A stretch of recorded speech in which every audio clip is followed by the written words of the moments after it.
hello, bonjour, namaste, namaskar, salam alaikum, sat sri akal. Welcome to Hinduism and Humanity. Today, the world is facing religious fundamentalism, leading to communalism, eating away the very fabric of a pluralistic, multi-religious, multicultural society. In this backdrop, today's panel holds considerable importance. The galaxy of eminent speakers will speak on the subject matter, but I cannot leave without referring to two names to reckon with in this subject matter. And they are none other than Thakur Ramakrishna Paramhamsa and Swami Vivekananda. Ramakrishna Paramhamsa was a central figure in the revival of Hinduism in Bengal at a time that witnessed intense spiritual crisis and severe downfall of humanism.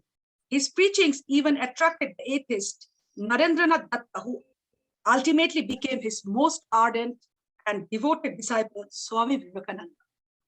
Born in a Brahmin family, he believed in all religions, Hinduism, Islam, Christianity, and have also followed the paths of different Hindu sects. According to Ramakrishna Dev, I have found that it is the same God toward whom all are directing their steps, though along different paths. His famous saying, Joto Mot Toto Pot, means as many faiths, so many paths, which we as Sarva Dharma Samabhava means all religion lead to same goal. In a world of ever-growing interreligious hostility, Ramakrishna and his multi-religious experiences are an inspiration to those who wish to cultivate a more peaceful, harmonious world, while at the same time not giving up on religion altogether. Thank you. Namaste. Without further delay, I want to move on with the introduction of our MC, Master of Ceremony of today, Divyasri Chakravarti. Divyasri is a mental health professional with an ardent thirst for research. Divyasri has done her master's in clinical psychology and is currently pursuing her second master's in counseling psychology in the University of British Columbia. She has been working as a psychotherapist since 6 years. She's passionate about working with adults, children, and youth with trauma and abuse. She believes in the advocacy of mental health and has been showcasing that in her practice and academia. She's very interested, to support and to be with us. Divyasri, welcome, and you can move on with the introduction of the High Commissioner. Thank you so much. Thank you so much, Shri Ghosh, for this wonderful opportunity. Honestly, I feel honored and privileged to be among such distinguished speakers among us today. So with further ado, let's move on to the inaugural speech by our Honorable Indian High Commissioner, Shri Ajay Bisaria. Ajay Bisaria ji, I'm so honored. We are so honored to have you here today. The floor is yours, sir. Namaskar. A very good morning to friends joining us in Canada, and very good evening to friends in India. It's such a pleasure for me to join you this morning. Thank you for inviting me, and thank you, India-Canada Consortium, for organizing this very important conversation on Hinduism and humanity. Let me start by complimenting the drivers of this initiative, Dr. Gautam Ghosh and Ms. Gypsy Ghosh, for this initiative and this endeavor. Hinduism is a complex and often confusing religion, and it is important to interpret it and reinterpret it frequently for different audiences for us to understand this religion better. I'm humbled to be joining today such a wonderful galaxy of sages and scholars and thought leaders who you've assembled today and who will share their views on this issue. Talking of the Hindu community in Canada, it is almost 1 million strong today. And it's a community that is fully integrated into Canadian life, bringing a unique vibrancy and a unique dynamism to Canada. The community has produced leaders in all facets of life, whether it's in business or politics or arts or academics.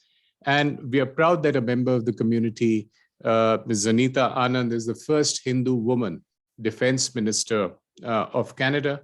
And across legislatures and across parliament, the community is very well represented. And I think the community has a very important role in educating the general population in Canada about the various perspectives and the correct perspective on the values of Hinduism, and to correct some of the misperceptions and disinformation that often creeps into the public narrative. We saw this recently when, for example, some people in Canada called for the ban on the holy symbol, the swastika. And this was because it was conflated with the Nazi Hakenkreuz, or the hooked cross, which of course has a much darker meaning for many people in the Western Hemisphere. We saw how several Hindu groups and several scholars in Canada provided the scholarship, the academic research, and the correct perspectives on the value of this ancient symbol. And I'm happy to learn that the Honourable Member of Parliament, who was planning to move a legislation on this issue, saw the value of these arguments and has decided to amend his stance, and he will now drop all references to swastika and talk about the Nazi Hakenkreuz. So that's an example of how the correct kind of perspectives being put in the public domain can correct a lot of the disinformation. Talking of India and Canada as two leading Indo-Pacific democracies, as two major G20 economies, we are natural partners. And with a growing engagement across numerous sectors, our bilateral trade and investment has grown dramatically in the last 5 years, and our engagement spans sectors such as science, technology, higher education, security. Today, we celebrate Azadi Ka Amrit Mahotsav, or 75 years of India's independence, but that 75 years is rooted in India's 5,000-year-old civilization. India's democratic ethos is as old as the idea of India. India's traditional ethos is deeply rooted in humanity and the welfare of all. The Rig Veda espoused India's core philosophy with the profound comment, Ekam Sad Vipra Bahuda Vadanti. The truth is one, the wise interpret it differently. The freedom to pursue one's chosen path and respecting the other's path has been at the core of India's philosophical thought. And this has sustained a heritage and engendered aspirations for a humane, compassionate, and inclusive society. From this flows the time-cherished concept of Vasudeva Kutumbakam. The whole world is a family, which informs our concepts of development. Bahujan Hitai, Bahujan Sukhai, for the welfare and happiness of all, and Sarve Bhavantu Sukhina, let all be happy. These very humanist tenets inform India's modern approach to democracy and governance today. I look forward to a very engaging and productive discussion today. Thank you for all the participants and for the organizers for putting it together. Thank you. Namaskar. Namaskar. Thank you so much, Shri Ajay Bisaria ji. This was so informative. It was really, really very enlightening. Thank you so much, sir. Next, we will move on to welcome our first panelist, Swami Sarvapriyananda ji. Swami Sarvapriyananda served as an assistant minister of the Vedanta Society of Southern California in 2015. He was later appointed as the head of the Vedanta Society of New York, a position he has been serving since 6th of January 2017. He was an inaugural fellow for the year 2019 to 2020 at Harvard Divinity School. Before being posted to the Hollywood Temple, Swamiji served as an acharya, or what we know as teacher, at Monastic Probationer Training Center, Belur Math. He also served the Ramakrishna Order by becoming vice principal of Devghar Vidyapit Higher Secondary School and becoming principal of Shikshana Mandira Education College, Belur Math. We welcome you, Swamiji. You have the floor. Om Asato Ma Sadgamaya Tamaso Ma Jyotirgamaya Mrityurma Amritam Gamaya. Om Shanti Shanti Shanti. Om, lead us from the unreal to the real, lead us from darkness unto light, lead us from death to immortality. Om, peace, peace, peace. Namaste, everybody. I would like to begin by congratulating the Indo-Canada Consortium for organizing this magnificent online event and most relevant and pertinent today. I would like to thank Dr. Gautam Ghosh, Gypsy Ghosh, for inviting me, having me in this occasion. Today, the blessings of Hinduism are widespread all over the world. I mean, who does not know about yoga, which is a beloved phenomenon all across the globe? It's now celebrated in the International Day of Yoga, recognized by the United Nations. It's not just yoga, but for example, Ayurveda, or Indian music and Indian cuisine, all part of the wider Hindu culture in India, which are now global phenomena. I think the core contribution that Hinduism has made and continues to make, and especially relevant to this world today, is the teaching of harmony and acceptance.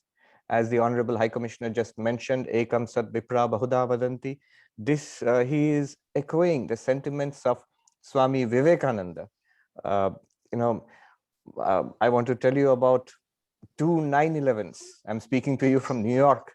And here, if you say 9/11, it means only one thing, that in 2001, how motivated by religious fanaticism, a group of terrorists, they flew the aircraft into the Twin Towers, destroying the Twin Towers and killing thousands of people, setting off a war which lasted more than 20 years and sort of ended with the US withdrawal from Afghanistan some time ago. But there is another 9/11 which Hinduism gave to the world, and that 9/11 was on 11th September 1893 in the World Parliament of Religions. That was also 9/11, when Swami Vivekananda stood up to speak on behalf of Hinduism on the world stage. And what did he say? He spoke about universal acceptance. He said, not toleration. When you talk about toleration, there is already an implicit intolerance built into it. What does toleration mean? It means I am right, you are wrong, I'm just tolerating you. But Swami Vivekananda said not just toleration, but universal acceptance. He said, I am proud to belong to the religion which has sheltered the Jewish people of the Jewish faith when their temple was destroyed by Roman tyranny in 70 AD, nearly 2000 years ago. Just a couple of years ago here in New York, in the Indian consulate in New York, we had a joint celebration of Hanukkah and Diwali. And the Israeli consul general gave a talk where he said that he meets Jewish diaspora from different countries of the world, and they have sorrowful tales of how the Jewish people have been treated across different countries, except one country. The Israeli consul general said, except one country where the Jewish population has never faced any discrimination, but they have always been accepted and valued and cherished, and that is India. So that makes you feel so good to know this is an expression of the innate spirit of acceptance and harmony, which is in Hinduism. Swami Vivekananda mentioned the Zoroastrians, how the ancient Zoroastrians were driven out of Persia by invaders on the basis of religious persecution, and they found refuge in India. And now they are the most valued Parsi community. In fact, later this year, the World Zoroastrian Conference will be held here in New York. So today, if Swami Vivekananda had been here, he would have been proud to note how India has sheltered the Tibetan diaspora who have faced persecution in their homeland and now have found shelter and support and sustenance in India, His Holiness the Dalai Lama and the Tibetan diaspora in India.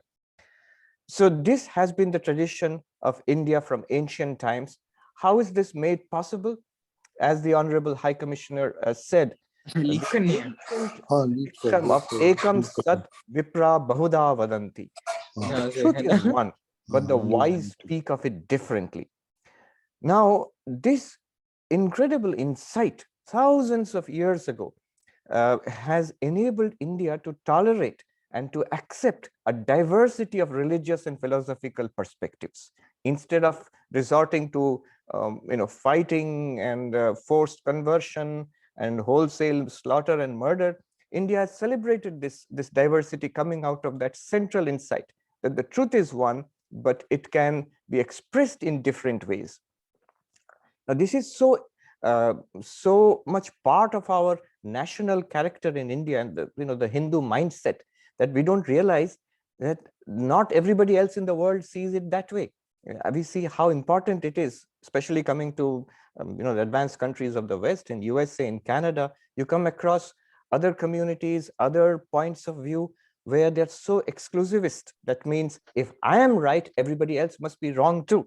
this thing is, I remember once in Belur Math in India, there was a rabbi visiting from Jerusalem, and he said, "You Hindus talk so much about the heart religion, but where are the seminars and the workshops and the papers being written and the academic conferences? I don't see any mechanism for this harmony."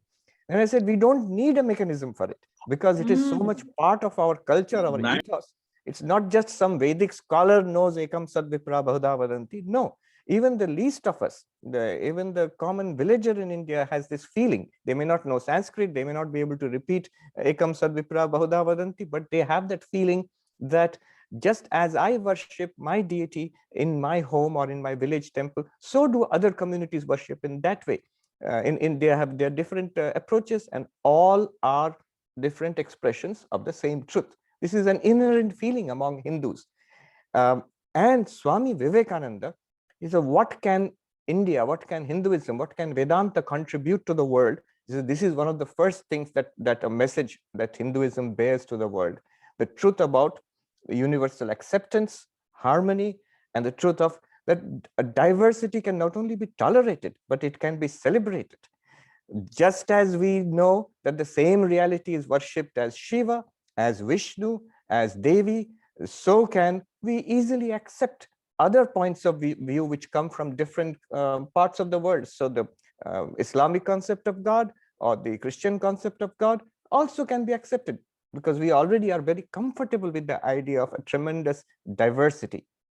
Sometimes I'm called upon here to represent Hinduism in schools, and talk about Hinduism to school children here in the United States.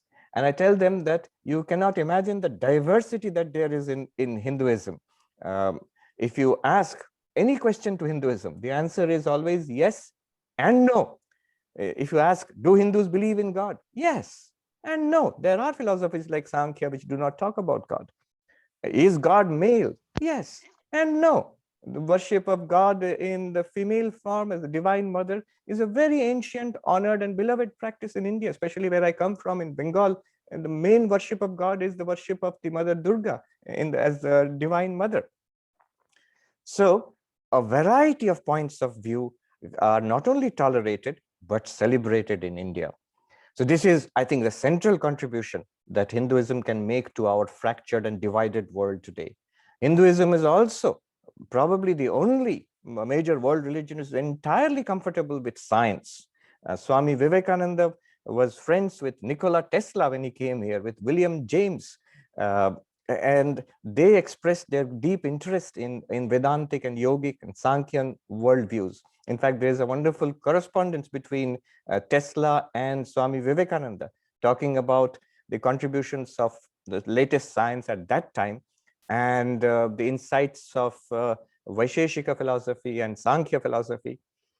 I know I was reading in a biography of Tesla that many years later, when Swami Vivekananda long ago passed away, Tesla would insist on introducing Sanskrit terms in scientific papers to the annoyance of many of his publishers.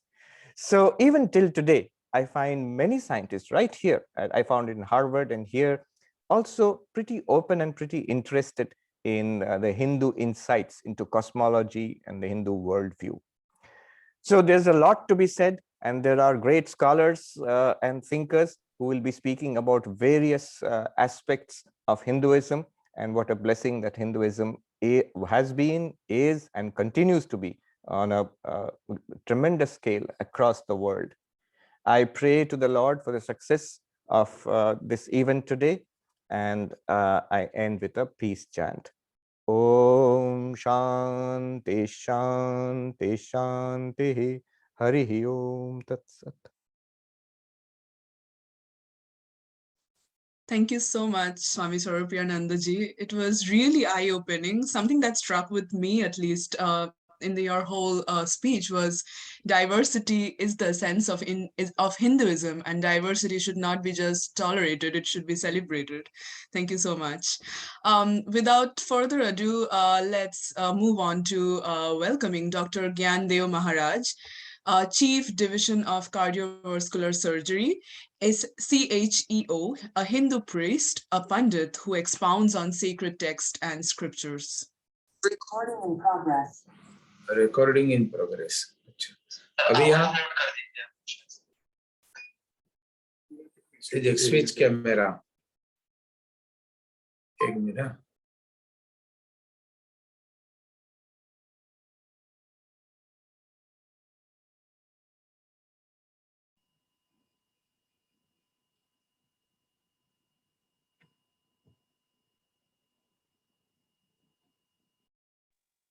You're on mute. Om Namah Mata Pita Charana Namah Vidya Pradayakam Diksha Mantra Gurur Bande Banda Gurupad Punah Punah. My obeisances to all our revered members, Sarva Priyananda Swamiji, Pandit Bamdev Shastri, His Excellency Shri Ajay Bisaria, High Commission of India. It is my extreme good fortune to be able to address this very august group and to be able to share some of my very simple thoughts on Hinduism and humanity with all of you today on this wonderful morning. Hinduism, in my humble opinion, is that great philosophy, very much like the sun in the sky. It does not need our support. It does not need our understanding. It is great in its own right, and it is accepted by all. Nobody anywhere has any issue with the sun, and whether they worship it, whether they do obeisances to it, the sun continues to do what it's built to do. There are several very deep and profound philosophies of Hinduism that are most relevant when it comes to the idea of humanity. Humanity is that concept that allows us to relate to each other as human beings. It is defined as whatever pertains to the existence of this group of beings known as humans. In a more updated and relevant sense, it has to do with the upliftment and benefit of humans as a collective. And so immediately we get into some difficulties where we're talking simply of human beings. Hinduism starts way before that. It starts with the embodiment of that immortal being, that Brahman, within each living being, both the moving and the non-moving. And so we are all related, we're all part of the same existence. We know of the concept of reincarnation in Hinduism, But we also know of the concept of reincarnation across species, across different kinds of organisms, based on our past actions and so on and so forth. Ishvara ansa jiva avinashi. Tulsidas Ji tells us in the Ramayana that it is a very part of that infinite supreme being that empowers and drives all of the living organisms, chara nachara. So then, what is different about humans? What is different about humanity? Again, Tulsidas Ji tells us, Bade bhagya manusha tanu pava. It is after extreme good fortune that you will come by the form of a human. Sura duralabh sab granthan gava. And so, how fortunate is this existence as a human? Well, the gods themselves lament the fact that this is not a facility available to them. Sura durlabh sab granthan gava, and all of our epics and all of our shastra reinforce this fact that it is only after extreme good fortune and good karma that you will come by this human body. Why? Sadhana dham moksha karadwara. It is the repository of sadhan. It is the repository of that which is concentration and reflection on the ability of us to carry out yoga, that concentration of mental discipline. Aina jehi paraloka savara. It brings you to the doorway of liberation and will allow you the ability to get into the heavens and that which lies beyond paralok. How is this achievable? Within the Hindu concept, we have to follow what we know as dharma. The religion, the philosophy itself is known as Sanatan Dharma, that eternal duty. And then when we come to our own individual existence, we will follow what is known as Swadharma, what is our own duty and obligation. What is that duty and obligation? Earlier in the Ramayana, in Aranyakan, Ramchandra Ji tells Lakshman Bhaiya in the Ram Pravarshan Katha, Parahit sahisa dharma nahi bhai. There is no greater dharma, dear Lakshman, than parahit, the performance of benevolent actions for your fellow being. Unless we get too complacent, in the next pad in the Chaupai, Tulsidas Ji tells us, in the words of Sri Ramchandra Ji, Parapirasam aganahi jai. There is no greater sin, hey Lakshman, than causing pain or suffering to another being. This, very simply, is the goal of humanity. It is to carry out our actions for our own spiritual growth and development, which finds its quintessential expression in the helping of our fellow man, not just our fellow Indians, not just our fellow Hindus, not just the people from the north or the people from the south, our fellow man without reservation. It is extremely clear.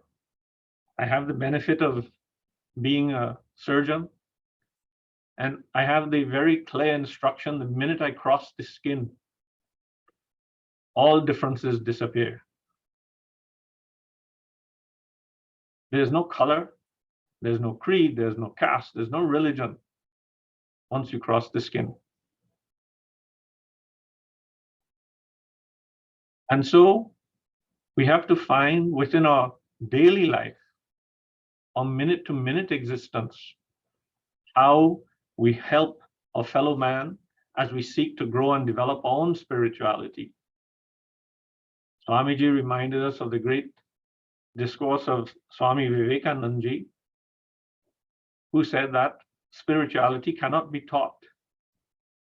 It has to be discovered and awakened from inside. If we turn to the south, the Tirukkural tells us that we have to find the right path and follow it and be ruled by compassion. When we examine all the different disciplines, we will find that compassion is what will lead us to liberation. This all sounds dangerously as very cliched discourses, things that we've all heard.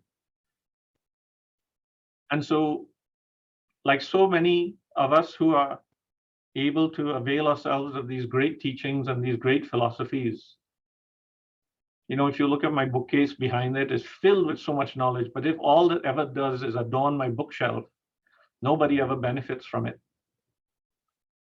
It is the application of this knowledge in our day-to-day life, in our minute-to-minute existence, that will lead to our own growth and development in the assistance of a fellow man, of a fellow being. There's a very basic truth to this. We all know we are supposed to serve God. We know that the soul, like water, when it falls onto the earth, the physicians will tell, the people who study physics will tell us water always seeks at level. It always is on an unending quest to return to the ocean, to sea level. And our soul, this Ishvara Ansh, is imbued with that same energy and drive. And we think that means we have to constantly revere and worship this supreme Omkar Parise Param Narayan Brahm. But we have very little, if any, idea who or what that is. There are few of us who might be able to relate to God on that level.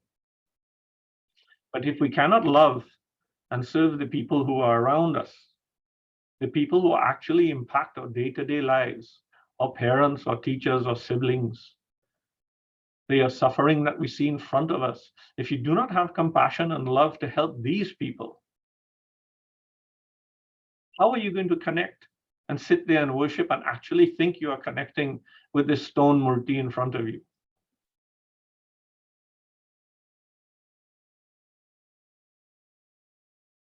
And as we all know, in our own selfish pursuit of rewards from that Supreme Lord, as we do repeated pujans and yagyas and all these different elaborate ceremonies,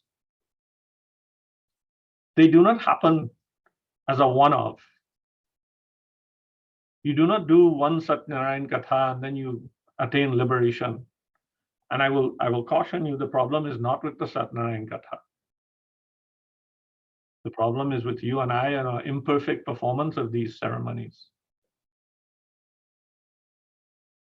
And so we cannot just do it once, which is why we need to do repetition. Again, Tulsidas ji tells us, Kriki niravahi chatur kishana. It is the wise gardener who returns over and over to his garden to pull out the kriki, the weeds. There's no gardener who sets up his garden and then goes home and puts his feet up on the stool and waits 4 months and then goes back expecting to reap a bountiful harvest. And so like the wise gardener who returns on a daily basis to tend the plants, pull out the weeds. Kriki niravahi chatur kishana, Jimmy Buddha taje moha madamana. In the way that desire, infatuation, ignorance, and pride creeps into our minds and clouds our thinking and our intellect. And so every day, you and I have to expend effort and energy so that we can keep our mind on the right path. We can keep ourselves focused on the fellow being in front of us as we perform actions to uplift them. And in so doing, we will help ourselves. Dharma ko char charan hota hai. There are four stands to dharma. Satya, Sauch, Daya, or Dan. As the ages progress, Satyug, Treta, Dwapar, Kaliyug, we lose one of these charans. And so in the current Yuga of Kali Yuga, it is Dan.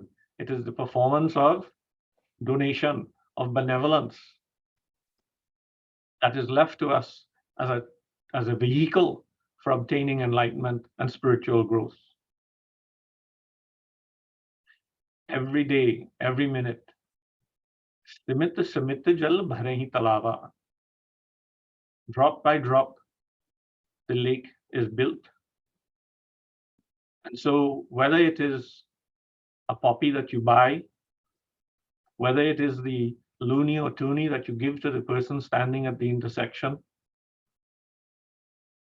whether it's the food that you prepare and serve to your fellow man, to your guests, whether it's the donations you make to the many charitable organizations that exist, whatever the form may be, there are only two requisites for Dan. One, somebody has a need, and two, you have an ability. That's it. It is not up to you to judge whether the person is going to take your $2 and go and buy alcohol, or then try and put it together to get drugs. That is not your burden to figure out. That Almighty Supreme has put that person in your path. They have a need, you have an ability. Your duty is to help. And little by little, as we move ourselves out of the spotlight, we will recognize the plight of those around us and lose ourselves in the service of our fellow man. And therein, we will find that Omkar Parise Param Narayan Brahm. In the great words of Swamiji, I will close with the same prayer. Om Asatoma Satagamaya, Tamasoma Jyotirgamaya, Mrityorma Amritam Gamaya. Om Shanti, Shanti, Shanti. Dhanyavad. Thank you so much, Dr. Gyandev Maharaj, for enlightening us with your speech. With further ado, we welcome Dr. David Frawley as our distinguished panelist. Dr. Frawley is a Padma Bhushan recipient. Pandit Vamadeva Shastri and Vedacharya is his another name. He is the author of 40 books, over 40 books actually, in yoga, Ayurveda, Vedanta, Deelit, and Vedic astrology. He is an American Hindu teacher, an acharya, and his books are published both in India and in the United States. He's the founder and director of the American Institute of Vedic Studies in Santa Fe, New Mexico, which offers educational information on yoga philosophy, Ayurveda, and Vedic astrology.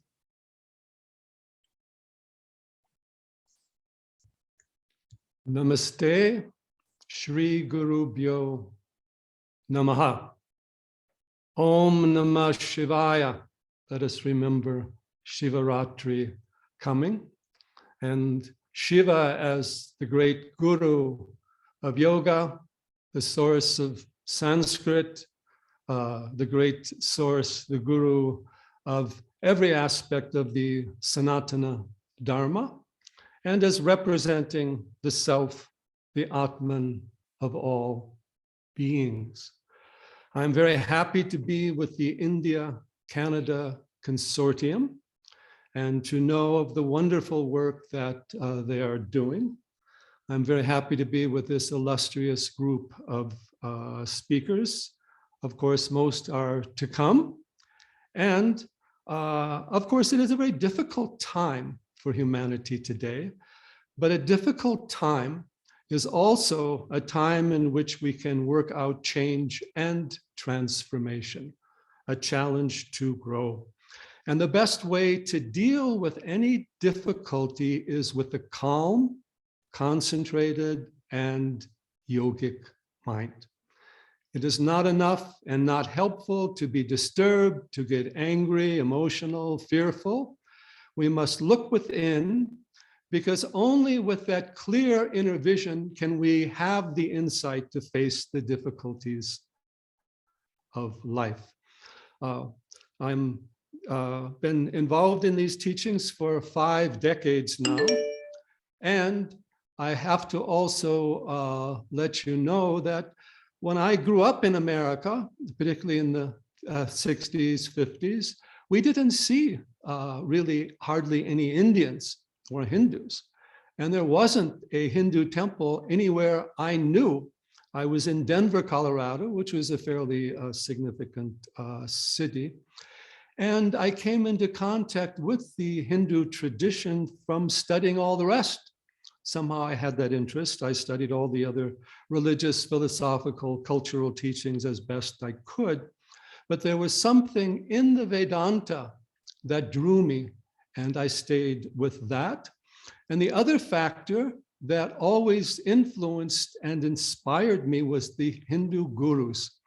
I learned about Ramana Maharshi, Shri Aurobindo, Paramahansa Yogananda, of course, Paramahansa Ramakrishna, Swami Vivekananda, Swami Ramatirtha, Shri Aurobindo, so many, Shri Anandamaya Ma, Sharada Devi.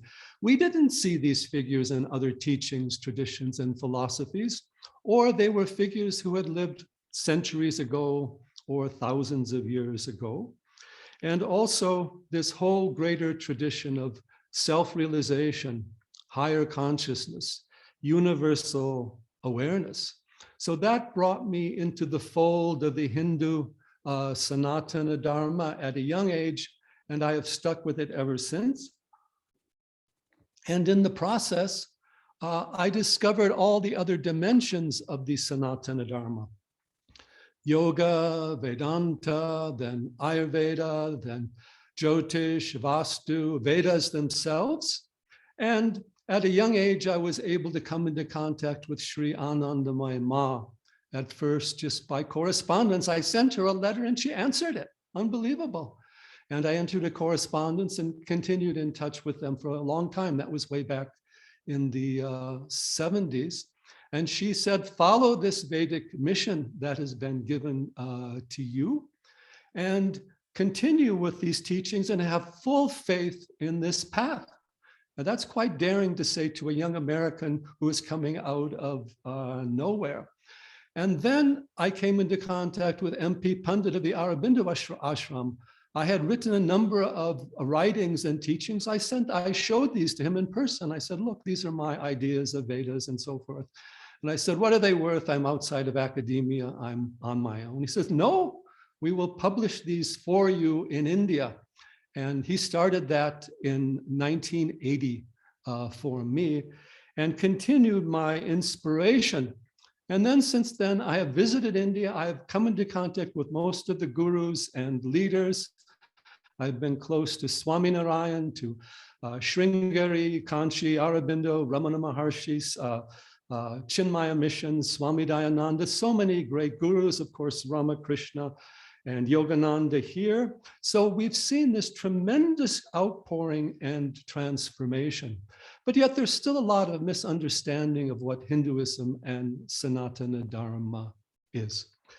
And Hinduism, first of all, is the world's oldest religion. In fact, it goes back to the beginning of the universe and to the dawn of history. It is the most diverse religion. In fact, I sometimes say that there are more religions inside of Hinduism than outside of it, because it has every view that many other groups have excluded over time. But it's not just a religion. It includes all aspects of science, art, culture, daily life, nature. It embraces the entire universe. And it is relevant to everyone because its goal is self-realization, not merely empowerment of the physical and mental self, but the realization of the universal self within us, which is also not only an idea we rarely see elsewhere, but it has all the paths to achieving that, which are also very hard to see and very hard to find. So Hinduism is the Sanatana Dharma, which is the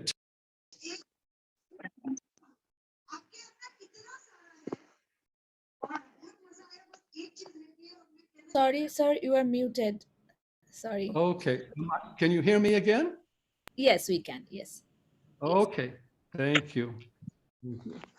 So Hinduism is the Sanatana Dharma, which is showing us the universal and eternal tradition of truth and the laws of the universe itself.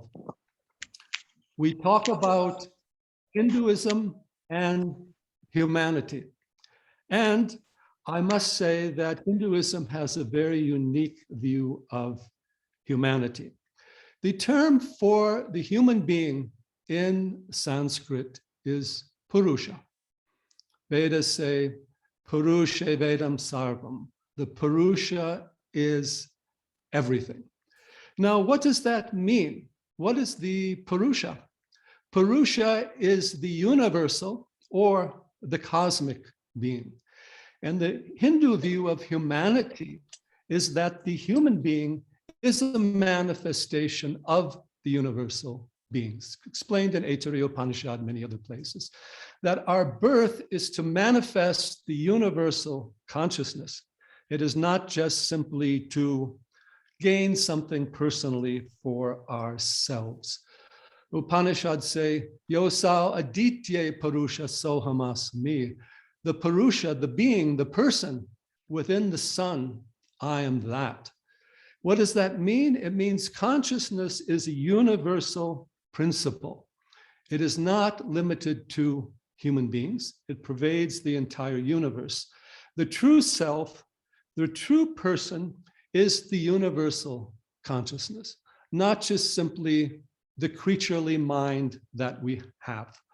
The journey of Hinduism is from the creaturely mind, the embodied Purusha, to the universal being, cosmic Purusha, Paramatma.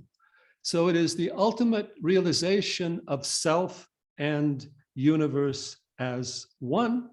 So it embraces not only all human beings, it embraces all living beings, it embraces all of nature, and says that there is one being, self, person in the entire universe.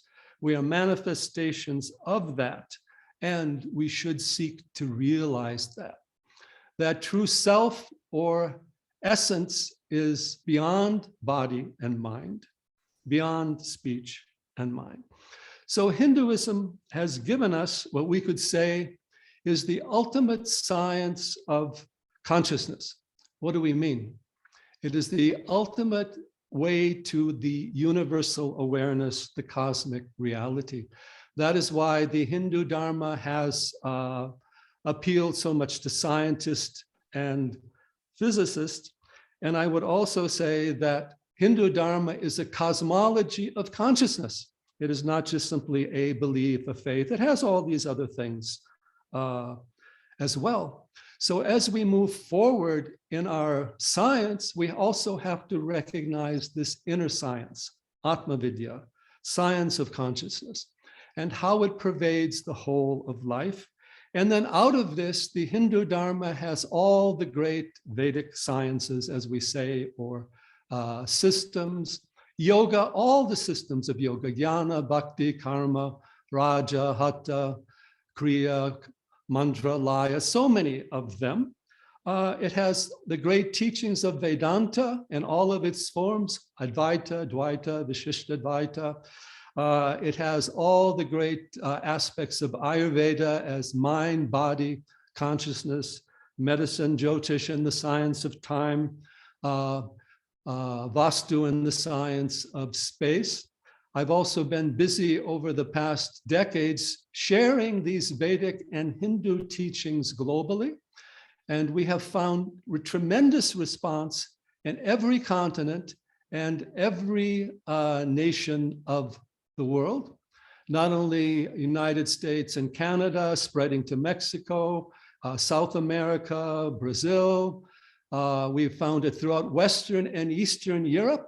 In fact, we find a great deal of interest in Hindu Dharma, even in Russia and Ukraine. And I've said to them, please go back to your understanding of Hindu Dharma. Let's inspire people to go back to our fundamental unity. Even as far as Japan, China, Indonesia, we have experienced how Hindu Dharma has now come to the entire world. And it's not the dominant force, of course, but these Hindu communities and teachings are growing and coming everywhere. And I believe that the future belongs to this tradition at a spiritual, or you might say, a transcendent level. Now, there are many challenges facing humanity today. The first challenge I want to address is the challenge of our new technology. And the reason why it's a challenge is it's because it's changing the mindset. It's changing how our nervous systems function.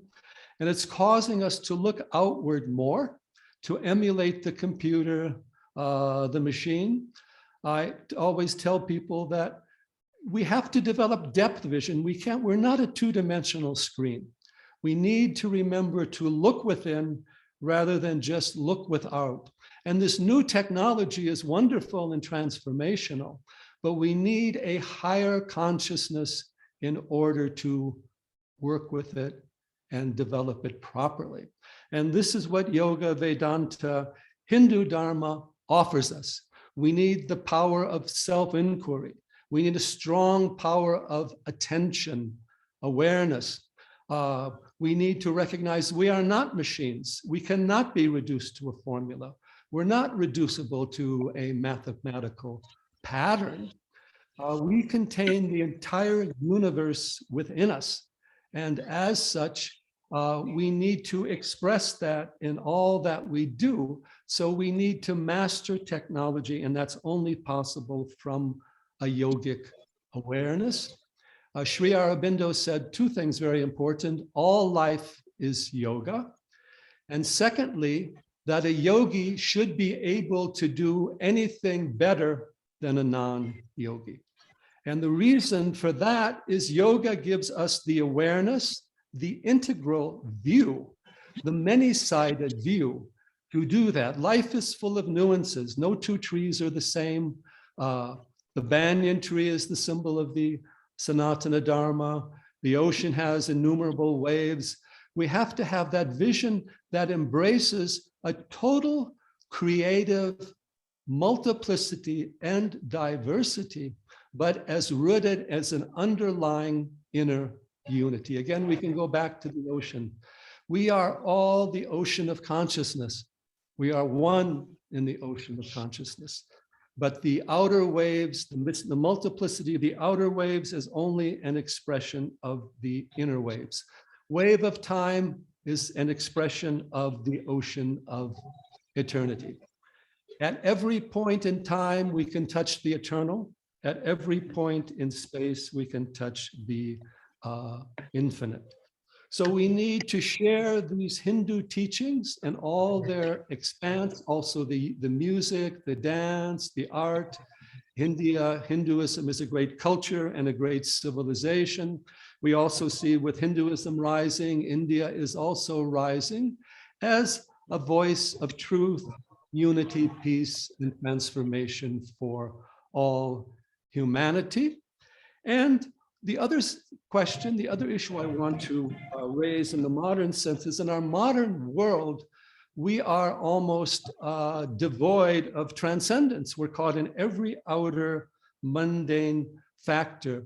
I'm not saying these things are not useful, but we're dominated by all of the media, politics, enjoyment, material vision, accumulation. Outer dimension of life has its place, but we need to restore our transcendent vision for anything less, for anything in the outer world to have meanings. Sarvam Kalvidam Brahma, as the Upanishads say, everything is Brahman. It's an appearance of a deeper reality. You have to look beyond the appearance. Maya doesn't mean the world is unreal. It means the reality of the world is the Brahman behind the appearance. Infinite is everywhere. Unlimited is everywhere. And I have a little statement I always tell people, it's very simple. Ever since the beginning of time and history, we as human beings have been measuring everything, trying to discover the reality. But in the end, there is something immeasurable, and that is the true reality. Measurable is not the real. And that immeasurable is you. That immeasurable is life. That immeasurable is the universe as a whole. And that entire universe dwells within us in the small space, the Daharakasha, in the heart. And we have to bring back that sense of the transcendent along with that deeper education of the science of consciousness. Inspire the children. Let them develop a power of attention and awareness that can embrace all of nature as well as all of humanity. So we as Hindus have that karmic duty to share the Sanatana Dharma with all. And I'm very happy that you are doing that in conferences and consortiums such as this. There is, again, so much distortion going on relative to Hindu Dharma because it's so vast. If someone is brought in contact with the infinite, then they want to put it into a corner. And sometimes it's scary for them because it's the unknown. It's not falling into the existing patterns that we have. So let us be one, but let us express every diversity out of that unity. A diversity like nature. It doesn't have to be one conflict or one division or another. So as we look forward, we will see a great expansion of Sanatana Dharma, not for the benefit of one religion or another, but for the benefit of the whole of life. Hindu Dharma is beyond names and forms. Please call it whatever you want. In the positive way, you have to understand its value, but it's Yoga Dharma, it is Manava Dharma, it is Arya Dharma, it is Satya Dharma. Even Lord Buddha called his tradition Arya Dharma. Even the Jain tradition is Arya Dharma. Even swastikas used by Buddhist and Jain. Maitreya Buddha has the swastika there in his palms of the hands and soles of the feet and all of that. So let us share this inspiration. And I'm glad you are bringing that inspiration out. And I'm very humbled to be part of it. It is the gurus, the teachings that we must follow and practice. Life should be sadhana, self-inquiry, self-realization, devotion to the divine, however you wish to do it. And in that respect, we can then fulfill our true humanity, which is to be one with the entire universe and manifest and express that Atman, that Param Atman, for peace, happiness, love, and compassion for all. With these words, I will conclude my short talk here. Shri Gurubhyo Namaha, Hari Om Tat Sat. May that Sanatana Dharma arise in all of us, and may the entire conscious universe, Satchitananda, manifest and all be part of the life of all humanity and guide us throughout the future beyond all time and space to the infinite and eternal within us. Hari Om. Thank you, Dr. David Frawley, for enlightening the humanity. And thank you so much for giving your precious time. We remain indebted to you. Thank you. Namaskar. Thank you so much, Dr. David Frawley. It was truly, as said by Dr. Gautam Ghosh, it was truly beautiful and enlightening. It was a delight to listen to you. Next, we move on to welcoming Pratap Chandra Sarangi, currently a Member of Parliament, India. He was a Minister of State in the Government of India for animal husbandry, dairying and fisheries, and micro, small and medium enterprises. He is a politician from Balasore, Orissa, and serves as a national executive member of the Bharatiya Janata Party. Namaskar. Pratapji, namaskar. Before Pratapji says something, let me introduce Pratapji a little bit. Pratapji happens to be one of the members of the parliaments who loves to write a cycle for his work. He is so humble, so beautiful a person to know as a human being. Namaskar, Pratapji. Namaskar from India-Canada Consortium. Namaskar.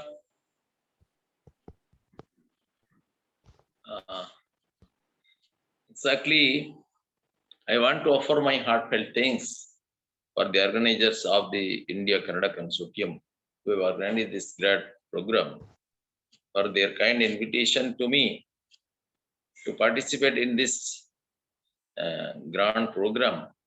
And I consider myself unfit for due to many reasons. The topic is very vast and the time is short and my knowledge in the topic is quite limited. So I am afraid I may not do justice to the topic. And among such a brilliant galaxy, I am really afraid of speaking something. The topic is quite interesting. It is Hinduism and humanity. It has two dimensions. I may deal with one. What is, I shall have to explain what is meant by Hinduism, what we mean by humanity, and how both are connected. Hinduism is broadly meant by the religion of the Hindus. Now, who is a Hindu? Whoever lives in Hindustan is a Hindu is one definition. And what is Hindustan? According to Varhashpati Agam, Himalayat Samaravya Yavadindu Sarovaram Tangdeva Nirmitam Desham Hindustanam Prachakshate. From Himalayas to Kafka Morin, the entire place is known as Hindustan. And whoever lives in Hindustan is called a Hindu. In that sense, even Muslims, Christians are also considered Hindus. But this is according to the racial definition, because the word is more racial, more national than religious. Then where the religion comes from? Because suppose it is Harishchandra Mahanti's house, people will say, suppose this is the religion of the Hindus, so that's why a Hindu religion. Otherwise, its name is Sanatana Dharma or Vedic Dharma. They say like that. Now, even one Muslim justice of Supreme Court, Muhammad Karim Chagla, used to say that all the Muslims in India are by Hindu by race and Muslim by faith. But by Hinduism, no religion of foreign origin is meant. It means a religion which says it's native in India, and that is based on the Vedas, known as Hindu. Even Sikhs, Jainas, and Buddhists are considered Hindu in a broader sense, because they all have their root in the Upanishadic literature. So now, let us consider what is the role of Hinduism. Today's topic. Hindus got their religion through revelations. The basic structure of Hinduism starts. Vedanta is the ways of Hinduism. Vedanta is considered to be the cream of Vedas, and Vedas are revelations. They got their religion from the revelations by sages ages ago. And what does this revelation means? Vedas have no author. There is nobody who can claim to be the author of the Vedas. Wherever there is the name of a rishi in a particular sutta or mandala, it means he is the discoverer of that particular mantra. Just as Newton discovered law of gravitation, but the law existed much before its discovery, and it will remain even after the entire humanity forgot it. Similarly, these mantras are eternal. And these are the spiritual knowledge accumulated by different persons at different times, these are also eternal, and they will last even after the humanity forgot it. Now, a question arises: how a book can be eternal? How a book can be without beginning and without end? But by Vedas, we don't mean any book. It's the spiritual treasure of humanity discovered by the persons whom we call rishis. Rishis are mantra drashta. Risaya mantra drashtaram. Natu vedasya karinam. Nakaschit veda kartaram vedas marta chaturmukham. Rishis are mantra drashta. As Newton visualized the law of gravitation, so rishis visualized the law of spirit. And what are those laws? Tattvamasi, Ayamatma Brahma, Shivoham, all these spiritual treasures, the highest spiritual treasures of the entire humanity are discovered by the rishis in their deep meditation. Here is a law which governs the outer world. And here is the law in the Vedas which govern the inner world, the spiritual world. They are equally eternal. No beginning, no end. If something is to be endless, it must be beginningless, because whatever has a beginning must meet the destruction. Science teaches me that my body is a teeny bubble in the vast ocean of matter, coming up one second and the next moment it is dying, dissolving in the water, and again coming up. So this sort of coming and going is going on. This cannot be the final explanation of the reality. Matter cannot explain the reality.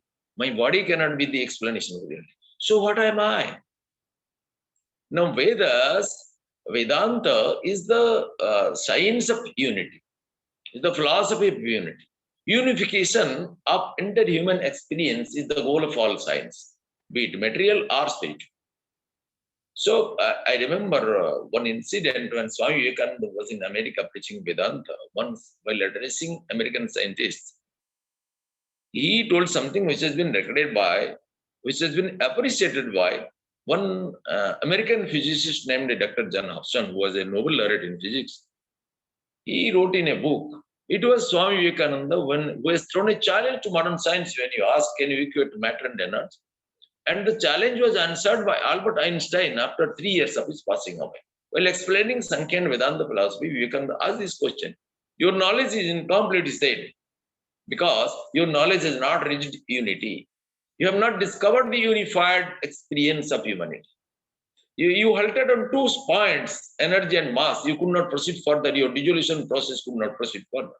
And he explained how our ancient sages ago discovered this unity in the cosmic intelligence and how he proceeded to Brahman, from the lowest particle to the highest Brahman, all are one. This unity is the basic teaching of Vedanta, oneness of the universe and divinity of man. These 2 main tenets of Vedanta glorifies the basic principle of Vedanta, unity of the oneness of the universe and divinity of man. Now, the question arises, why I should be human? Why I should be reasonable? Why I should serve others? Here, the Vedanta gives the answer. Other scriptures say differently. They say that because we are all sons and daughters of God, so we should serve each other. We should help each other. There are many types of humanism. One is political humanism. One is economic humanism. One is social humanism. I serve you because I expect your service at some future point. I help you because politically I expect some help from you.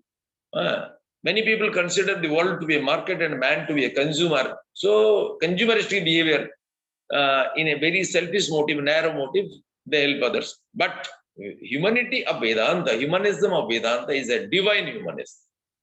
Vedanta proclaims there is no difference. Difference is only in the degree of manifestation. There is no difference between the saint and the sinner. The difference is only in the degree of manifestation of this divinity. And Vivekananda says religion is the manifestation of divinity in man. So now let us examine how Vedanta provides a rational basis of humanity or humanism, how Vedanta can provide. So Vivekananda explained this basic truth of Vedanta in a very brief but meaningful lines. Its soul is potentially divine. The goal is to manifest this divinity within by controlling nature external and internal. Do this either by work or worship or psychic control or philosophy, by one or more or all of this. This is the whole of religion. Doctrines or dogmas or rituals or books or temples or forms are but secondary details. So rituals are very less important the basic principle, the basic aim, objective of all religion is to manifest this divinity within. And how to manifest it? There is a very long literature and very long experience of sages. They are great spiritual scientists and who explained their experience in different scriptures. But Vedanta, that means Upanishad, is the only storehouse of spiritual experiences, only revelation. And in our Vedanta, we find three prasthanas: Upanishad, Brahma Sutra, and Gita. So these are the masterpieces. And Vedanta is no book. It was originally remembered by sages through a tradition of gurus. Gradually, people's power of memory reduced. So Vyasadeva given them a written form in Devanagari Lipi. So, but he is not the author. He is only he codified it. He is the editor, we can say. So now, Vedanta provides us a rational basis to be human, to be rational, to be reasonable, and to be service-oriented, to be philanthropic. And what is that basis? Unless we love the humanity, we cannot be a philanthropic. And why should I love others? What is the reason behind it? This sons and daughters of gods and goddesses, God is a very poor explanation. It cannot proceed the test of, it cannot pass the test of science. The present civilization in which we live in is the product of a particular discipline of human mind known as modern science. Unless something passes this scientific test, it cannot survive.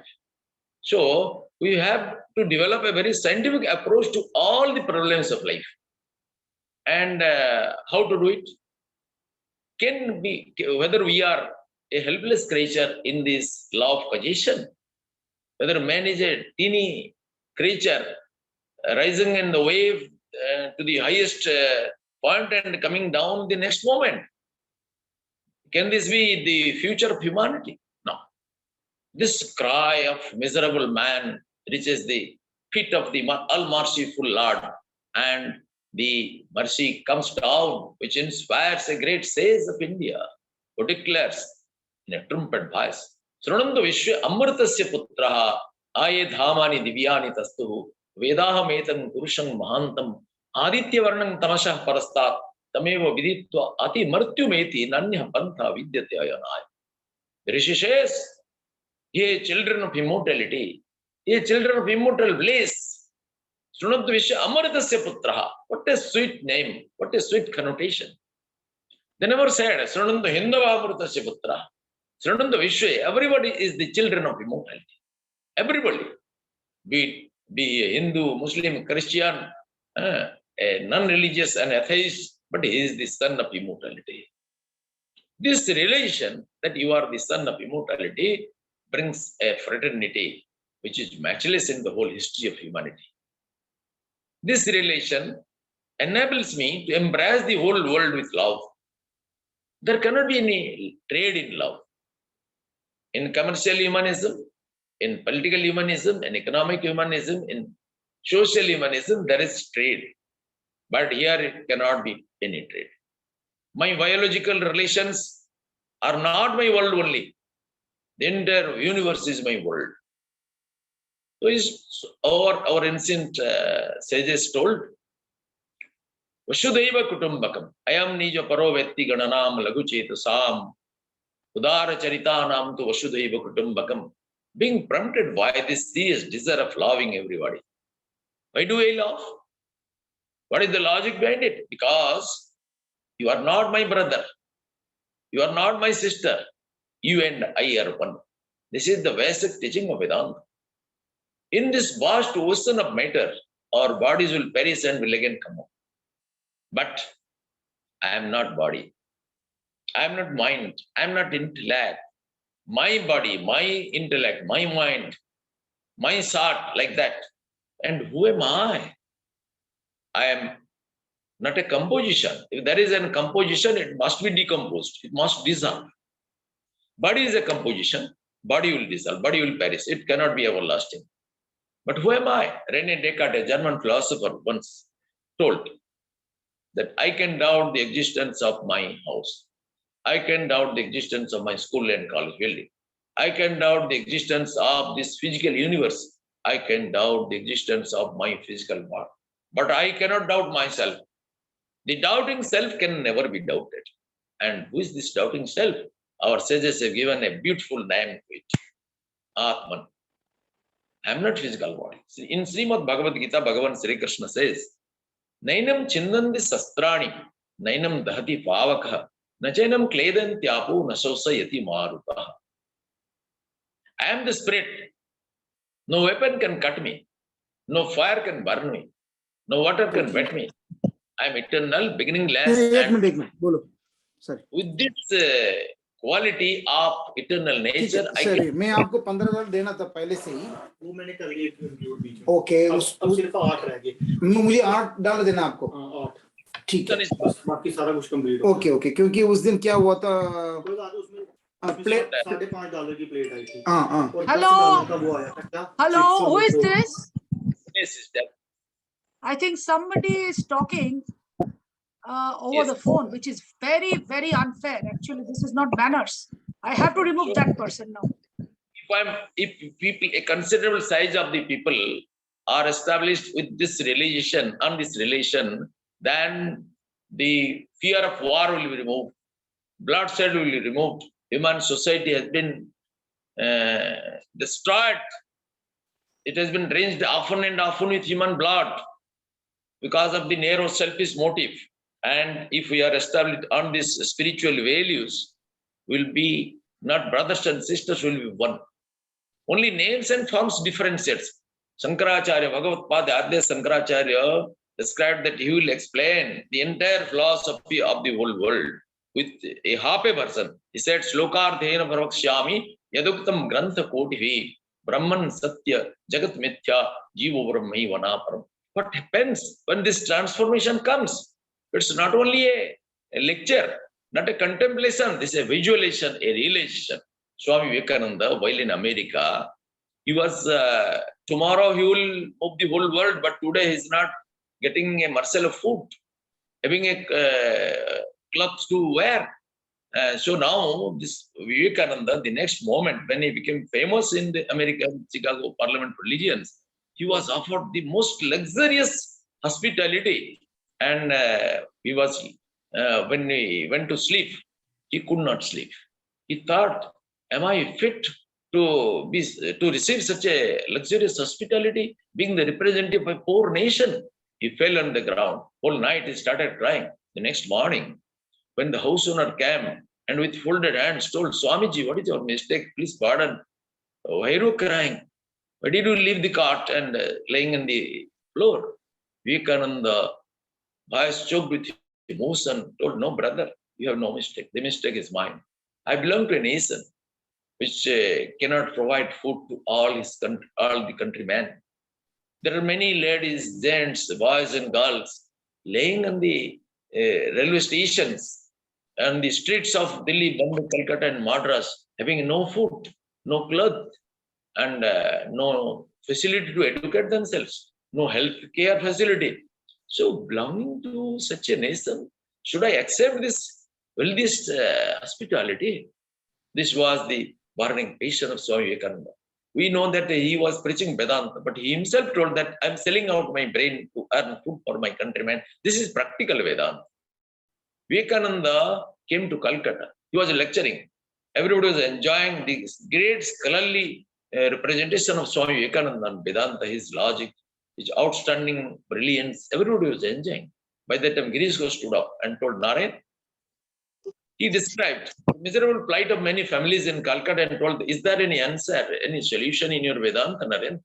Now this great Vivekananda choked with emotion, left the room, cried for 2 hours. This is what, this is because of his practical Vedanta. He was a Vedantist, really a Vedantist. If a really Hindu, we can love the whole humanity. We cannot exclude anyone because everybody is a child of immortality. And this is the great relation of our ancient sages. I will quote one story and then I will conclude. Once Eknath, a great saint, he found that his bread was taken away by a dog. So he was hungry also, but he could feel the hungriness of the dog. And he ran after the dog with a pot of ghee and told, Prabhu, rukhi to na khao, thoda ghee leke jao. You, O Lord, you reside in the body of dog, O Lord. Please don't take this dry bread. Take some ghee also, so it will be more tasty and palatable. This relation removes all the differences between the animate and inanimate, between the man and the beast, because everywhere they realize the presence of God. Siya Ramamaya Sabajagajani, Karam Pranam Jori Jugapani, Iswara Sarva Bhutana Maradesar Juna Tishtati, Vravan Sarva Bhutani Yantra Rudhane Maya. With this burning passion, with this relation, deep relation, our sages told, Sarve Bhavantu Sukhina, Kevala Hindu Bhavantu Sukhina, Bharatiya Bhavantu Sukhina, Sarve Bhavantu Sukhina. Sarve santu niramaya, sarve bhadrani paschantu ma kaschit dukha bhag bhed. Such a realized soul only can pray for the welfare of everybody, not only human beings, also of the beasts, animals, and the inanimate objects also. They see, they visualize the Lord to be present in stones, in earth, everywhere. So they are charged with strong spirit of love. Once Yudhishthira, a great emperor of India, was removed from the empire to the forest for 14 years. And Yudhishthira was there for 13 years. Yudhishthira was there with his brother and his wife. His wife Draupadi asked, "Oh, my husband, can you explain? You are so pious, so religious, so righteous. You love God, and God is also, Lord Sri Krishna is your friend. So why you suffer so much?" Then Yudhishthira gave a very enchanting reply. He told Priya, "Oh, my beloved one, do I love these Himalayas in order to get something? I love for its grandeur. It's a matter of, it's an object of love. I love for love's sake. I love God for no benefit. There is no trade in love. It's not a commerce. I love for love's sake. I don't expect anything from God. This is pure love. Love of humanity. We practice love of God in man. This is the basic teaching of Vedanta. Everybody's got Swami Vivekananda told, Bahurupe sammukhe tomar, chede kotha kujecho Ishwar, jive prem kare jai jan sevich Ishwar. If we can worship Lord in stone image, we can worship Lord in human image, in the image of a being, and which is prepared by God Himself. And this is the of humanism preached by Vedanta and Hindu Dharma. With this, I conclude. Namaste. Thank you so much, Pratapji. Now, with further ado, I would like to welcome Sunil Devdar. Sunilji is the National Secretary of the Bharatiya Janata Party. He is the son of Marathi journalist Veena Devdar. He was campaign manager for Narendra Modi in Varanasi constituency in 2014. We welcome you, Sunilji. जी, इस India Canada consortium में उपस्थित सभी मेरे प्यारे भाइयों और बहनों, वैसे तो इंग्लिश में मैं अपना विषय रख सकता हूं, लेकिन मैं चाहता हूं थोड़ा सा आप लोग भी अपने दिमाग पर जोर डालें और थोड़ा हिंदी का भी अभ्यास करें। तुम भूल न जाओ उनको इसलिए कही ये कहानी, जो शहीद हुए हैं उनकी जरा याद करो कुर्बानी। ये जब कवि प्रदीप कहते हैं उनको हम भूले नहीं, इसलिए वो कहानी है। उसी तरह से हम अपने देश की संपर्क भाषा को हम भूले नहीं, अपनी मातृभाषाओं को भूले नहीं। लॉर्ड मैकॉले के हम इतने भी अधीन न हो जाए कि हमें अपने ही देश की भाषा के प्रति न्यूनगंड या तिरस्कार निर्माण हो, ये मैं नहीं चाहता, इसलिए हिंदी में बोलूंगा। Otherwise it is not difficult for me to speak English. देखिए, अभी मैंने बहुत सारा ज्ञान बड़े बड़े लोगों से सुना कि हिंदुत्व किस तरह से ह्यूमैनिटी के साथ ताल्लुक रखता है, हिंदुत्व ही मानवता है, वगैरह वगैरह। और मैंने हमारे सम्मानीय पूर्व मंत्री प्रताप चंद्र सारंगी जी से कई सारे श्लोक सुने। इससे पहले भी वामदेव शास्त्री जी से भी मैंने सुना। मेरा एक 2-3 प्रमुख मुद्दों पर जो मैं बोलना चाहूंगा, उसमें पहला है कि देखिए, धर्म की जो कल्पना है उसका आप अनुवाद रिलीजन नहीं कर सकते, क्योंकि जब कंसेप्ट होती है, कोई कंसेप्ट के लिए जब दूसरे लैंग्वेज में वही कंसेप्ट नहीं होगी तब तक उस कंसेप्ट के लिए शब्द नहीं मिलेगा। कुर्सी को तो आप चेयर बोल सकोगे, लेकिन आपको दिवाली को इंग्लिश शब्द नहीं मिलेगा। जैसे मैं मराठी हूं, आज मराठी भाषा दिवस है, खरकट करके मराठी एक शब्द है, उस खरकटो को आपको इंग्लिश शब्द नहीं मिलेगा। अगर यहाँ पर कोई व्यक्ति मराठी भाषी होगा तो वो समझ सकता है मेरी बात को। इंग्लिश भाषा में कुछ कंसेप्ट्स है, जैसे ब्लैकमेल।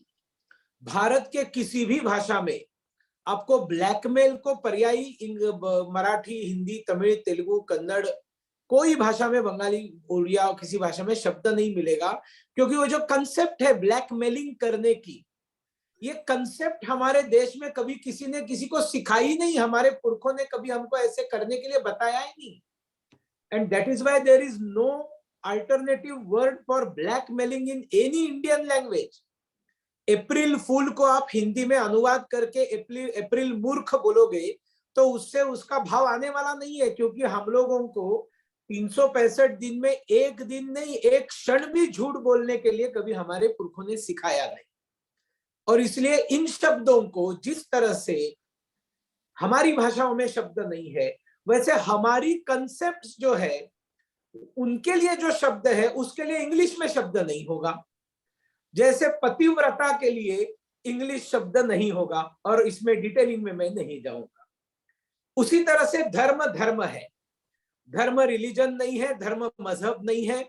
और जब हम ये धर्म को रिलीजन के साथ जोड़ते हैं तब हिंदुत्व को, हिंदू धर्म को हम क्रिश्चियनिटी के साथ जोड़ते हैं, इस्लाम के साथ जोड़ते हैं, हम बहुत बड़ा पाप करते हैं, क्योंकि इनकी तुलना ही नहीं हो सकती। और जब आप हिंदू धर्म को ह्यूमैनिटी के साथ जोड़ना चाहते हैं तब फिर आप लोगों के सामने कई सारे विषय भी आकर गए कि हम सारे विश्व को एक परिवार मानते हैं। अभी अभी प्रताप जी ने कहा, अयम निजा परो वेति धारणाम लघुचेतसाम उदार चरितानाम तु वसुधैव कुटुंबकम। सारी दुनिया एक परिवार है।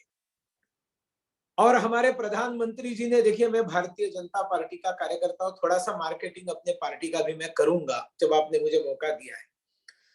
जब कोविड काल में सारी दुनिया संकट में थी और हाइड्रोक्सी क्लोरोक्विन और पैरासिटामोल ये जिस मात्रा में भारत में अवेलेबल था, दुनिया के कई देशों में ये अवेलेबल नहीं था। वसुधैव कुटुंबकम का परिचय हमारे प्रधानमंत्री जी ने सारी दुनिया को दिया। जो लोग अफोर्ड कर सकते थे, लेकिन उन्होंने हमारे कुछ मेडिसिन पर सैंक्शंस डाले हुए थे, उनको बताया कि पहले ये सब हटाओ और बाद में आपको पैरासिटामोल जितना चाहिए लेकर जाओ, पैसा देकर, मुफ्त में नहीं। जो अफोर्ड कर सकते थे, हमारे मित्र देश थे, उनको एट द कॉस्ट जितना उसका दाम था उतना दाम उनको उनसे लेकर हमने दवाइयां दी। जो थोड़े से गरीब देश थे उनको आधी कीमत में भारत ने दवाइयां दी, और जो अत्यंतिक गरीब देश थे उनको बिना मूल्य दवाइयां देने का काम भारत ने किया। और ये दिखाया कि भारत का हिंदुत्व, भारत का विश्व परिवार की भावना, ये मानवीयता है, ये ह्यूमैनिटी है, ये एक्सप्लॉयटेशन नहीं है, ये शोषण नहीं है, ये भारत है, ये भारत का हिंदुत्व है। ये अर्थ है वसुंधरा परिवार हमारा, भारत भूखा विशाल चिंतन। साथियों, जिस तरह से हम लोग मानते हैं कि सारी दुनिया एक परिवार है, उस तरह से हम लोग ये भी मानते हैं कि चर और अचर सृष्टि सब में ईश्वर का वास। और फिर हम लोगों को याद है प्रहलाद की कहानी, आपको पता होगी, जब उसके अत्याचारी पिता ने उसको चैलेंज किया, कहाँ है तुम्हारा नारायण? तब उसने कहा कि सब जगह पर नारायण है। तो पिता पूछता है, क्या इस पिलर के अंदर, इस खंबे के अंदर नारायण है? हाँ बिल्कुल है। और जब उसने अहंकार में आकर वो पिलर तोड़ दिया, तब अपने भक्त का शब्द रखने के लिए नरसिम्हा उसके अंदर से प्रकट हो गए। कहानी हम सबको पता है। ये तो सब प्रतीकात्मक है। संत ज्ञानदेव जी ने एक भैंसे के मुख से गायत्री मंत्र जपाया था जब उन्हें चैलेंज किया गया था काशी विद्वत परिषद में। संत चांगदेव आ गए उनको मिलने के लिए, उन्होंने सारे जहरीले प्राणियों को वश किया था। वो व्याघ्र पर बैठकर आ गए, गले में सांप डालकर आ गए, बिच्छू इधर उधर घूम रहे थे, नाग सर पर फंड निकाल कर बैठा था, और वो चले गए संत ज्ञानेश्वर को मिलने के लिए, दिखाने के लिए, देखो मेरे अंदर कितनी बड़ी, मैंने सारे चरों को, जहरीले पशुओं को वश कर लिया है। संत ज्ञानदेव, निवृत्ति, सोपान, मुक्ताबाई, 4 गरीब बच्चे अपने छोटे से झोपड़े के दीवार पर बैठे हुए थे, मंजन कर रहे थे।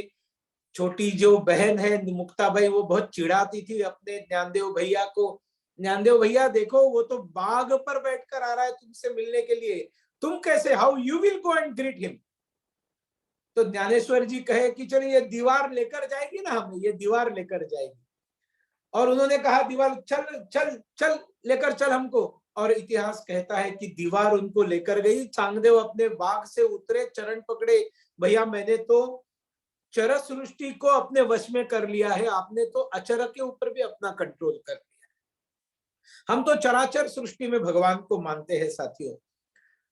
और फिर हम लोगों को दुनिया ने पर्यावरण प्रेम सिखाने की जरूरत नहीं है। ह्यूमैनिटी का सबसे बड़ा आदर्श अगर कोई है तो हमारे भारत का पर्यावरण प्रेम है। हमारे हर भगवान के साथ एक वाहन है, जो वाहन कोई ना कोई प्राणी या पंछी है। हमारे हर भगवान के साथ कोई ना कोई एक पेड़ है। हमारे हर बच्चे के नामकरण में हम लोग कई सारे बच्चों को ऋतुओं के नाम देते हैं, सीजन्स के नाम। हमारे यहाँ शरद है, हमारे यहाँ वसंत है, हमारे यहाँ गुलाब राव है, हमारे यहाँ सुनो चंपा सुनो तारा, कोई जीता कोई हारा, चंपा तारा लड़कियों के नाम है। हमें पर्यावरण प्रेम सिखाओगे आप। हमारे ज्योतिष भी जब बैठते हैं और आपका कुंडली देखते हैं, बताते हैं कि ये ग्रह आज आपका संकट में है, उपाय क्या है, मछलियों को दाना दो, बंदर को जाकर केला खिलाओ, गाय को रोटी खिलाओ, चींटियों के सामने चीनी डालो। मैसेज क्या देता है हमारा हिंदू धर्म, हिंदुत्व, इस देश का विचार, कि आपका हित उस प्राणी के हित के साथ जुड़ा हुआ। आपको अगर आपकी समस्या से रास्ता निकालना है, yes there is a way, and what is that way, आपको इस चराचर सृष्टि की चिंता करनी है, उसका आप ठीक करो, आपका ठीक हो जाएगा। ये हमारा शास्त्र हमें बताता है, और हमें ये कम्युनिस्ट सिखाएंगे, हमें ये वेस्ट सिखाएगा ह्यूमैनिटी की बातें। अभी अभी प्रताप चंद्र सारंगी जी ने जो उदाहरण बताया था, ये संत नामदेव जी का उदाहरण था। कुत्ता जब रोटी लेकर भागता है तब बोलते हैं, अरे कच्ची रोटी मत खाओ, तुम्हारा पेट बिगड़ जाएगा। प्रताप चंद्र सारंगी जी, स्वादिष्ट लगेगा नहीं, कहते हैं तुम्हारा पेट बिगड़ जाएगा, कच्ची रोटी खाओगे तो घी के साथ खाओ, घी के साथ खाओ करके कटोरी लेकर पीछे भागते हैं। संत एकनाथ अपने अंतिम दिनों के लिए सभी के साथ गंगा जल अपने लुटिया में लेकर जब वापस आ रहे तब भीषण सूखा पड़ा हुआ है, और उस सूखे में एक गधा जो है अंतिम घटिका गिन रहा है मरने के लिए, उसको पानी नहीं है। संत एकनाथ सारा अपना जो गंगा जल रखा है वो उसके मुंह में डालते हैं। साथी कहते हैं, अरे ये अंतिम दिनों के लिए लेकर जा रहे थे ना। एकनाथ कहते हैं, मरने के बाद मुर्दे के मुंह में गंगा जल डालने से क्या फायदा है, ये गधा जो मर रहा है इसके मुंह में अगर गंगा जल डालूंगा तो थोड़े दिन तो कम से कम ये जी लेगा। तो हमें मानवीयता सिखाने की दुनिया को आवश्यकता नहीं है। हमने डंके के चोट पर दुनिया को बताना चाहिए कि हिंदुत्व मतलब मानवीयता है, और मानवीयता का दूसरा नाम हिंदुत्व है, और they are same both sides of same coin. ये हमने बताना चाहिए। हमारा चरित्र और व्यवहार भी उसी तरह से है, हम सब लोग इसको जानते हैं। और जब विश्व धर्म सम्मेलन में विवेकानंद जी गए, उनको कौन से उनके सेंटेंस पर तालियां गिरी, my dear brothers and sisters. एक वाक्य में उन्होंने विश्व परिवार को रिलेटिव बना दिया, आपस में रिलेटिव बना दिया। उन्होंने तो कल्पना भी नहीं की थी ऐसे। जहां उनकी कल्पना नहीं पहुंचती वहां पर हमारी मानवीयता पहुंचती है, आत्मीयता पहुंचते हैं, अपनापन पहुंचता है। स्त्रियों के प्रति आत्मीयता की भावना हमें दुनिया ने सिखाने की जरूरत नहीं है। महिलाओं के प्रति सम्मान की भावना, हिंदू धर्म की कोई भी पूजा तब तक पूर्ण नहीं होती जब तक अर्धनारेश्वर के साथ अर्धांगिनी पूरा समय बैठकर पूजा में बैठती नहीं है, तब तक कोई पूजा पूरी नहीं होती। 50% का रिजर्वेशन जन्म के साथ हिंदू धर्म ने महिलाओं को दिया हुआ है। हमारे देश के अंदर आप रामायण देखिए, महाभारत देखिए, यश चोपड़ा, बी.आर. चोपड़ा और रामानंद सागर कोई मामूली डायरेक्टर्स नहीं थे. They were legendary directors, those who made these great serials, and they exactly brought the picture of Ramayana and Mahabharata, how people used to dress, what was the situation, क्या उस समय कैसी situation साकार की. उसमें न कभी सीता ने घूंघट उठाया है, न द्रौपदी ने कभी घूंघट उठाया है, न कैकेयी ने उठाया है, न गांधारी ने उठाया है, न कुंती ने उठाया है. कभी घूंघट नहीं खोला, घूंघट नहीं रखा, पर्दे में कोई रहते नहीं थे. ये इस्लाम के आक्रमण के बाद हमारे अंदर ये सारी गलतियां आ गई. घूंघट नहीं खोलूंगी सैया तेरे आगे, ये हमारे देश का नहीं है. हमने कभी सौंदर्य को छुपाकर रखने की चीज नहीं माना है. हमने पुरुषों को संयम में रहने की शिक्षा दी है. इसलिए भारत के विचारधारा के सामने कोई चैलेंज नहीं है. हम लोगों को इन सब बातों को लोगों को बताना पड़ेगा, और ये बताने का काम एक छोटे फोरम के माध्यम से चर्चा करने का काम आप लोग कर रहे हैं. इसलिए मैं आप सबको बहुत बहुत अभिनंदन करता हूं, बधाई देता हूं. शांति मंत्र भी हम लोग जानते हैं, असतो मा सद्गमय तमसो मा ज्योतिर्गमय भी हम लोग जानते हैं. सर्वेपि सुखिनः सन्तु सर्वे सन्तु निरामयाः सर्वे भद्राणि पश्यन्तु मां कश्चित् दुख भाग भवेत् भी हम सब लोग जानते हैं.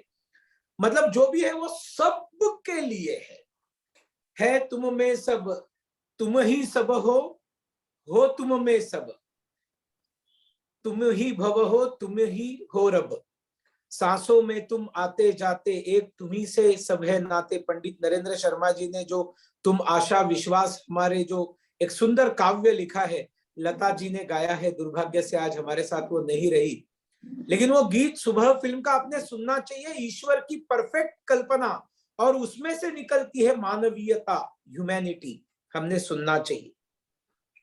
लेकिन but there is a big but, जिसके ऊपर मैं थोड़ा प्रकाश डालना चाहता हूं कि हमने इस सर्व समावेशकता, सबसे प्यार करो, सत्य, अहिंसा, दया, क्षमा, शांति, ऐसे बड़े बड़े शब्द तो रखे, लेकिन उसके बारे में गलतफहमियां भी हमारे समाज में बढ़ने लगी. एक गाल पर झापड़ मारो तो दूसरा गाल आगे करो, इधर तक ठीक है. दूसरे गाल पर झापड़ मारने के बाद क्या करो, तो हमारे यहाँ पर हमारे सारे देवी देवताओं के हाथ में शस्त्र है. ये शस्त्र भी मानवीयता है, ये भी ह्यूमैनिटी है, ये हिंसा नहीं है. आतताई के साथ उसके जैसा व्यवहार करना ये मानवीयता है. विंचू देव्हाऱ्यासी आला देव पूजा नावडे त्याला तेथे पैजाराचे काम. संत तुकाराम बताते हैं, बिच्छू आता है मंदिर के अंदर और वो भगवान के ऊपर चढ़ता है, उसको देव पूजा वगैरह कुछ मालूम नहीं है. उसको अगर जूते से मारना है तो आप ये मत समझो जूता कहाँ लगने वाला है, वो बिच्छू को मारने के लिए जूता ही लगता है. ये अहिंसा है, ये हिंसा नहीं है. भले हम जियो और जीने दो बोलेंगे, लेकिन क्या मरने के लिए तैयार हो? क्या पाकिस्तान की सीमाओं के ऊपर, चाइना की सीमाओं के ऊपर हम अहिंसा के पाठ पढ़ेंगे या चरखा चलाते बैठेंगे? वहां से बम आएंगे और यहाँ से हम चरखे से सूत काटेंगे और सूत के मुलायम मुलायम गोले डालेंगे, ले लीजिए हमारा अहिंसा. हम लोगों को जागरूक होना चाहिए. ये मानवीयता वगैरह बड़े बड़े शब्दों के अंदर हमने हिंदू समाज को खतरे में डालना बंद करना चाहिए.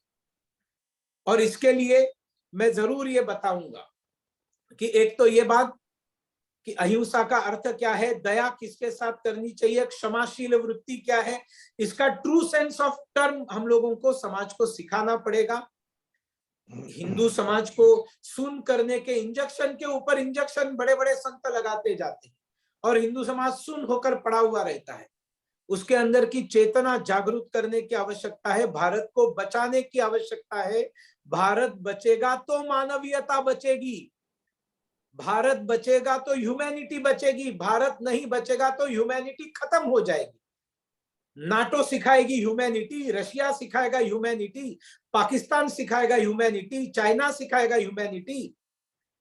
ये ह्यूमैनिटी भारत सिखा सकता है, और ये भारत तभी सिखा सकता है जैसे गणपति बाप्पा के हाथ में एक मोदक है, आओ प्रसाद, प्रलोभन भी है. लेकिन अगर कोई आतताई बनता है तो दूसरा हाथ उसका थोड़ा सा आपको ये भी दिखाता है, पेशेंस दिखाता है, सबूरी दिखाता है. श्रद्धा और सबूरी। लेकिन उसके बाद में अगर कोई नहीं मानेगा तो हमारे भगवान के हाथ में शस्त्र भी होता है। और इसलिए अग्रतः चतुर्वेदः पृष्ठतः सशर धनु इदम ब्राह्मम इदम शास्त्रम शापादपि शरादपि। परशुराम का ये श्लोक हमने हमेशा याद रखना चाहिए। Knowledge of power is equally important as important power of knowledge is. ज्ञान की शक्ति जरूरी है, लेकिन शक्ति का ज्ञान अगर आपके पास नहीं है तो ज्ञान की फिर बख्तियार खिलजी आएगा और वो तक्षशिला या नालंदा को जलाकर खत्म कर डालेगा। उसके लिए कुछ नहीं है ये सारी चीजें।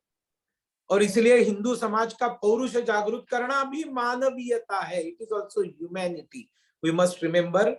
And my last point is, हमारे अंदर बहुत बड़ी गलतियां आई है।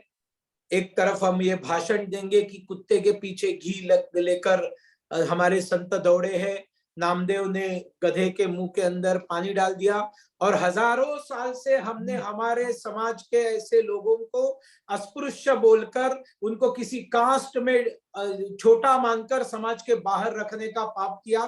5000 साल रिजर्वेशंस एंजॉय किए, 5000 साल रिजर्वेशंस एंजॉय किए जिनको सवर्ण कहा जाता है। 5000 साल वो क्या था?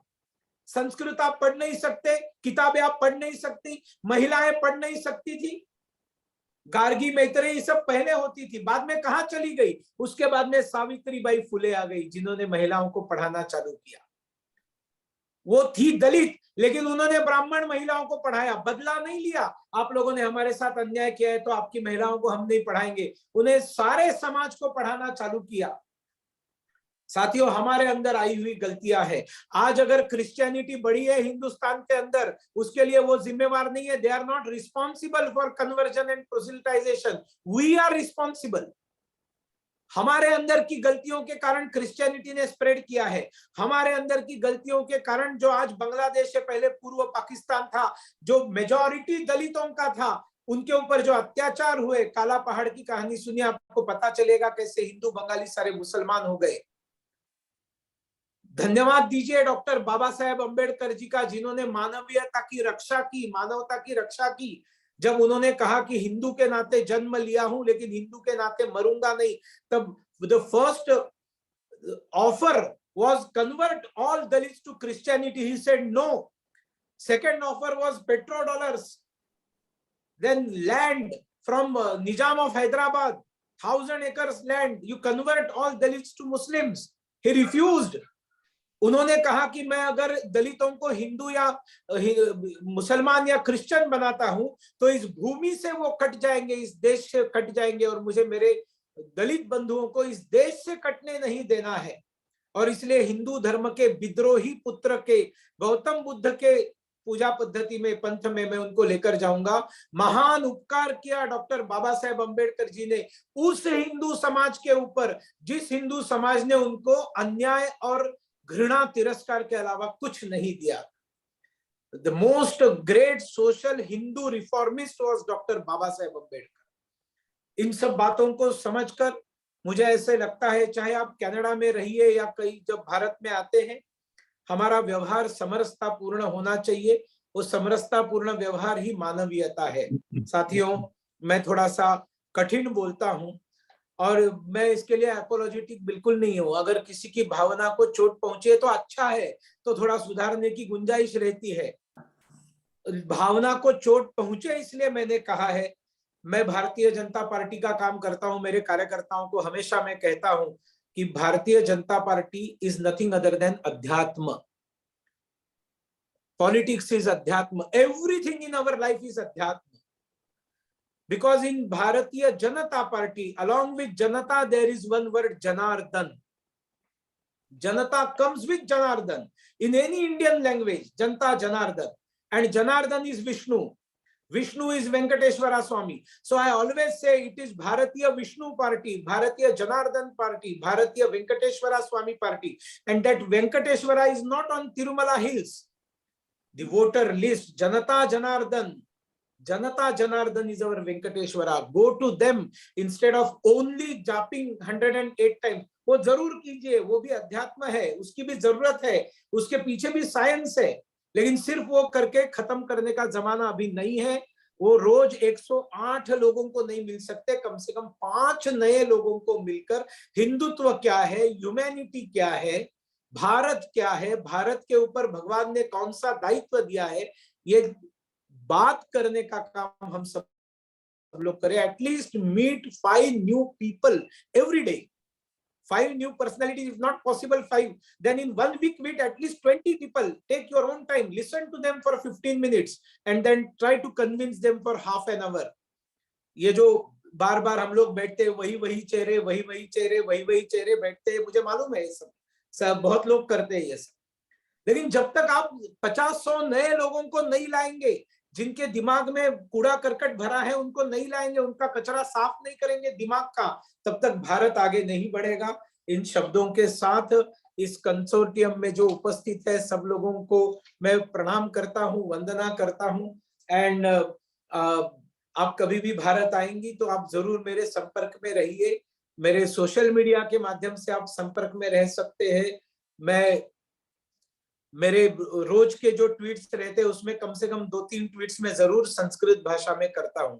इसका मतलब आप समझ सकते हैं। और आज मैं आपको बताता हूं, एक दिन आएगा इस दुनिया में कि भारत के नहीं, दुनिया के लगभग सभी बुद्धिजीवियों को संस्कृत में ट्वीट करने पर ये नियति जो है कंपेल करने वाली है। ये दिन जरूर आएगा, क्योंकि इसमें जो महानता है वो महानता आपको और कहीं नहीं मिलेगी।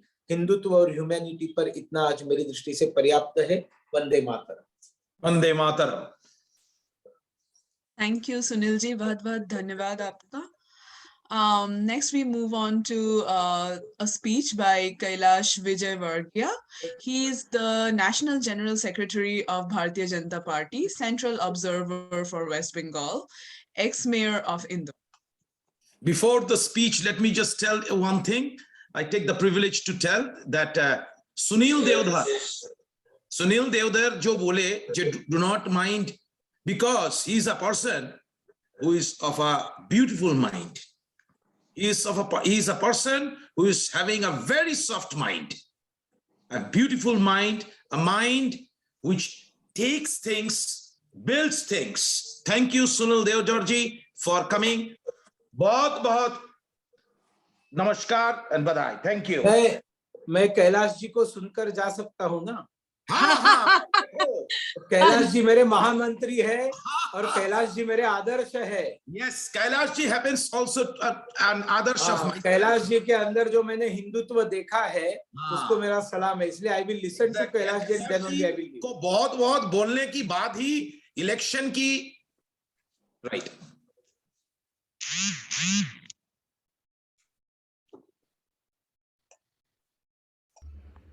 नमस्कार। मिस्टर एंड मिसेस घोष ने विशेष आग्रह किया कि मैं हिंदू और मानवता पे कुछ शब्द कहूँ। सबसे पहले तो मैं उन्हें धन्यवाद देता हूँ। जहाँ तक हिंदू शब्द का सवाल है तो वास्तव में ये सनातन धर्म है और मैं हमेशा गर्व करता हूँ कि मेरा जन्म हिंदू सनातन धर्म में हुआ है। आप सभी जानते हैं हिंदू धर्म में वेद है, पुराण है, महाभारत है, रामायण है, सब में अलग अलग ज्ञान है, अलग अलग संदेश है और सबका सार यदि हम देखें तो सिर्फ एक है, मानवता का कल्याण, विश्व का कल्याण। आप सिर्फ मानवता की बात कर रहे हैं, हम प्रकृति के साथ भी ईश्वर को रूप मानते हैं। मेरे पीछे हनुमान जी का स्वरूप आप देख रहे हैं। हनुमान जी हमारे बहुत ही अद्भुत देवता है, बानर स्वरूप है, हम इनकी पूजा करते हैं। गाय, हम उनको भी पूजते हैं। तो प्रकृति भी हमारे बहुत ही करीब होना चाहिए, उसका सम्मान होना चाहिए, उसका शोषण नहीं होना चाहिए, दोहन होना चाहिए। हम पेड़ काटते हैं, हमारी परंपरा जितने पेड़ काटें उससे ज़्यादा पेड़ लगाएं। तो कुल मिलाकर चाहे मनुष्य हो चाहे प्रकृति हो, सबका संरक्षण करना। यदि आप वेद की ऋचा में पढ़ेंगे तो हमारे यहाँ वसुदेव कुटुंबकम, विश्व एक परिवार है, पूरे विश्व को एक परिवार माना। फिर सर्वे भवन्तु सुखिनः, सर्वे सन्तु निरामया, सब सुखी हो, सब स्वस्थ रहे, सबका कल्याण हो। हमने किसी जाति की बात नहीं की, उसमें मानवता की बात की है। विश्व में बहुत सारे ऐसे धर्म हैं जो कहते हैं कि आप हमारा धर्म कबूल करो तो आपको जन्नत मिलेगी, नहीं तो आप काफिर हैं। हमारे यहाँ नहीं, हमारे यहाँ आत्मा को परमात्मा माना है। आत्मा हमारे यहाँ मनुष्य में होती है, आत्मा हमारे यहाँ जानवर में होती है। इसलिए किसी को भी तकलीफ नहीं देना और सबकी सेवा करना, ये हिंदुत्व का सार है।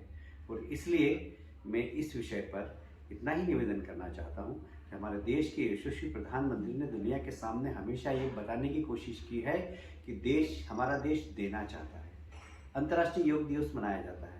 यूएन में हमारे देश के प्रधानमंत्री ने सारे राष्ट्रों से आह्वान किया था कि हमारे ऋषि मनीषियों ने हमें योग दिया है, अपनी साधना के बल पर, अपनी तपस्या के बल पर हमने सारी दुनिया में बांटा है। 150 देशों में योग सिखाने का काम भारत के योगाचार्य कर रहे हैं। ये हमारी परंपरा है। पिछले दिनों कोविड की महामारी में अमेरिका जैसे देशों को भी हमने दवा उपलब्ध कराई। कुल मिलाकर हमारा मानवता के मामले में बहुत साफ पक्ष है कि किसी भी देश का व्यक्ति हो, अभी रशिया और यूक्रेन का युद्ध चल रहा है, देश के प्रधानमंत्री जी की भूमिका देखिए, उन्होंने साफ कहा दुनिया के सामने कि हिंसा किसी भी समस्या का समाधान नहीं है। इसलिए युद्ध के हम पक्षधर नहीं हैं। टेबल पर बैठकर दुनिया की हर समस्या का निराकरण किया जा सकता है। ये हमारे मूल सिद्धांत हैं। मैं समझता हूँ कि मेरा समय बहुत कम है।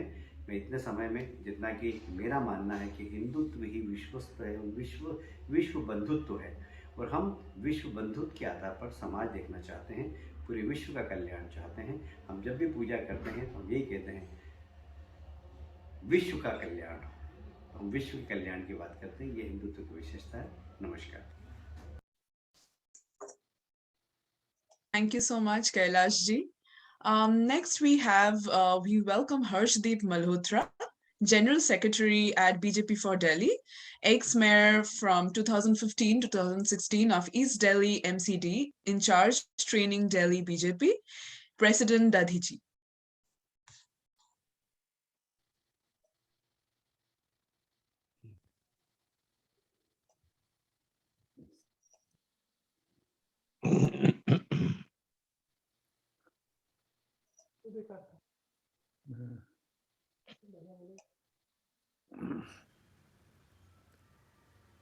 मैं इंडिया कैनेडियन कंसोर्शियम को बहुत बहुत साधुवाद देता हूँ। उन्होंने एक बहुत अच्छे और महत्वपूर्ण टॉपिक पर आज ये सेमिनार रखा है, हिंदुत्व और मानवता। हिंदुइज्म और उसके साथ जुड़ता हुआ ह्यूमैनिटी, ये डायरेक्टली प्रोपोर्शनल है एक दूसरे के। आज से ही नहीं, हजारों लाखों वर्ष पूर्व से ही, अगर मैं एक उदाहरण दूं महर्षि दधीची का, जिन्होंने उस समय हिंदू संस्कृति की रक्षा करने के लिए अपने अंगों का दान देना तय किया, जीते जी तय किया। उस समय देवताओं और दानवों का जो युद्ध हुआ, इंद्र देवता ने ब्रह्मा जी के कहने पर महर्षि दधीची से ये निवेदन किया कि वो अपनी अस्थियों का दान दे दें, जिससे कि दानवों को खत्म किया जा सके। इस कारण से उन्होंने मानवता की रक्षा करने के लिए, उस समय हिंदुत्व की रक्षा करने के लिए जीते जी ये तय किया कि मैं समाधिस्थ हो जाऊं, और उसके बाद उनकी अस्थियों से जो वज्र बना, उस समय के दानवों का खात्मा किया जा सका। तो हजारों लाखों वर्षों पूर्व से हिंदुत्व को मानवता के लिए ही जाना जाता है। और आज के परिप्रेक्ष्य में भी देखेंगे अगर आप, तो हिंदू एक पूजा पद्धति नहीं है। हिंदुत्व एक जीवन जीने की कला है, एक जीवन जीने की शैली है। यहाँ पर सभी धर्म, सभी समाज के लोगों का उतना ही आदर है जितना हिंदुओं का आदर है। जैसे भारत भी आज ऐसा नहीं है कि केवल हिंदुओं के लिए जाना जाता है, यहाँ पर क्रिश्चियंस, मुस्लिम्स, बाकी अन्य धर्म के लोगों का भी उतना ही सम्मान है। तो मैं समझता हूँ कि हिंदुत्व सीधा सीधा मानवता के रूप में ही हिंदुत्व को देखा जाता है। और मैं इस बात के लिए भी बहुत बहुत धन्यवाद देता हूँ कंसोर्शियम को, इंडो कैनेडियन कंसोर्शियम को, कि उन्होंने मुझे भी इस विषय पर बात करने के लिए बुलाया। हालांकि मेरे से पहले के वक्ताओं ने भी हिंदुत्व और मानवता के विषय में अपनी बात कही है, पर मुझे लगा कि ये एक ज्वलंत उदाहरण है हजारों लाखों वर्ष पूर्व का, कि तब से लेकर के अभी भी हिंदुत्व उदारवादी है, कट्टरवादी नहीं है, और समाज को साथ लेकर के चलने वाला हिंदुत्व है, और हिंदुस्तान में सभी को मिलाकर के हिंदुत्व है। आप सबने मेरी बात सुनी, मैं आपका बहुत बहुत धन्यवाद करता हूँ। नमस्कार। Thank you so much, Harshdev Malhotra ji.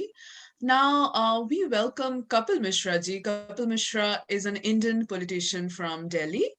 Before joining the Bharatiya Janata Party in 2019, Mishra ji was an Aam Aadmi Party MLA representative. He was inducted as a water resource minister in Arvind Kejriwal cabinet led by the AAP government of NCT Delhi. He is also the co-founder and coordinator of Youth for Justice, a New Delhi-based youth action group.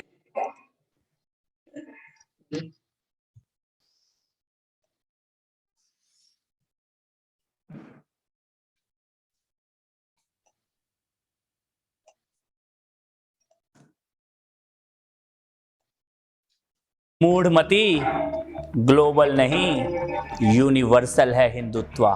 Hindutva को आतंक कहने वालों, हाँ, सदियों से हिंदुत्व आतंक है। आतंकवादियों के लिए, आतताइयों के लिए, राक्षसों के लिए आतंक है हिंदुत्व। कलाम बनकर आओगे तो बुद्ध है हिंदुत्व, लेकिन अगर कसाब बनकर आओगे तो भयानक युद्ध है हिंदुत्व। हिंदुत्व का स्वाद शबरी के झूठे बेरों में है। हिंदुत्व का मतलब भरत के साथ खेलते हुए शेरों में है। हिंदुत्व राम की मर्यादा, सीता की तपस्या, लक्ष्मण की शक्ति, हनुमान की भक्ति, दशरथ का वचन, जटायु का त्याग। तुम्हारी समझ में क्या आएगा?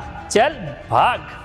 हिंदुत्व को गाली देने वालों, कभी शिशुपाल की कहानी पढ़ लेना। 100 गाली तक माफ और 101 होते ही साफ। ये कृष्ण का हिंदुत्व है। याद रखना, हम तुम्हारी गालियों का जवाब नहीं दे रहे हैं, लेकिन तुम्हारी गालियों की गिनती जरूर कर रहे हैं। हिंदुत्व का मतलब 100 गालियों का जवाब देना नहीं है। हिंदुत्व का मतलब 101 गालियों का हिसाब देना है। हिंदुत्व भीष्म की प्रतिज्ञा, विदुर की नीति, कर्ण का दान, अभिमन्यु का शौर्य, अर्जुन का बाण, एकलव्य की साधना, गीता का ज्ञान, महाभारत का संग्राम, दुशासनों की छातियों को चीरकर लहू का पान करने वाला भीम का संकल्प। हिंदुत्व डरो मत, लेकिन छेड़ो भी मत। हिंदुत्व गार्गी का ज्ञान, मैत्रेयी का तर्क, लोपामुद्रा की बुद्धि, शची का तेज, कौशल्या का तप, सीता का जप, यशोदा का स्नेह, राधा का प्रेम, लक्ष्मीबाई का शौर्य, दुर्गावती की वीरता, रानी चेन्नम्मा का साहस, अहिल्याबाई होलकर का शासन। किसी हिजाब में बांध नहीं पाओगे भारत की बेटियों का मन। हिंदुत्व को समझना हो तो बस इतना समझ लेना, गौरी, गजनी, बाबर जैसे पागल श्वानों के नामों निशान मिट गए, लेकिन सोमनाथ का शिखर आज दोबारा अपनी पूरी भव्यता के साथ खड़ा है। अयोध्या में भगवान श्री राम का मंदिर आज दोबारा बन रहा है। हिंदुत्व सत्य है, हिंदुत्व सनातन है। जहां लाखों वर्षों से पता है कि धरती गोल है, चपटी नहीं। हिंदुत्व वो सनातन विज्ञान है। जितना गहरे जाओगे हिंदुत्व को ही पाओगे, जितना ऊपर उठोगे हिंदुत्व से ही जुड़ोगे। अणु, परमाणु, आत्मा, पुनर्जन, अंतरिक्ष, पर्यावरण, जीव मात्र का सम्मान, योग और ध्यान, हिंदुत्व इन सब का मूल है। तुम इसे भूल गए, ये तुम्हारे पूर्वजों की भूल है। ये हिंदुत्व को डिसमेंटल करने का सपना पाले न जाने कितने कीट पतंगे आए और निपट गए। हिंदुत्व कल भी था, हिंदुत्व आज भी है और हिंदुत्व कल भी रहेगा। हिंदुत्व सत्य है, हिंदुत्व सनातन है। Thank you, Kapilji. Interesting recitation. Now we welcome our very own Dr. Gautam Ghosh. He's an author and advocate and the president of SARC Human Rights Foundation India. He is the secretary of India-Canada Consortium. Namaskar.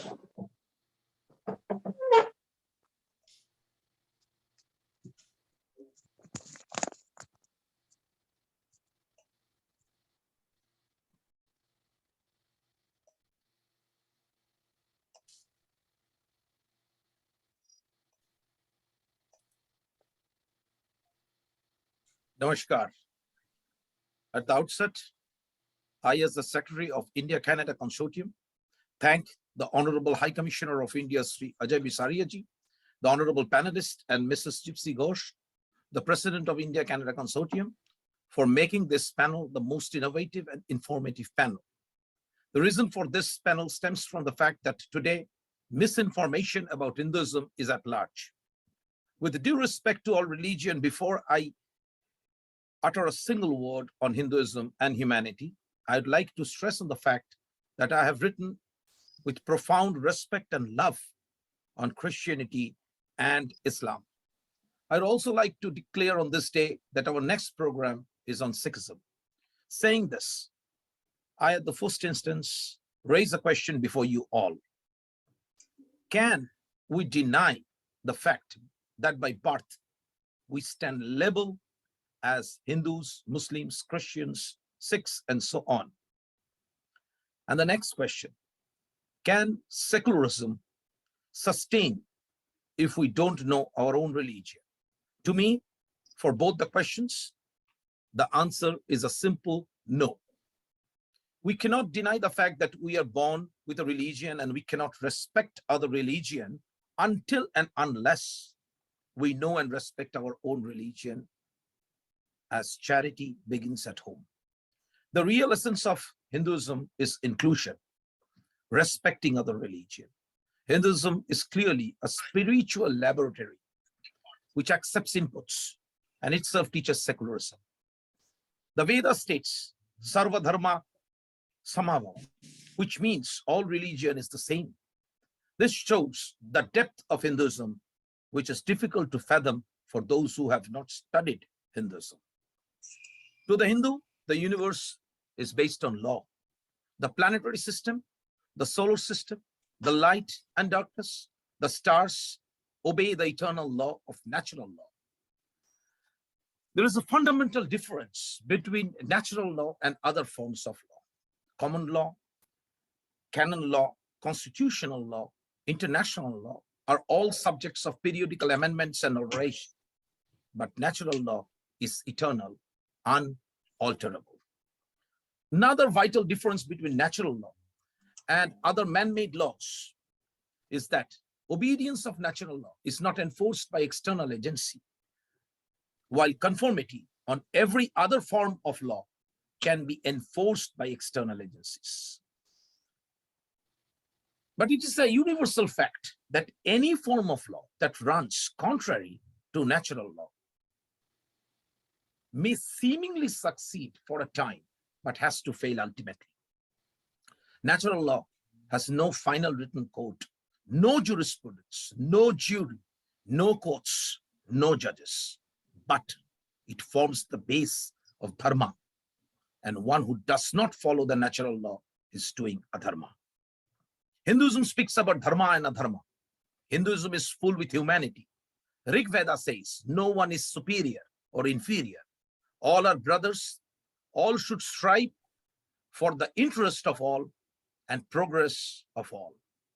Mantra 5, para 60, part 5. Arthaveda commands humankind to dine together and be firmly united as spikes attached to the hub of a chariot wheel. Mantra 3, part 30, number 6. We have to quote Manu, which form the backbone of Hinduism. Manu chapter 10.65 says, the son of a Sudra can attain the rank of a Brahmin, and the son of a Brahmin can attain the rank of a Sudra. This verse clearly shows that Hinduism is all-inclusive. There is no caste system in actual Hinduism. The verse actually sanctions against the caste system. Vashishta, the guru of Rama, was born Sudra, but treated as a Brahmin as he lived the life of monk and a guru. Saying this, I conclude with the quote of Swami Vivekananda, which Swamiji gave at the concluding session of the World Parliament of Religion in 1893 at Chicago. Swamiji said, "I am proud to belong to a religion which has taught the world both tolerance and universal acceptance. We believe not only in universal toleration, but we accept all the religions as true." Thank you. Namaskar, Dr. Gautam Ghosh. Thank you so much, Dr. Ghosh. I think this was a very important speech for us because we are getting to know like the very reason for this whole event that we are having today. Thank you so much.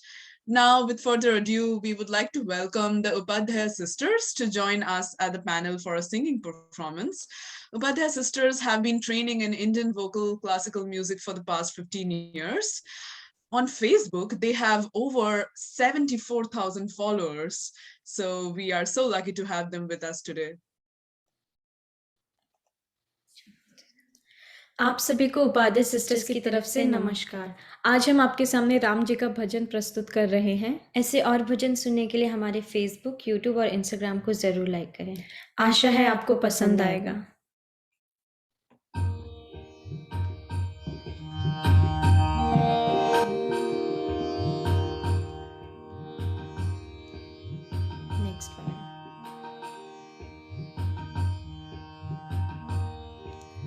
Raghupati Raghav राजा राम पतित पावन सीताराम। रघुपति राघव राजा राम पतित पावन सीताराम। सीताराम सीताराम भज प्यारे मन सीताराम। सीताराम सीताराम भज प्यारे मन सीताराम। रघुपति राघव राजा राम पतित पावन सीताराम। ईश्वर अल्लाह तेरो नाम सबको सन्मति दे भगवान। ईश्वर अल्लाह तेरो नाम सबको सन्मति दे भगवान। रघुपति राघव राजा राम पतित पावन सीताराम। मुख मन तुलसी घटा मन राम जब बोलो तब सीताराम। मुख मन तुलसी घटा मन राम जब बोलो तब सीताराम।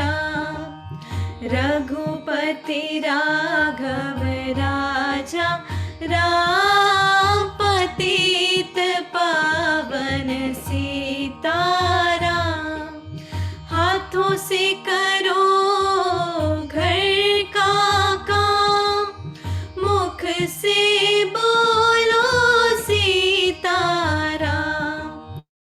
हाथों से करो घर का काम मुख से बोलो सीताराम। रघुपति राघव राजा राम पतित पावन सीताराम। कौशल्या का वाला राम दशरथ जी का प्यारा Ram.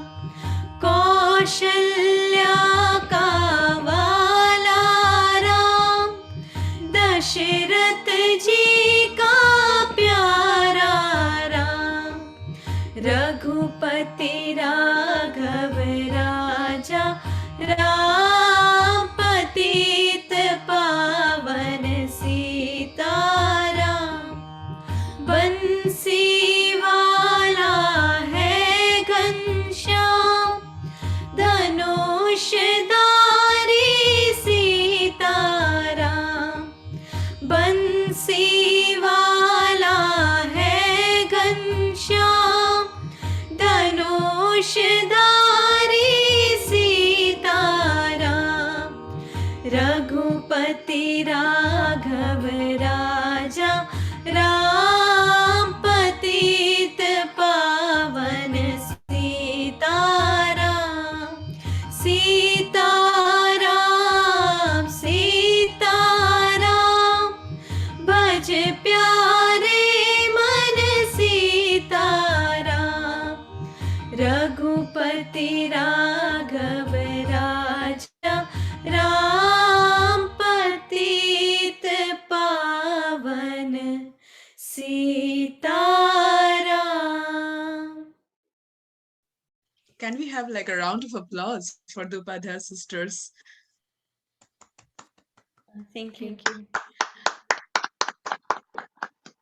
I don't know about you all, but suddenly the atmosphere has transformed here, at least in the Zoom room, into a very divine and sacred and pure form. Thank you so That was much. our motive to do so. We're glad that that happened. Thank you. Yeah. Thank you so much. Mhm. Next, we have Dr. Amit De. Dr. Amit De is the Ashutosh Chair Professor of Medieval and Modern Indian History in the Department of History, Center for Advanced Studies. He has been awarded several international fellowships, which include Commonwealth Scholarship, Charles Wallace India Trust Fellowship, both in UK, Baden-Württemberg Fellowship in Germany, US Department of State Fellowship, Max Weber Center Visiting Fellowship in Germany, and I hope I'm pronouncing this right, Linnaeus Palm Exchange Program 3 times in Sweden. We welcome you, Dr. Amit De. Thank you so much for a very generous introduction. Namaskar to you all. For the next 9 or 10 minutes, I'll be trying to explore the connectivity between Hinduism and humanity. I'm extremely grateful to India-Canada Consortium, particularly Dr. Gautam Ghosh, who has given me this opportunity to share my views on this very sacred and very elevated forum, and on a topic that is very relevant, particularly when the world is gravitating more towards exclusivism. Dr. Ghosh has rightly pointed out that we need to define humanity. Humanity means inclusivism. Humanity means collaborative spirit. Humanity means that you are capable of addressing the aspirations of marginalized or peripheral people. So let us see whether Hinduism was doing that in the pre-colonial South Asian context. By profession, I am a historian, so I will try to share the historical perspective regarding this connectivity between Hinduism and humanity. Now, one great historian has remarked that religion is the greatest archives of South Asia. I agree with that view. With that, I proceed because there's a time constraint on a very relevant topic. Actually, I have mentioned that humanity means the capability to address the aspirations of marginalized elements. Marginalized elements doesn't necessarily mean only peasants or workers and something like that. Or Dr. Ghosh has mentioned that there was actually no caste discrimination. Hinduism was inclusive, flexible. I will be speaking about that multicolored, multi-layered, heterogeneous Hinduism. Then that sort of a position is often denied to Hinduism by some of the custodians, but I think Hinduism is multicolored. That's why it can be loved. And our Upadhyay sisters, they resonated the spirit of prema and bhakti through their musical performance, through their musical presentation. That just added a new dimension to our program. So not only workers or peasants or the so-called lower castes, Hinduism also capable of addressing the aspirations of another marginalized elements in South Asian society. Women, in spite of being a woman, Mirabai could emerge as a strong exponent of Bhakti or popular Hinduism. Many Bhakti saints had women disciples. Prema plus Bhakti emancipated the movement, I mean popular Hinduism, from scriptural confines and enabled it to spill over to the common masses. I would call it de-elitization of popular Hinduism. That is one essential prerequisite for humanity or humanitarianism, whatever you call it. De-elitization or popularization of Hinduism, an integral part of Hinduism, particularly when you perceive Hinduism in the context of humanity. I will move forward. Then if you see the Mughal paintings, Jodhruk Gosai, an esoteric Hindu saint, was immortalized, particularly during his various interactions, spiritual interactions with a Muslim ruler, that is Jahangir. So Jahangir was welcomed in the modest cottage of Jodhruk Gosai. So broad-minded was Jodhruk. Jodhruk could have said that I don't want to meet, I don't want to interact with a Muslim ruler. He did not say that. He said, yes, I have a serious dialogue, interfaith dialogue with the Muslim ruler. Welcome, let him come, visit my modest cottage, no problem. So he visited, Jahangir visited his modest cottage, and they interacted for untold hours on spiritual aspects. That is one important part that had been immortalized in Mughal atelier, in Mughal paintings, very important. So this is the flexibility. This is the inclusivism, collaborative spirit of Hinduism, that it is capable of working with different elements, even non-Hindu elements. So Sullekul, that is peace with all, I will not elaborate because of the time constraint inflicted on me by the circumstances. So Sullekul means peace with all, in short, became a success. This is the Mughal policy. This became a success. This is my humble submission, because largely because of the collaborative, creative, imaginative, intuitive, inclusive, spiritual, and humane approach of such popular esoteric Hindu saints, culminating in mutual understanding and mutual appreciation involving different communities. Actually, my humble submission is also this, that the social and cultural history of South Asia was largely constructed by popular saints. I mean, also esoteric popular Hindu saints, not only by the sultans, but also by the saints. You will not understand Indian history and culture if you do not study the role, creative, imaginative, intuitive role played by these great saints of South Asia. I mean, the popular Hindu saints like Jodhruk Gosai and many others. I don't have the time to mention them. And let us wind up the discussion by mentioning one very ill-fated prince in Indian history, Darashuko, who learned Sanskrit and studied Upanishad and translated at least 58 Upanishads from Sanskrit into Persian and called it Sirri Akbar, the great mystery. Upanishad means mystery. So, during this translation phase, he was helped. So this is very important by the Banaras Pandits. The Banaras Pandits did not say that we shall not collaborate with a Muslim prince. They came forward and said, oh, you have interest in Upanishad, come forward. We are going to collaborate. This sort of a collaborative spirit was bubbling in the pre-colonial South Asian history. And not only the Benares Pandits, also Chandarbhan Brahmin, the secretary of Prince Darashuko, who collaborated between one great saint, Babalal Boiragi. He is elevated in the spiritual hierarchy of Darashuko, enshrined in the writings of Darashuko, Babalal Boiragi, very important.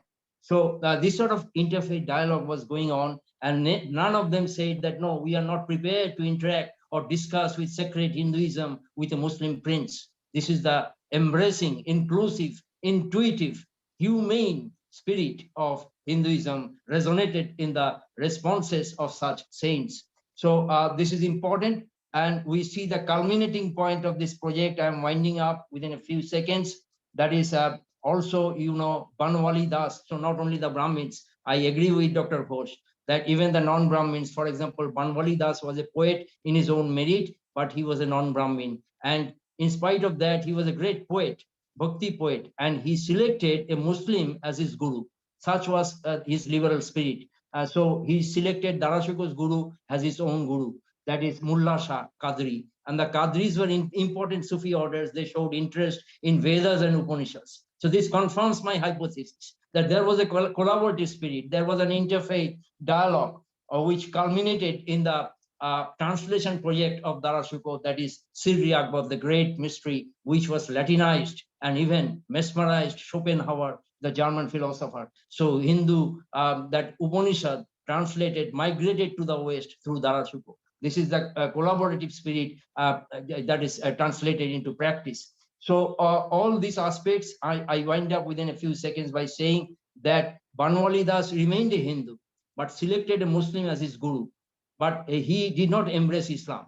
So this is the peaceful, meaningful, creative coexistence that was sustained by popular Hinduism, esoteric Hinduism, mystical Hinduism. That has to be celebrated, because we are living in a world which is just being vitiated by warfare. As we see around, people are killing people. So under such circumstances, we can derive inspiration from these popular saints, from these esoteric, mystical elements, which enriched not only Hinduism, but Indian society. I will wind up by saying that Vivekananda delivered his speech in Chicago. He said, I have not come here to preach Hinduism. I have come here to preach India. So in this way, India got entangled with a cultural phenomena that is Hinduism. I once again thank all the organizers and all those who have invited me to share my views for 10 minutes with you about Hinduism, Indian culture. So Indian culture is something which is spilling over to the world to promote a better understanding between nations and communities. Thank you very much. I wish great success for this program, which is already very successful. Namaskar. Thank you. Thank you so much, Dr. Amit Dey. The researcher in me is trying very hard right now to not ask you so many questions, but maybe that is for another time. Now we welcome Dr. Raj Balkaran to our panel. Dr. Raj Balkaran is a scholar of Sanskrit narrative texts and the author of The Goddess and King in Indian Myth. The Goddess and the Sun in Indian Mythology, and both were published by Routledge in 2018 and 2020 respectively. Having taught comparative religion and mythology at the University of Toronto School of Continuing Studies for a decade, he now tutors at the Oxford Centre for Hindu Studies, where he also serves on the Continuing Education Department's Course Development Board. Alongside his academic training, he has received extensive spiritual training as part of an oral tradition dedicated to the transmission of Indian wisdom teachings. Integrating his academic and spiritual training, he has founded the online School of Indian Wisdom, where he designs and delivers original online courses centered on practical life wisdom to be found in philosophical, mythological, and spiritual traditions of ancient India. Now we'll listen to his speech. Can you hear me okay? Yes, yes. Thank you for that kind introduction, and thank you for this chance to share some of my research with you. So Hinduism and international humanitarian law. I'd better start this timer to ensure that I take only the allotted 10 minutes. This what I'm sharing with you is part of a research project that was commissioned by the International Committee of the Red Cross. A colleague of mine, Dr. Walter Doran from the Royal Military College, contacted me to say, we'd like to research some of the ethics of warfare, ethics of violence, some of the teachings and wisdom of Hinduism. Would you be able to help? And of course, I made time for it. It was a very important project and very fulfilling work. The first question perhaps is, what is international humanitarian law? Well, it's not a misnomer. It is law that by which all nations are bound. And it is law that is geared towards humanitarian aims. It was born of the Geneva Conventions of 1949, and it seeks to mitigate the horrors of war. It's a humanitarian mandate about the minimization of human suffering through various conventions pertaining to biological weapons, chemical weapons, mines, etc., etc. So the question becomes, how might Hinduism enrich modern global discourse on IHL. The question isn't whether or not Hinduism measures up. Hinduism need not measure up. The question is, what does this ancient, wise tradition have to offer to our young, fumbling culture? So, what is Hinduism? We won't answer that today. But when I teach Hinduism, I always teach it in terms of metaphors, a tapestry of various strands, a body of various systems. You know, you have the circulatory system, the respiratory system, the endocrine system, they all work together. A jungle, an ecosystem. Hinduism is an ecosystem of ideas, but perhaps we can say that Hinduism revolves around the central theme of dharma, order, cosmic order. It's an evolute of the word Rita, the ancient Vedic word for the Tao, if you will, the order of things. You know, the sun and the moon, they rise and set according to the rhythms of nature. This is dharma. Dharma has to do with ethics, duty. It has to do with virtue. It has to do with purpose. It's a rich, rich word. And in my view, in Hinduism, there is a powerful tension at play, a tension between the renouncer dharma, initially renouncer, now widespread, founded on principles such as ahimsa, satya, asteya, aparigraha, brahmacharya. And these precepts are core to this worldview of the principles that need to be followed if one is to have any sort of success in escaping the wheel of rebirth, or at least improving one's stance in Maya, in samsara. But in addition to this sort of renouncer ideology, Hinduism is home of a vast, important, ancient householder dharma. How to navigate the world, how to enjoy proper relationships, how to engage in rituals that themselves are geared towards the upholding of the world. I call this the dharmic double helix. Hinduism, in one fell swoop, talks about the dharma of being in the world and the dharma of transcending the world. And Hinduism's perhaps the foundational seminal text, the Mahabharata, the India, the epic of India, the great epic itself comes along and says, okay, dharma is bipedal. We have pravriti dharma, the dharma of world engagement, and we have nivriti dharma, the dharma of world denial. And this walking contradiction is important because with one, we cater to the outer world, the material world, and for the other, we cater to the inner world, the spiritual world. And at every turn, the epic's heroes are caught between the two. Yudhishthira, the great king himself, he has to be goaded at every turn to engage polity, to engage righteous warfare. Arjuna, at the beginning of the Bhagavad Gita, no, I'll take a begging bowl, I'll do what's right. And Krishna says, no, you speak wise words, but you are not wise, because the wise do not grieve for the living or the dead, because they know never was there a time when I was not, or you were not, or these lords of earth were not, and never will there be a time when we cease to be. Get up and go.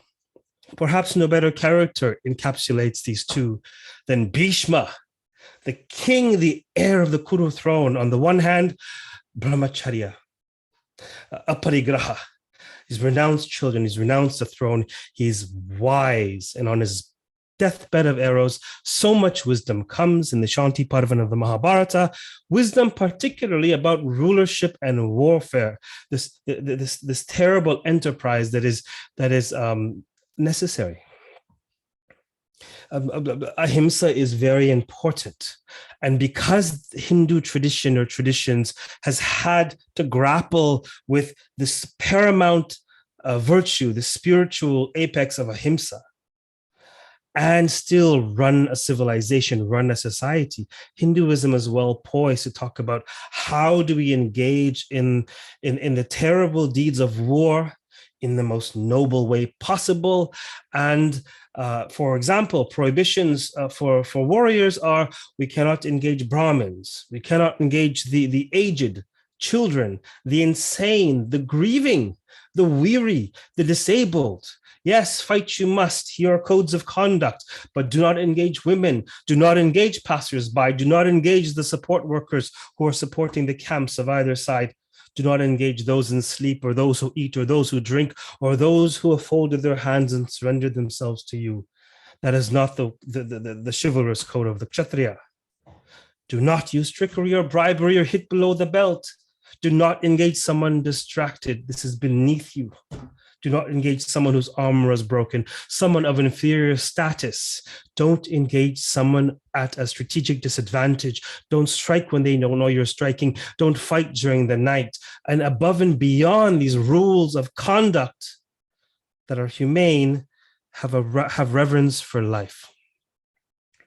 Compassion at all times. Spare the life of an enemy if he pleads for mercy. And even when the war is done, be kind to those who survive. The code of a king honored all women there whose men had been slain or whose sons had been killed, and he compassionately extended his protection to them. Kindness was most important to the king. The Lord favored those in distress, the blind and the wretched, with housing, clothes, and food. Yes, bear arms, and yes, wield your weapons, but not in the absence of the spirit of compassion. This is the brilliance of the Dharma double helix. Have respect even for the dead. See? Gentlemen, have the rights for the departed perform for all these men, says Yudhishthira. Let no one's body perish as if no one cared for them. So Hinduism offers a rich interlocutor, conversation partner to international humanitarian law. Because in the ancient Mahabharata, as along with other texts, we see that proportionality of force is demanded, and we see especially a minimization, the ethos of minimizing human suffering. This is of paramount importance to Hinduism. Not only does Hinduism contribute to international humanitarian law, by all accounts, from all of the committee members to whom I've submitted the report, to all of my collaborators, it's clear that among the world's religions, actually, Hinduism raises the bar of how humane a soldier ought to be.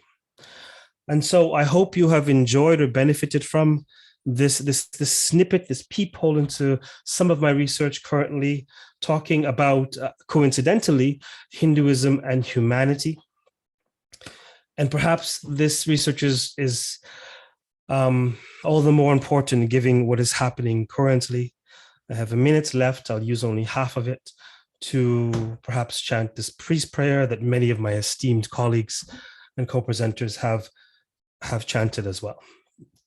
Om sarve bhavantu sukhinah, sarve santu niramayah, sarve bhadrani pashyantu, ma kaschid dukha bhag bhavet, lokaha samastaha Sukino bhavantu. Thank you very much for this audience. Thank you so much, Dr. Raj. This was truly, truly enlightening and truly eye-opening. Thank you so much. Now we welcome Professor T.S. Rukmani to our panel. Professor Rukmani is a Sanskritist who served many years on the faculty of Concordia University from 1996 to 2012. She has translated many Sanskrit texts into English. She later received an honorary Doctor of Letters D.Litt degree from University of Delhi in recognition of her 4-volume translation of a Sanskrit text on yoga philosophy by Veena Vikshu. She served as professor and head of the Department of Hindu Studies and Indian Philosophy at University of Durban Westville in Durban, South Africa. We welcome you, Professor. The topic for today is Hinduism in relation to all of humanity. We need to understand clearly what the words human and humanity stand for. The word human means the quality of or state of being human. The word humanity is from the Latin humanitas for human nature and stands for humans having virtues such as kindness and compassion towards other people and other living beings such as animals, birds, etc. My topic will I will approach the topic historically to see if these qualities of kindness and compassion were present in a weak or a strong sense in different periods of Indian history. It will also try to examine whether kindness and compassion extended to all living beings. Hinduism has a long history, stretching from the Vedic to modern times. Since the time given is only 10 minutes, I shall selectively use examples from this vast period to illustrate my point. We shall start with the Vedic and post Vedic period, which is considered to have lasted from about 2500 BC to 500 BC. It was in this period that the values and cultural artifacts of Hinduism were formulated and which to a large extent determined the journey that Hinduism took in subsequent periods. It is common knowledge that the culture of every nation has its own distinct markers which it inherits from its past. As for Indian culture is concerned, its concept of dharma is a unique feature that belongs to itself. Derived from the word rita, which is used in the Rig Veda for maintaining the physical and moral order of the universe, dharma in course of time added some more qualities to that of maintaining the physical and moral order of the universe. While dharma has many dimensions, I shall concentrate on its relevance to humans and their conduct in the context of the twin qualities of kindness and compassion. Derived from the root dhr, which means to conduct oneself in a manner that behoves a human being, dharma was moral guidance for the right behavior of humans vis-a-vis other inhabitants of the universe. Dharma thus comes under the category of a moral theory. But unlike Kant's categorical imperative, where the principles of morality had to be followed at all,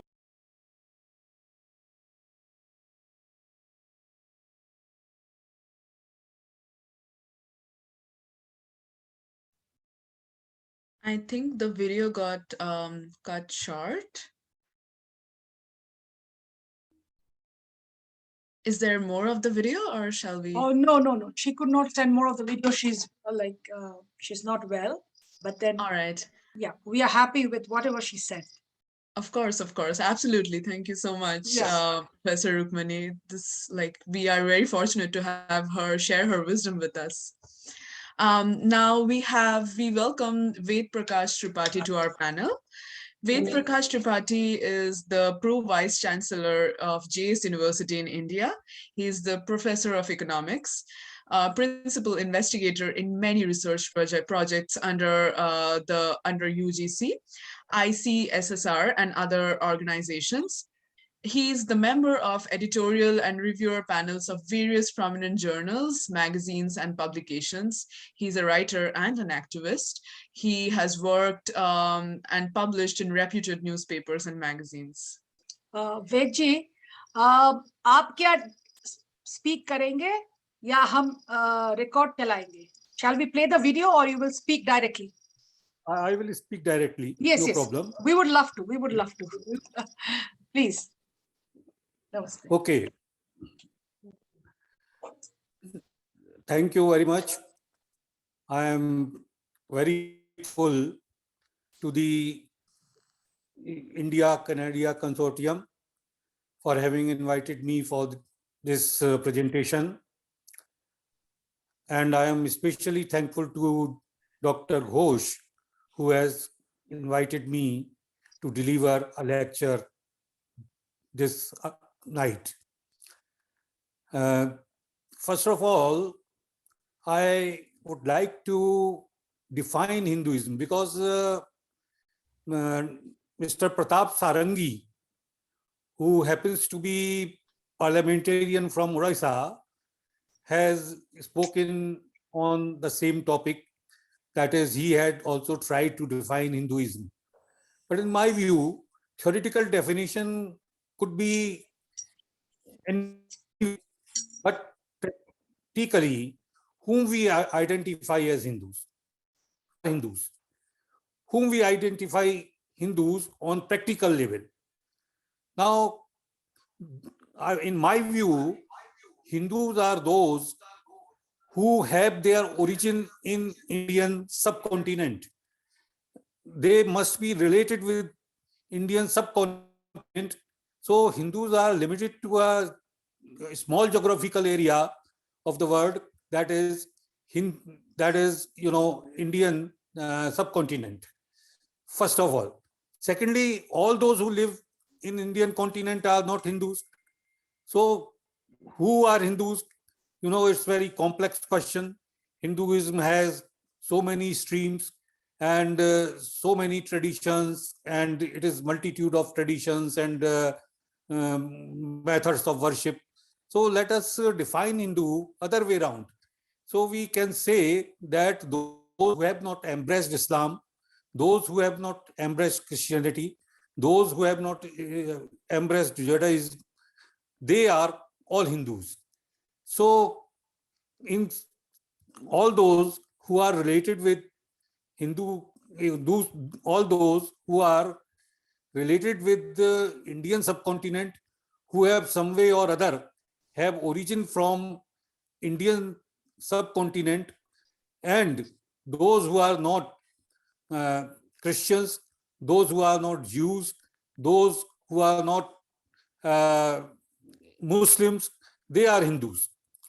At the same time, if Buddhism, Sikhism, and Jainism, all are branches of Hindus. But Buddhists who are not belonging to Indian subcontinent are not called Hindu. So Chinese Buddhists are called Buddhist of China. Japanese Buddhists are called Japanese Buddhists. They are not called Hindu. But those who have origin in India, they are called Hindus, even though they are Buddhist. But anyway, leave aside the definition. I come to the main point, the relationship between Hinduism and humanities. The relationship between Hinduism and humanity is so close that both appears to be the same. Both appears to be synonym of each other. Hinduism is so much related with humanity. Democracy or democratic traditions are part of humanity. One cannot be a good human being if he is not democratic in his culture. And Hinduism is basically a very democratic religion. And that is why Hinduism is very much close to humanity. Hinduism by nature is a democratic religion, and all the traditions in Hinduism are related with democratic setup or democracy. In Hinduism, democracy is not just a system of government or system of governance. Democracy is not just casting the vote and choosing a government, but democracy is a culture. Democracy is a culture where there is non-violence, where there is love among the people, where their people are concerned for each other, where the people are very sensitive to others' pains and perils. So that is a democracy. In Hinduism, all these qualities are very much found. Hindus have a choice of gods. We have 32 crores of gods, and we can choose a god as per our nature, as per our desire, as per our need.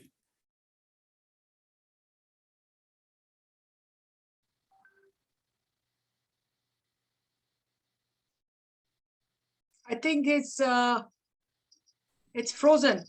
His internet is frozen, I think.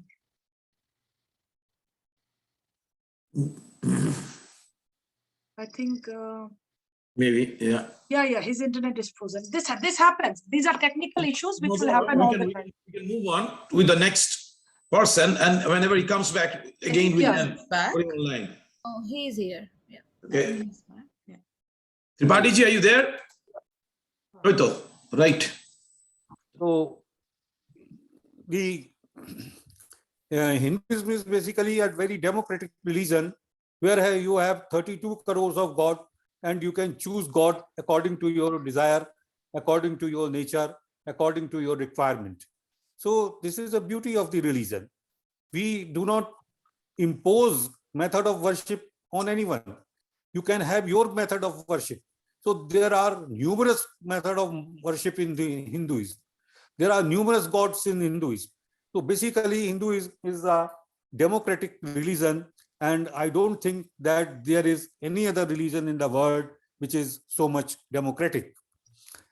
And I have already asserted that non-violence, cooperation, brotherhood, fraternity, tolerance, and respect of feelings of others, space for the feelings of others, space for the thoughts of others, and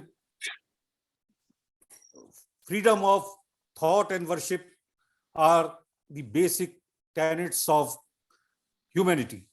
And all these are very much present in Hinduism.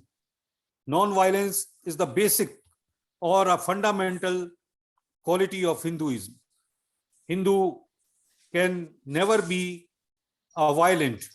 By nature, he is very much non-violent. He cannot kill anybody.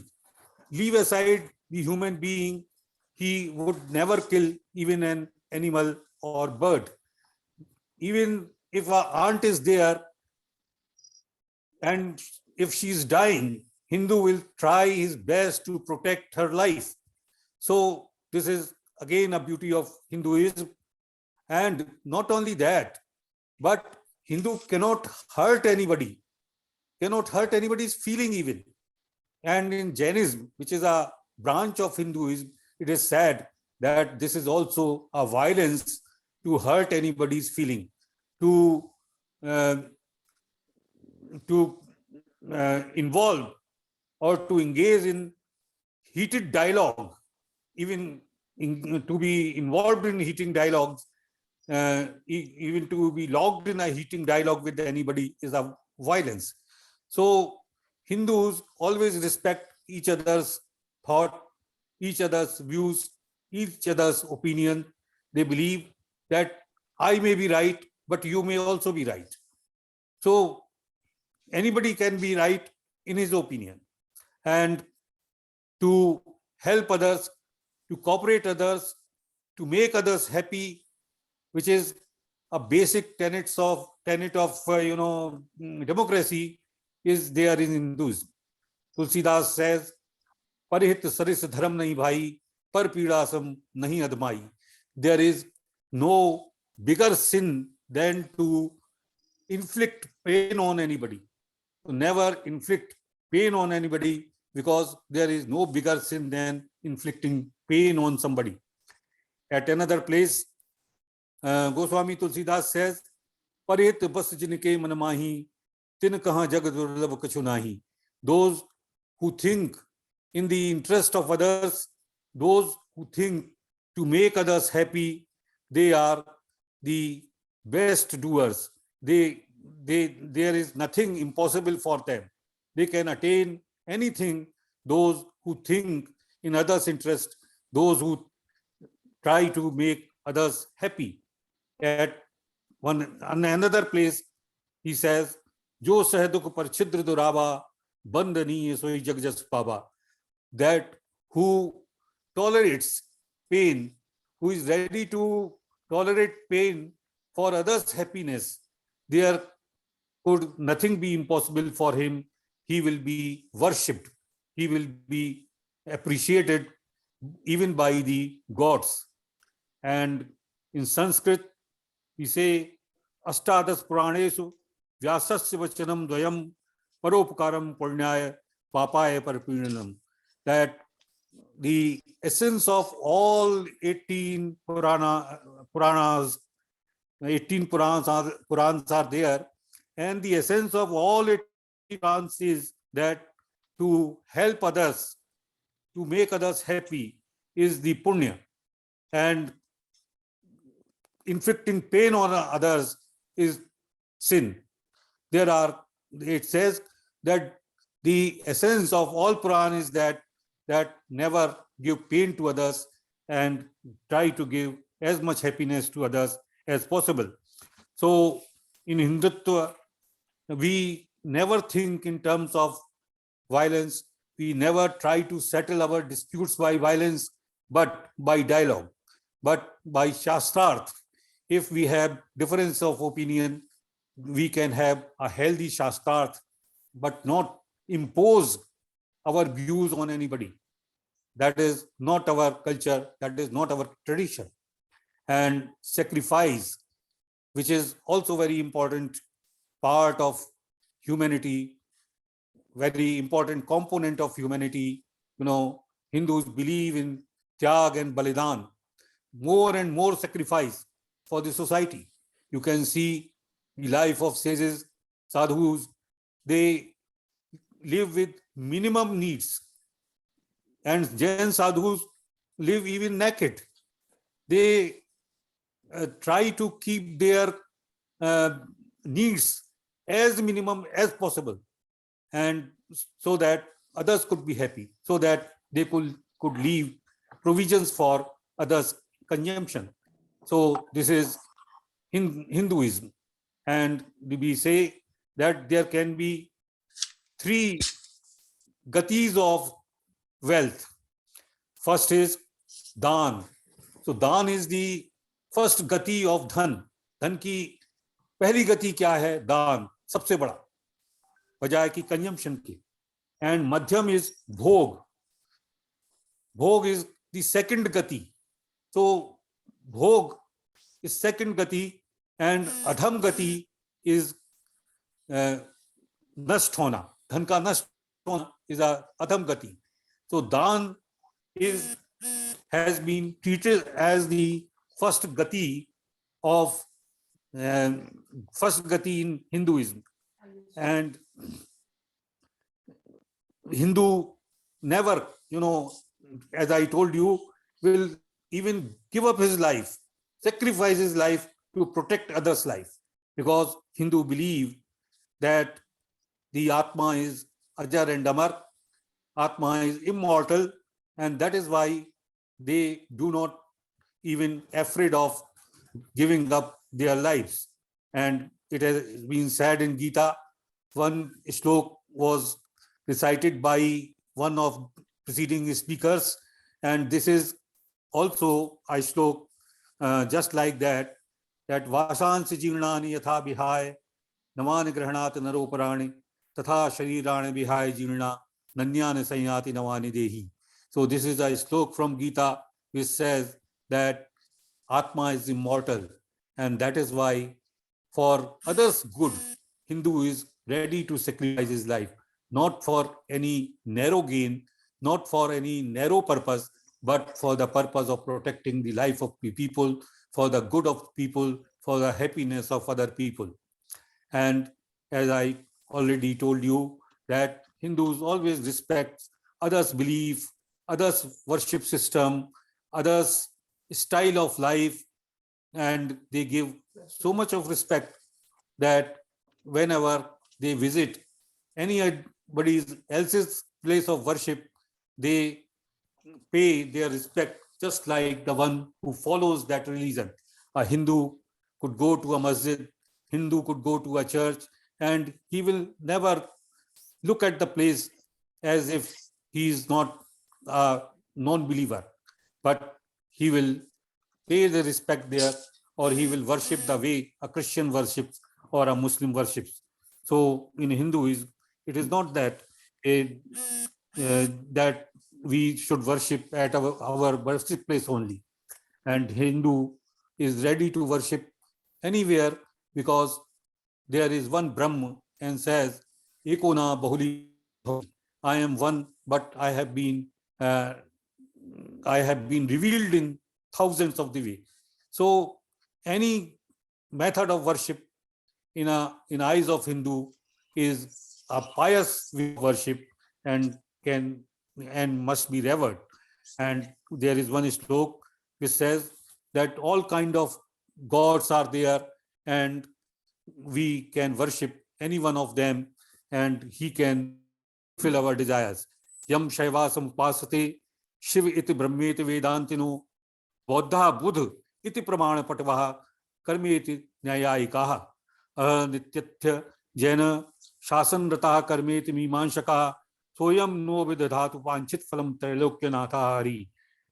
That means those who worship Shiva, those who worship Brahma, those Buddhists who worship Buddha, those who trust in or who believe in logic called Nyayik, those Jains who worship Arhat, or those who Mimanshak who believe in Karma, they worship the same God, and I also worship the same God.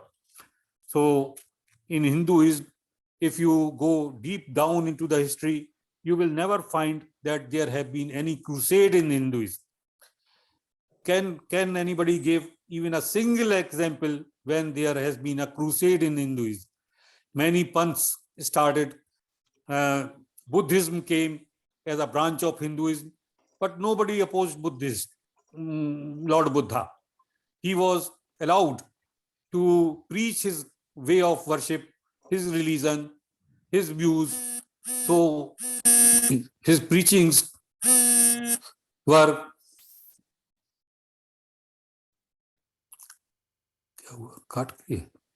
hello.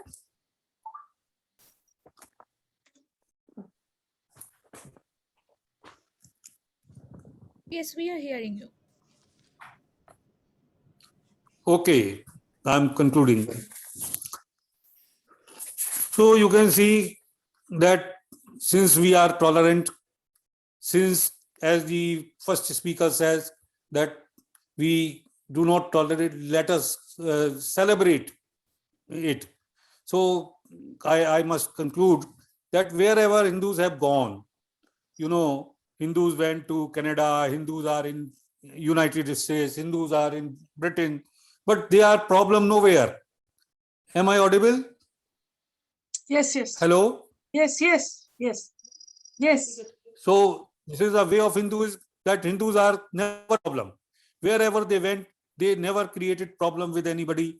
They never create any chaos or wars or terrorism or like that. You cannot quote even a single example where Hindus are creating problems, although they are in good number in so many countries. And even at those places where Hindus went in large number and they outnumbered the originals of that country, even at those places, they did never suppress any religion. They never suppressed the tradition of the local people. They never fought with local people and never imposed their views, never imposed their method of worship on anybody. They coexisted with every religion, in every country. They believed in coexistence and brotherhood. So this is a beauty of Hinduism, and that is why I can very firmly say that Hinduism and humanity have so close connection that they appear to be the same. They appear to be synonym of each other. Thank you very much. Thank you. Thank you so much, Vedji. Now, let's please welcome Dr. Shanat Shaha. Dr. Shaha is an eminent scientist and a member of West Bengal State Council of Higher Education.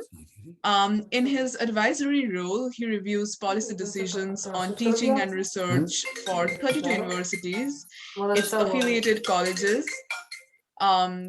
including the engineering colleges and management institutes in West Bengal.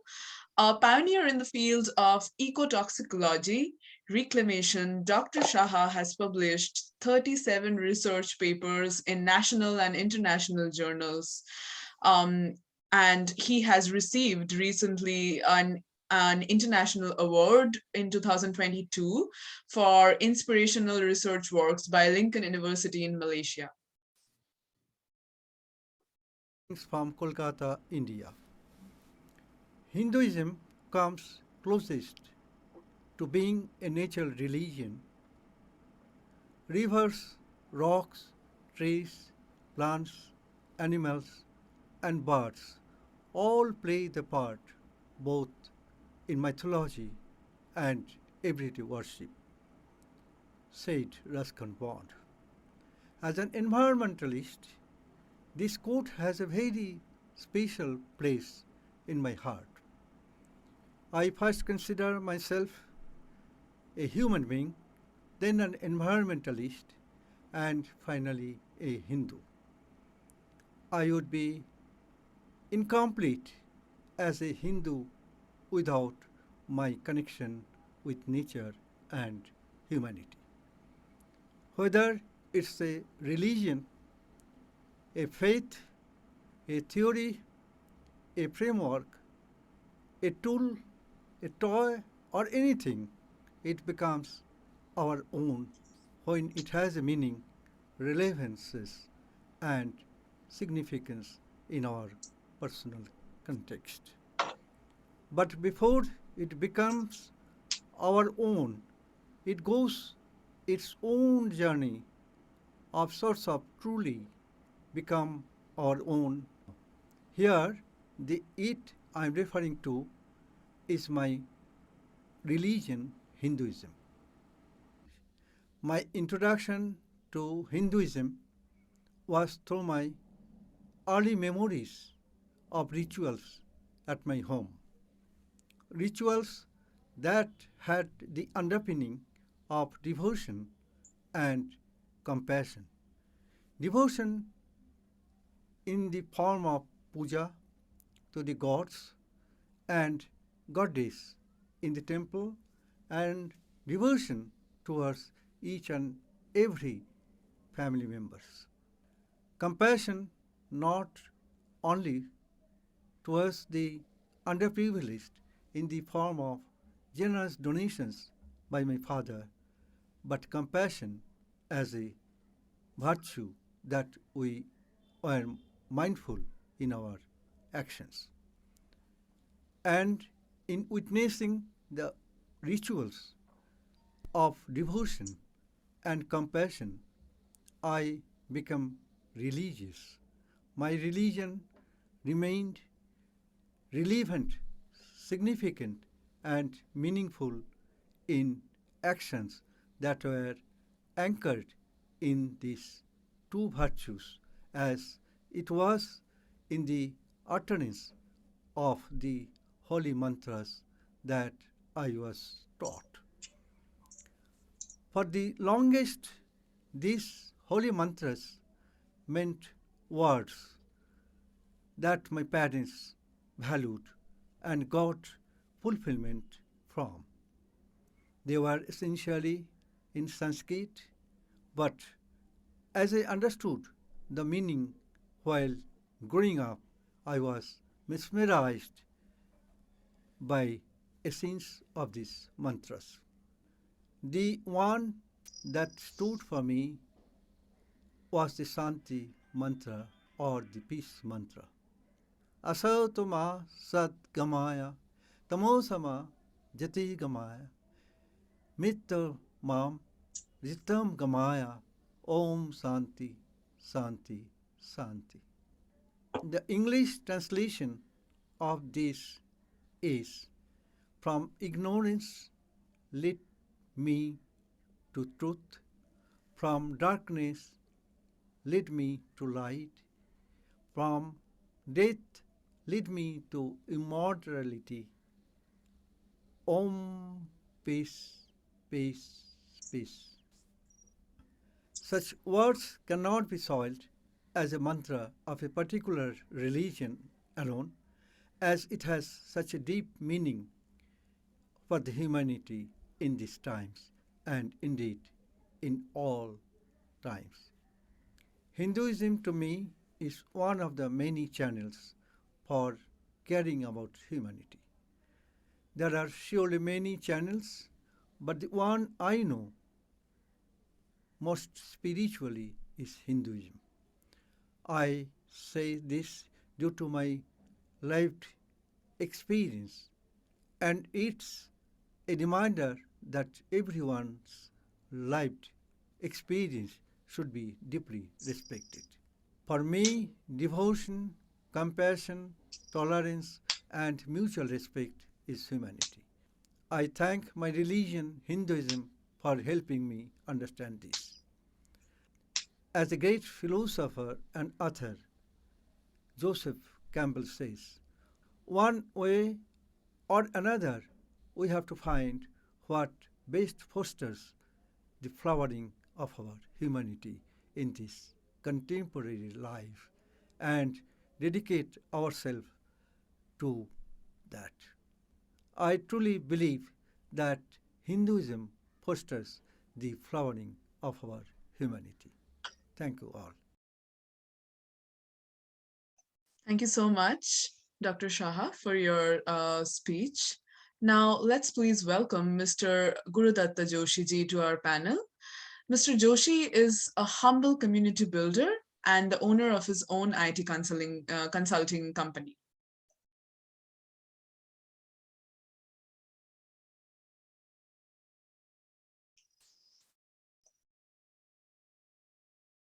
Joshi ji, you're on mute. Joshi ji, you're on mute. Yeah, please unmute. Yes. Yes. Oh, sorry. So I'll start. Thank you so much for giving me this opportunity. So I'll start with the mantra. Om Purnamadam Purnamidam Purnata Purnamudachyate Purnasya Purnamadaya Purnameva Vashishyate. That means it's Om, that is a full, a complete. So that is also full, this is also full. From fullness comes that fullness. Taking fullness from fullness, and fullness indeed remains. Om Shanti, that peace, peace, peace, peace. So this is what Hinduism says, and everybody knows a lot of our panelists that spoke about Hinduism. It's a way of life, a family of religions, and it's supposed to single organized religion. Everything everybody discuss. But just a day before yesterday, one of our great Hindu leader, his name is Dr. Savarkar, Barrister Savarkar, Vinayak Rao Damodaran Savarkar. He was saying that the practice of the Hinduism, who considers this vast stretch of land called Bharat, from the Sindhu to the Sindhu, that is Indus to the seas, as its fatherland or land of one's ancestors. And Holy Land is the one who will be termed and remembered as Hindu. Also, he says that our God spoke in Sanskrit, our sages thought in Sanskrit, our poets wrote in Sanskrit. All that is best in us. The best thoughts, the best ideas, the best lines seeks instinctively to clothe itself in Sanskrit. That is Hinduism. Nothing more to say, but the Hinduism, what I think, that is in Hindi, if you say, क्षत्रिय जो है उसने ब्राह्मण को गुरु माना, ब्राह्मण जो था उसने क्षत्रिय भगवान जो श्री राम क्षत्रिय थे उनको भगवान माना, और क्षत्रिय और ब्राह्मण दोनों ने क्षूद्र जो थे वाल्मीकि उनको अपना गुरु माना. बस यही हिंदुत्व है. बस यही मुझे बताना था. और हमारे कल जी शिवरात्रि है, तो भगवान शिव जी को मैं वंदन करके मैं कंक्लूड करता हूँ. आत्मा त्वं गिरिजामति सहचरा प्राणः शरीरं गृहं पूजा अन्ते विषयोपभोग रचना निद्रा समाधि स्थिति संचारः परयो प्रदक्षिणा विधि स्तोत्राणि सर्वांगिरौ यद् यत् कर्म करोमि तत् अखिलं Shambho तवाराधनम. It's a simple thought. Every day we are practicing the Hinduism, whoever it is, whether it is Christian, who is Muslim, who is any religion. And Hinduism is a tree. Hinduism is a tree, and all the Jainism, Sikhism, Buddhism is a branches of that tree. That's what I say. So this mantra says, the shloka says, that my Atma, my intelligence is a Girija. It's born from the Himalayas and is the wife of the Lord Shiva. The life forces, sense organs are your attendants. So my body is your abode, temple of the Lord. Experiencing the objective world is your worship. And my sleep is the state of samadhi, moving about with 2 feet of circumambulating you. That is, O Lord Shiva, all words and speeches are hymns about you. Whatever action I perform, Lord Shambhu Shiva, it is all your worship. Lord Shiva Shambha, its whole world. Om Shanti, Shanti, Shanti. Thank you. Thank you so much, Joshiji. Thank you so much, Joshiji, for your words. Now we move on to welcoming Dr. Rita Bhattacharya. Dr. Bhattacharya is a professor of Indology, National Secretary in Shakti, the women wing of Vijana Bharati. She is National Project Member in Bharat Vikas Parishad, as well as the President of West Bengal chapter of Lok Bhasha Prachar Samiti. Namaskar. Just can you give me 1 minute time to just take my, just a minute. Sure. Go ahead. I just thought I will try to open it, but I don't want to disturb you all. That is why. So just a minute. Oh, something happened. Okay. Just a minute. Namaskar to all. I just want to congratulate you for this excellent program, Hinduism and Humanism. I don't know, it is not coming. I don't know, something happened. Okay, it doesn't matter. So I prepared a PowerPoint presentation. It is not coming. Why? I don't know. Namaskar to all. I have been requested to talk about Hindu symbol. So let me start, and let me start my stopwatch also. Just within 10 minutes, I will finish it as much as possible. So what happened? Stop screen sharing, huh? Can you see my screen? No, madam. No, we can't see. You share your screen. It's allowed by participants. Now we can see. Now we can see. Yes. Yeah, thank you. The topic is Hinduism and Humanism. Excellent topic. This topic is, I love this topic, I can say. So the thing is that all of you till now said and spoke on this topic, but my topic is a little bit different. The symbol worship or Hindu symbol swastik. Before that, I just want to say, really, everybody said so nicely, most of them said so nicely, this Hinduism and Humanism is a coin. The one side is Hinduism, the other side, that coin is humanism. So actually, the Hinduism is less of religion, quote unquote religion, means what all the world think about the religion. It is more a way of life.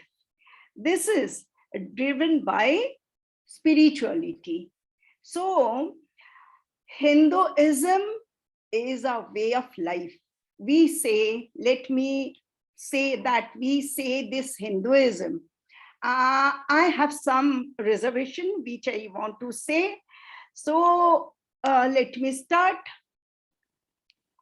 This is 1, 4, 5, 6, something happened. Oh, so sorry, so sorry. 2, 3, 4 is not there. I don't know, something happened.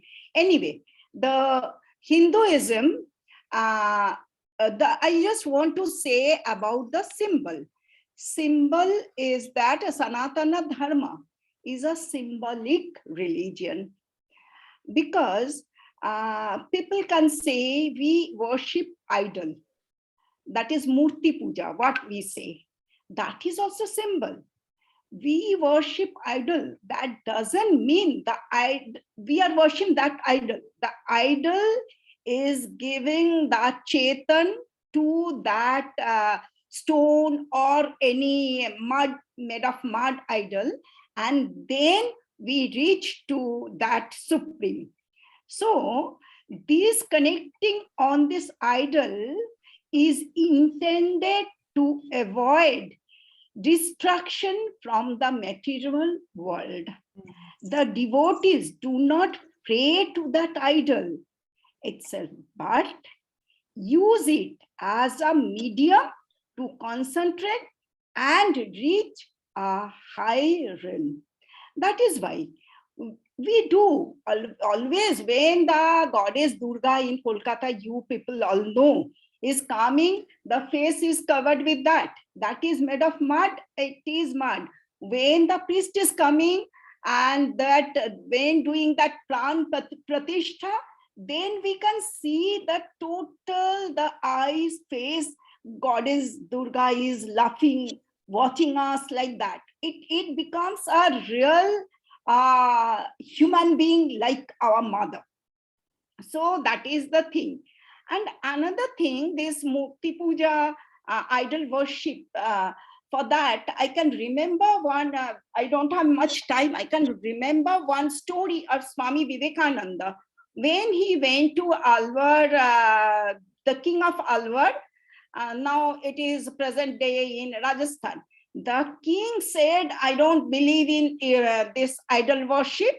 Then Swami Vivekananda said, okay, call someone, bring his father's photo, and said the split here. And the people are saying, what you are doing? And that king is telling, why you are insulting like that? You can't do that. Then Swamiji smiled. He said, no, I'm not doing to your father. This is one photo. Why you are telling? You are associating with this photo with your father. That is why you are telling, not to insult that. So our idol, we are associating with that supreme god or goddess. So that is our Murti Puja.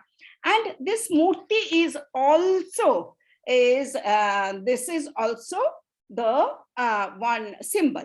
So I just want to tell you that your topic, Hinduism and Humanism. So I have some reservation on that ism. Actually, East and West mixed everything, religion and dharma, philosophy and darshan, all not the same. Our this thing are very, very bigger way we are thinking. So our religion means dharma. Dharma means dhriyate anena iti dharma, our way of life. So with the spirituality, the way of life is our dharma. We don't have a single prophet, we don't have a single book or any that type of holy book. We have lots and lots and lots of that. And this thing, we have a number of goddess and god. But what whom I love in our Hinduism, we said Hindu culture, we say Atithi Devo Bhava, Pitri Devo Bhava, Matri Devo, all are God to us, every human being. So I love to say this Sanatana Dharma instead of Hinduism. This our, what to say, some ism came when in our West Bengal, some political party, and they were very much influenced from other country, and they believe in ism. So feminism, Hinduism, Marxism, all are ism, but we don't believe in ism. So our Hindu Dharma, and already I passed 5 minutes, okay. Sanatana Dharma is symbolic religion. though various sacred symbols, people can get positive feeling and inspiration to live a good life. Symbols are representative of Hindu philosophy, teaching, even God and goddess. A symbol is understandable by all, including innocent people. If I give one symbol, one god or goddess, or a om or this swastik, anyone, any literate person can do this pranam, because they can feel this is a something bigger and something auspicious. So that feeling will generate through this symbol. Symbol is understandable by all. So religious symbol brings between consciousness, means consciousness, I conscious, me and the sacred. When I see any symbol, so I can associate with that idol or that symbol with myself. Symbol shows the fundamental principles of Hindu life as well as spirituality. Now I'm going, time is almost up. I'm going through this swastika. This is the swastika symbol. I'm really very much shocked to hear when our very respected His Highness, our High Commissioner said that Canada banned this symbol swastik. So really, I was so upset. I thought I will not tell about this Nazi thing. So let me, I shouldn't. We Hindus, we never say any negative words. Even the negativity came from the Western culture. Our everything is positive. Everything. We look all the positive aspects of life. So swastika, let me say, swasti, swastika, swastha, all are well-being, being good, auspicious, and prosperity, etc. So swastika denotes conducive to well-being or auspicious. So swasti su asti. Su means good, we all know, and asti means to stay, as dhatu. And with that, one suffix ka. So sastika, ka means when dhanika, when who is having the wealth, he is dhanika. Like that, who is having this auspicious mentality and well-being, totally happy, that person is called, that symbol, I'm sorry, is called swastika. Swastika also represents Lord Ganesha. It represents material and intellectual wealth. Hindu draw swastika. Oh, 10 minutes, it's over. No, you can continue. Give me, Madam, you can continue. Please continue for 5 more minutes. No problem. Okay, thank you, thank you. So, okay, let me, so it is very auspicious. It represents hope, happiness, regeneration, and what not. Let me tell the historical evidence. So historical evidence, we can see Ukraine. First, we have seen more than 15,000 years the symbol of swastika. Mohenjo-daro also swastika is found on seals and potteries. There is evidence of swastika in Neolithic ages. And this symbol has also been found in many parts of world in various connotation. Already you know so many connotations. You are from Canada, you know it very well. So I just rubbed it out. And swastika is used Eurasia mainly. And in India, the Hindus, the Buddhists, and the Jainas can consider swastika as a holy symbol. And there, Buddhists think that this is the footstep of Buddha. Jainas think that 24, these Jainas, Tirthankar, one of them is swastika, the first one is swastika, like that. And let me, I will tell only the Hindu evidences. Hindu means our philosophy, I already said. So textual, there are so many texts who referred this Shasti. Rig Veda said the Shasti, there are Shasti Vachana is also Vayu Purana, Matsya Purana, Shiva Purana, Ganesha Purana. There are so many references. But each and every places, the references are different according to their text. So I will not explain all this. If I'll get time, other time, then I'll. So interpretation of this Shastika. Throughout the world, Shastika has been interpreted in several various ways, several ways. It is a symbol of peace to us. And it represents 4 Vedas that are the core of Hindu culture. These 4 Vedas, these 4 Shastikas, these 4 lines, and this Shastika actually, the lines are 2 lines. These 2 lines are of equal length. They interact each other. They are perpendicular to each other. So 4 limbs are there. So we can, this is my opinion, my interpretation. Maybe other can interpret in other way. So 4 goals of life, it denotes 4 yugas also. And I'm going interpretation. There is another interpretation. In the state of our mind, there are mana, buddhi, chitta, ahankara. 4 state of minds, mana, buddhi, chitta, ahankara, all a state of mind. Manas is huge silo of memory, and buddhi is intellect, and chitta is mind without any memory, clear mind, clear slate. And ahankara, the sense of identity, aham, I, the Thakur Sri Ramakrishna, they've said, from small I to big I, the journey is Hinduism. So when I'll say I, means the within this frame, not the Rita, the I is bigger I, we are only one. That is the Hinduism. Hindu philosophy, the Vedanta philosophy said, we are one, aham brahmasmi, tattvamasi. So, and these 4, this extension are joining are, I just explain like this, 4 yoga. Through this yoga, we can reach the ultimate reality. Bhakti yoga, karma yoga, jnana yoga, and raja yoga. And this, how we will do? We have to do the total devotion, samarpan.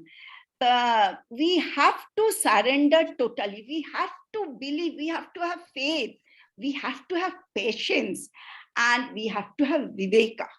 So, and this is how, this is our Hindu culture and Hindu dharma, this Sanatana dharma. Whatever you think, whatever I think, I can get that liberation like that. Let me tell a little bit our Hindu philosophy, or the Sanatana dharma has 2 aspects. One Abhodaya, another one is Nishrayasha. Abhodaya is a very short goal. Today our seminar will be good, that is Abhodaya.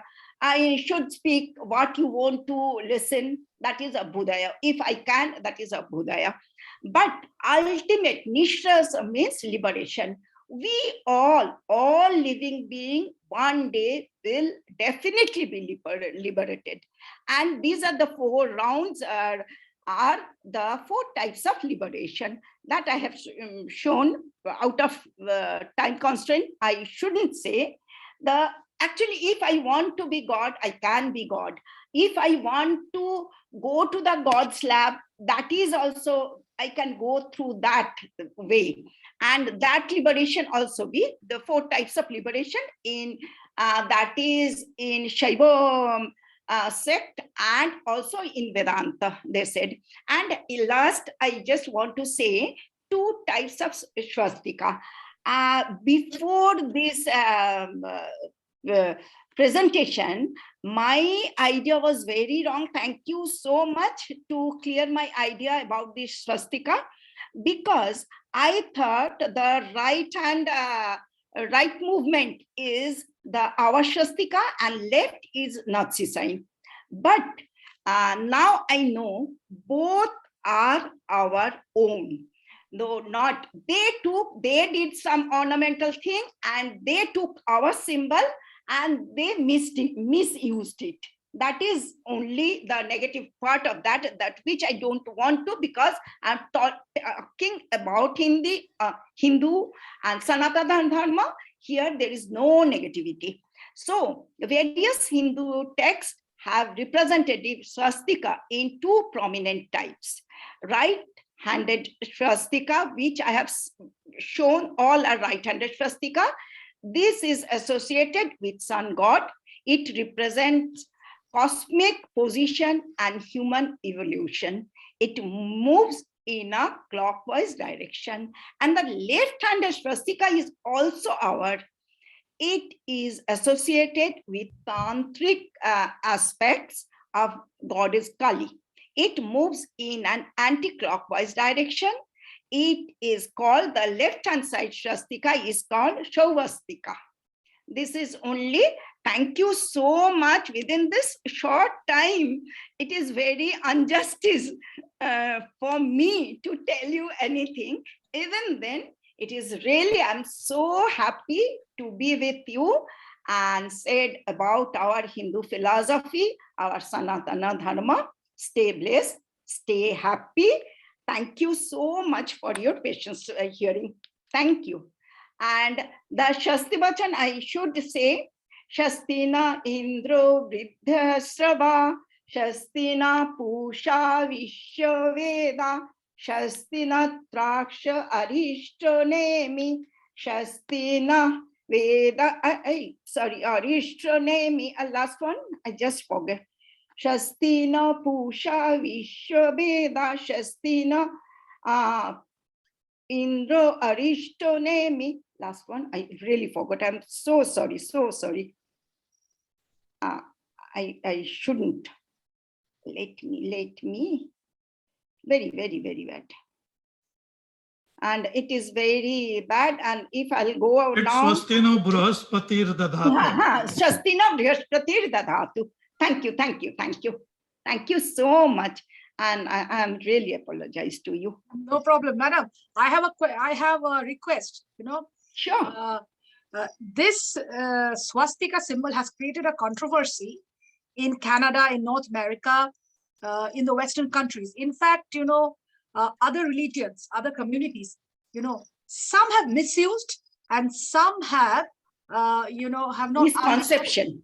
Yeah, some have misused. Yeah, and some are taking advantage of, of saying wrong things about the symbol, wrong things about Hinduism, and our parliamentarians, already called for banning the swastika symbol. But now it has been solved. The Indian High Commission said, because the Hindu groups, scholars and all, we made them understand. We made them understand what is real swastika, the most ancient Hindu symbol, and Adolf Hitler stole that symbol to because he wanted to be the most powerful man in the world. He thought, let me take swastika and I'll kill everybody. I'll be the most. But that didn't happen. Ultimately, he succumbed to his wrong policies. But the thing is this presentation of yours needs to be shared everywhere, and I want to share it from this platform. I will send you. Please send me the presentation via Honouable, and I will explain. I will explain that no, that is a different swastika. It is very, because I had posted a picture of mine from India during the Durga Puja with the swastika symbol. We have swastika symbols all over my place in Kolkata, in India. So somebody, some other multicultural community people, oh, I have seen swastika symbol. You are a Nazi. Oh my God. So people are calling us Nazis because we are using the swastika symbol, which is wrong, and we have to make people understand that you are ignorant. You don't know, you have to learn about it. So we are there to explain you these things. So your presentation is very important. It's very significant. It's very nice. Yeah, Haimanti wants to say something. Yeah, that if you One moment. I have written at length about swastika. The write-up is titled as the serene swastika. Now, two things I just now want to tell here categorically, that there was a bill in Canada, but it has not taken up. I'm not telling that like that I'm advocating or saying something for anyone, but honestly, the governments, the proactive governments in India and Canada know what to do and how to do and when to do. Saying this, I have to say something more. The Thale Society, that was an anti-Semitic organization promoting the superiority of the Germans, created this. And this is not actually a swastika. No. This is known as Hainkreuz in German. Hainkreuz. Right, which means a hooked cross. Now, even if you see the diagram of both the German diagram as well as of that of the Indian swastika, we find that there is a difference. And the difference is between the color, between the usage, between the background. And even the design. Exactly. There's an important difference between the clockwise motion and the counterclockwise motion as well.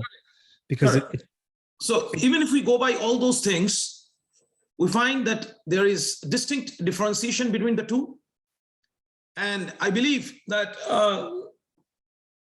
government across the world will never, ever think to, ban this holy symbol, which is known as swastika. Thank you.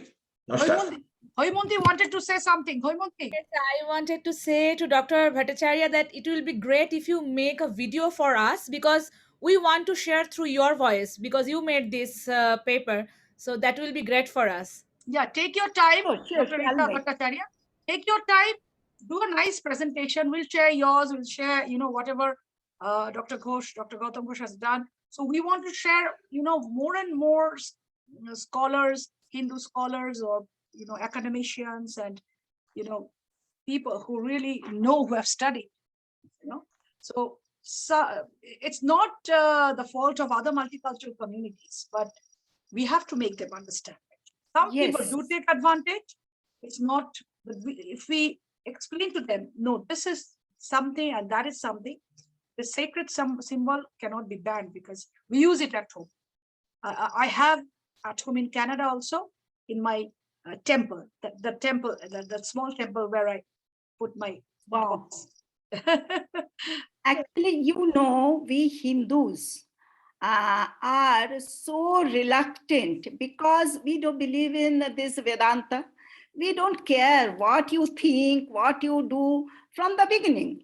From the beginning means we are beginningless. When the Veda was just composed, we don't know. Maybe 5,000 years, maybe 10,000. NASA said few days before that it is more than 10,000 years. So like that. So that is why we are okay. We are the Brahman, Aham Brahmasmi. So no need, whatever whosoever is telling. So that is why other religion, other person, other country, they took the advantages for this, our modesty, our goodness. That is the thing. Now we have to be very strong. We have to protest. Yes. We have to unite. We have to unite. That's true. That's true. I think Dr. Raj wanted to say something regarding swastika. Dr. Raj Balkaran, you wanted to say something? You wanted to say something? No, I believe you have it. I believe you've covered it. I mean, the swastika is an ancient ancient Hindu symbol. Swasti means wellness, right? Yes. Asdhatu, to be. So it is a swastika. It's not that it's that the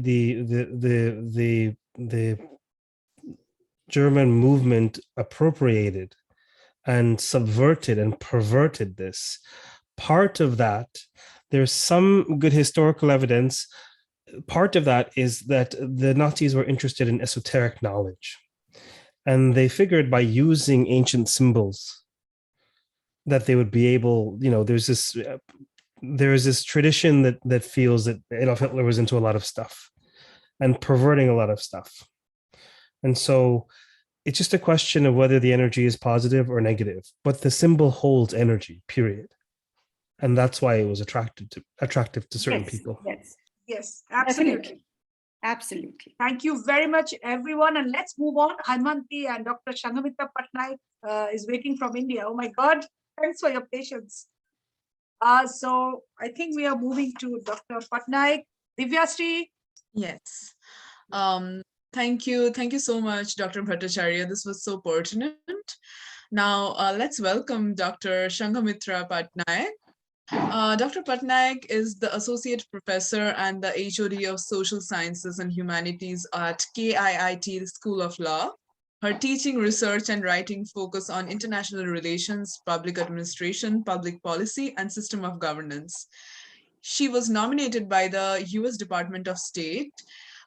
She represented India in SUSI, I'm so sorry, to 2013. She holds her PhD and MPhil from Jawaharlal Nehru University and Masters of Arts from Utkal University. She was the only Indian to be selected by the US State Department to represent the country in study of the United States of India for scholars on American politics and political thought in 2013. She was the only Indian among 16 participants selected from across the world. She has hosted University of Massachusetts. She has been hosted at University of Massachusetts Amherst from June 10 through July 26, 2013. She has launched American Studies Center at KIIT University and inaugurated by Her Excellency US Ambassador to India at 2013. It was the first center in Odisha identified and invited by the UGC and funded advisory committee of the Advanced Center for American Studies, ACSS. Osmania University Center for International Programs, Osmania University, Hyderabad, on deputation from 25th April 2011 to 31st March 2012.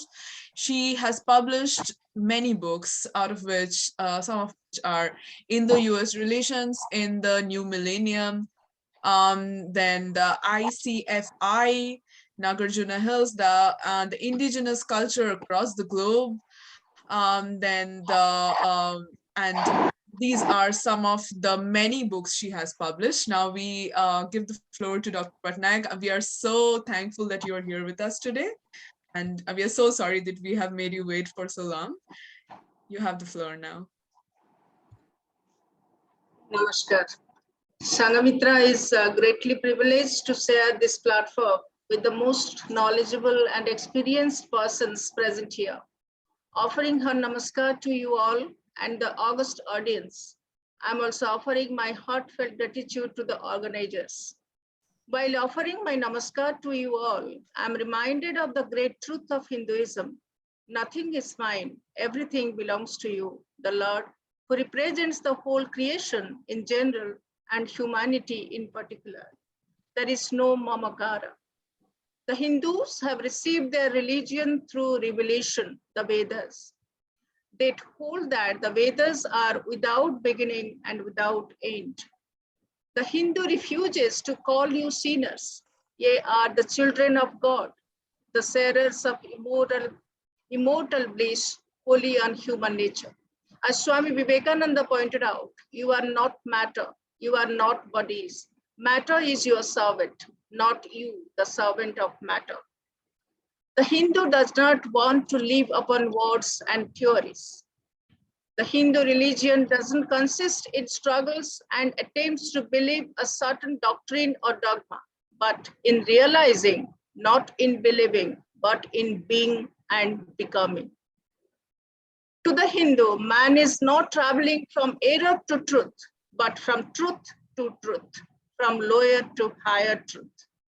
To him, all the religions, from the lowest fetishism to the highest absolutism, mean so many attempts of the human soul to grasp and realize the infinite.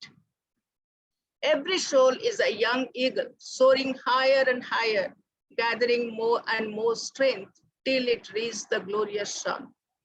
Unity in variety is the plan of nature, and the Hindu has recognized it. Every religion is only evolving a God out of the material man, and the same God is the inspirer of all of them.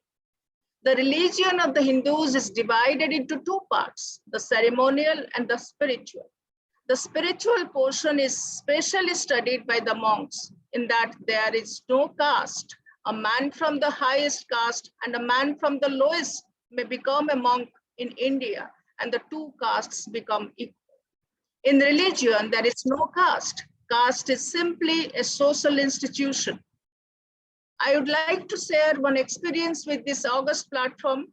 Currently, our family is going through a most challenging phase of our lives.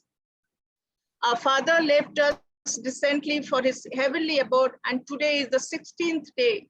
I could prepare this paper with the strength that the soul is immortal. It only leaves its earlier body to enter into a new form of body. That is the pragmatic approach to sustain life. The universal truth of nature.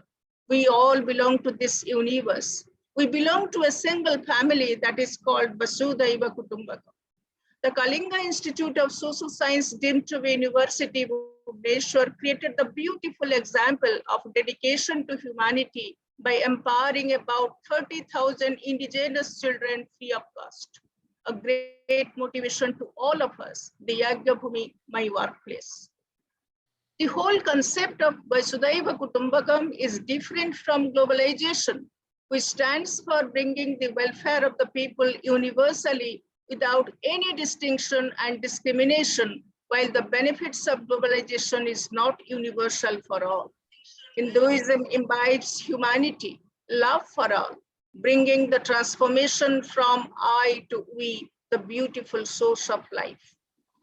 Let me conclude with Sarve Bhavantu Sukhina, Sarve Shantu Niramaya, Sarve Bhadrani Pashyantu, Ma Kassi Dukkhavag Bhavet. There is a great assimilation of humanism and or Hinduism with humanity that wishes everybody should lead a life of great happiness, a great mantra of sustaining life on this earth without suffering, conflict, and war.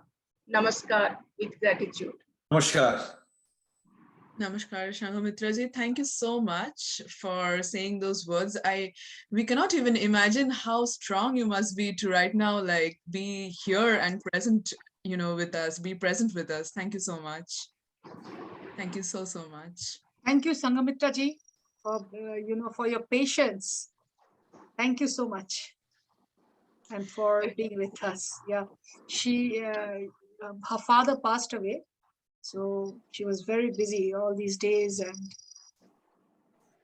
I know. And I was always texting her, when are you ready? When are you ready? Thank you so much. Dr. Patnaik, thank you. Thank you from India Canada Consortium. Thank you. Thank you. Thank you so much. Keep in touch. Thank you. Bye. Now we welcome Haimanti Bhattacharya as one of our panelists. Haimanti Bhattacharya is a Master of Arts in Sanskrit with specialization in Vedic studies from Jadavpur University. She is certified at Mindfulness from University of Toronto. She is the founder of SWA, a non-dual lifestyle coach, an author, and an independent researcher on mind and consciousness in Vedanta. She is the former project fellow in Sanskrit Sahitya Parishad to publish Dictionary of Sanskrit to English, Technical Terms of Mathematics and Ancient Architecture. Please go ahead, Haimanti.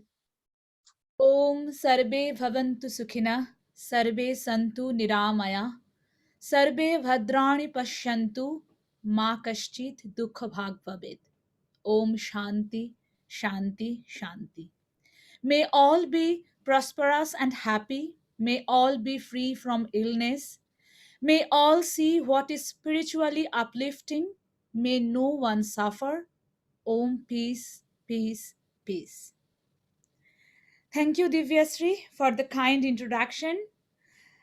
First of all, I know Swami Sarvapriyananda ji is not on meeting now, but my heartfelt pranam to Swamiji and my respect to all senior scholars and panelists here. Pranam to my teacher, Dr. Rita Bhattacharya. Today we had so much wisdom about Hindu Dharma and humanity. Also, we learned about the symbol from Hindu Dharma. So I thought to share my talk about the universal way of life following Sanatan Hindu Dharma or the Purushartha. Hinduism or Hindu Dharma cannot be attributed to a single founder or to a specific date in history. It is known as Sanatan Dharma. We know that most of the basic literature of Hinduism is in Sanskrit language. The Sanskrit word Sanatana Dharma means the eternal principles that govern and protect us. Hinduism is considered as a religion from India. However, we do not consider it only as a religion but a dharma. Dharma means to hold. The word religion means to believe. Religion is a set of belief systems where followers worship a superhuman controlling power like God. Whereas Hinduism or Hindu Dharma is a combination of religion, culture, and philosophy. As a philosophy, it has a vision towards life or lifestyle to achieve every human need, and they are objects of human pursuit, which are known as dharma, artha, kama, moksha, or morality, prosperity, pleasure, and being free from all pain and misery of life. Hinduism focuses not only on individual growth but also on the growth of society, because society is a collection of individuals connected through the world. The Vedic literature clearly provides the vision and guidance for human beings through these four objectives of life, and by pursuing which anyone can achieve their goal. Purushartha is a key concept in Hindu lifestyle and refers to the four proper aims of human life. The word Purushartha literally consists of two words, one Purusha and another one is Artha. Purusha means human being and Artha means aim or goal of a human life. So altogether, Purushartha means the objectives of mankind. Dharma is always mentioned first in Purusharthas. The word dharma is derived from dhri dhatu in Sanskrit. It means dharana or uphold. In Vedas, the rishis often use it in close association with Rita and Satya. Vidyaranya Swami defines Rita as the mental perception and realization of God. In Taittiriya Upanishad, it is also mentioned as Satya and Dharma. It used to encourage students to speak the truth and practice Dharma. As we know from Veda, Satya Vada Dharmang Chara. According to Shankaracharya, Satya means speaking the truth, and Dharma means translating that Satya into action. It is important that Dharma has to be practiced by everyone in order that it will keep the individuals and society in a harmony. In Manusmriti, it is said that Dharma protects those who protect it. Those who destroy Dharma get destroyed. Dharma is a guide to all individuals in a society. When someone adheres to dharma, then not only the individuals grow, but the society grows. As per Manusmriti, dharma means truthfulness. Dharma means non-violence, purity, and controls of senses. Thus, dharma being the most important, as it being the foundation for an individual's life, it is given the first place among the four objectives of life. It should be emphasized that it is not enough to know through education what dharma is, but is essential to practice dharma. The second objective is artha.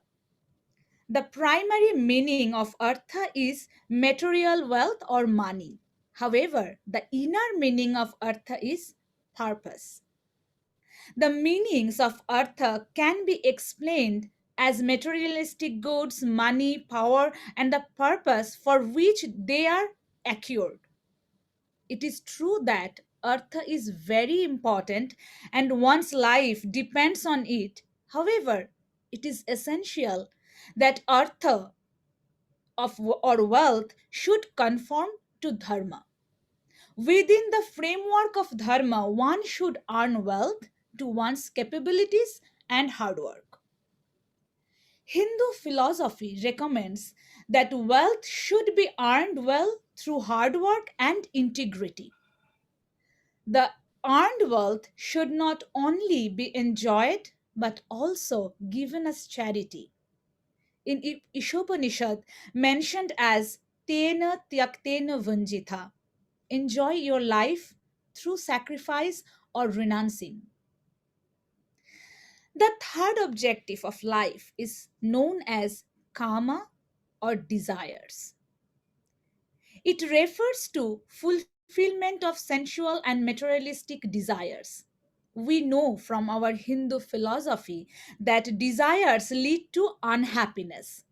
But desire to learn to earn money would lead to the stage of fulfillment too, which is one of the important parts of our well being. Hence, desires play a major role in our life. It is not to be avoided. But how we can protect our happiness where desires are enemy? So, there are two types of desires, ethical and unethical. If karma or desire comes with sixfold enemies or shardosha like kama, krodha, lobha, moha, mada, and matsarja, which means anger, greed, delusion, arrogance, and jealousy, then desire must be rejected. However, if it comes as in fourfold objective, namely dharma, artha, kama, moksha, then karma or desire is to be respected. There is a very common example from Ramayana.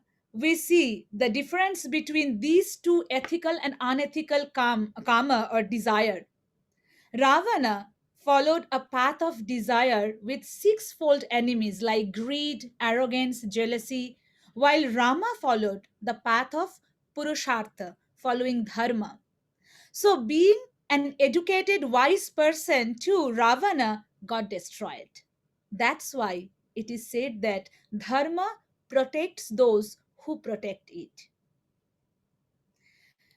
Karma or pleasure has a limitation, it is transitory.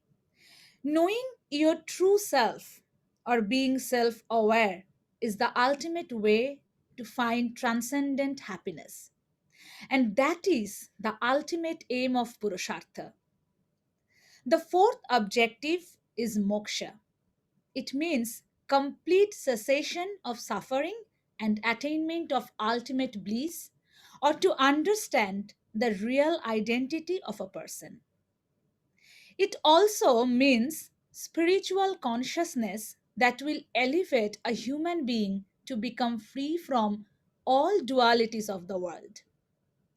The chief purpose of Purushartha is to teach us how this supreme state, the self or conscious existence, may be attained.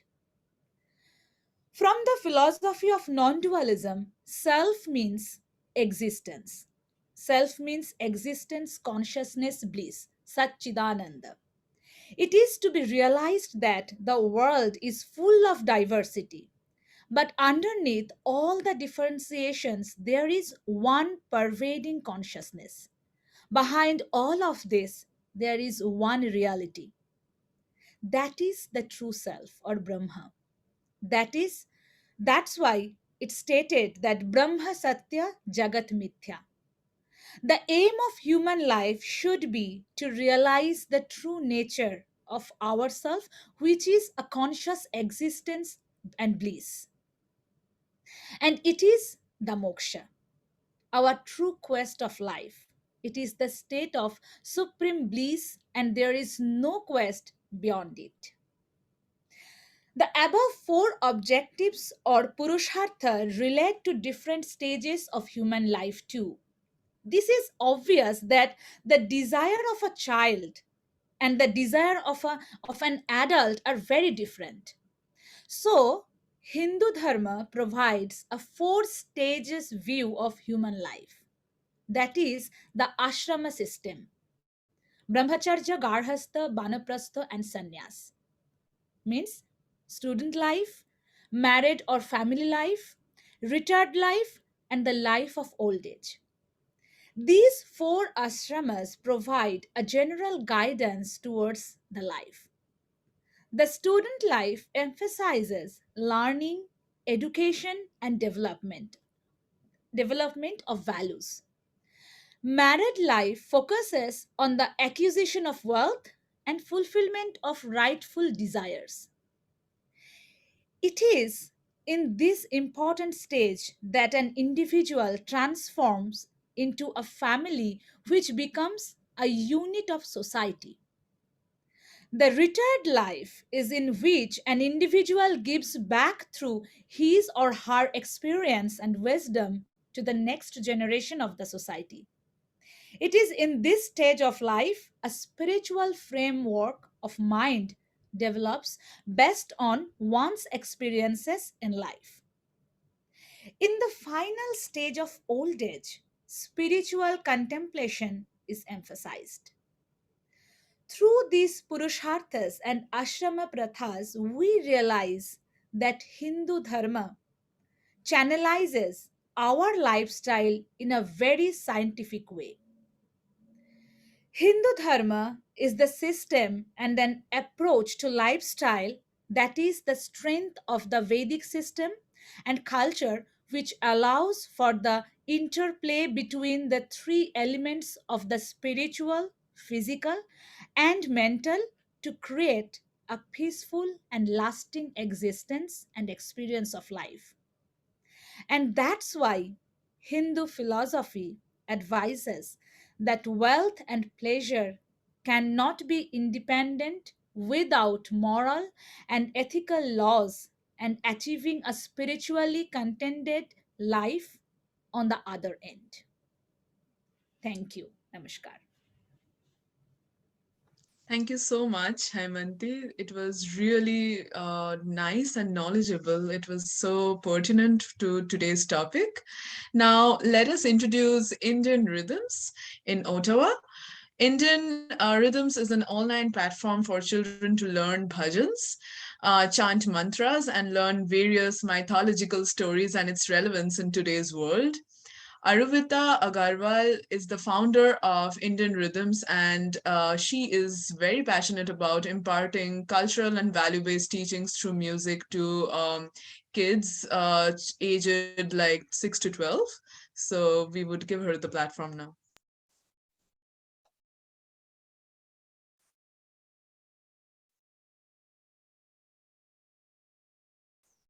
Rhythms aspires to expose our young children to Indian music and its rich culture. We learn simple bhajans and shlokas along with their meanings. We engage in fun-filled activities and listen to value-based stories. As the tradition goes, we begin our class by chanting Om and invoking Lord Ganesha. Indian Rhythms is about getting connected to our roots and celebrating Indian values. Namaste.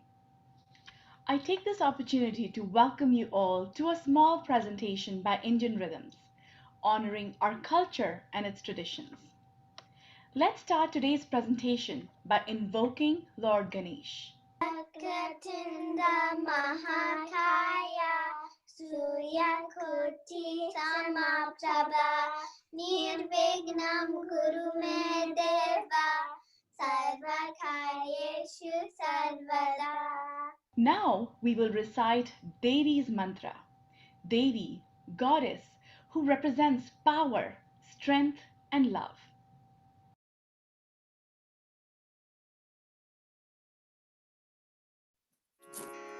या देवी सर्वभूतेषु बुद्धिरूपेण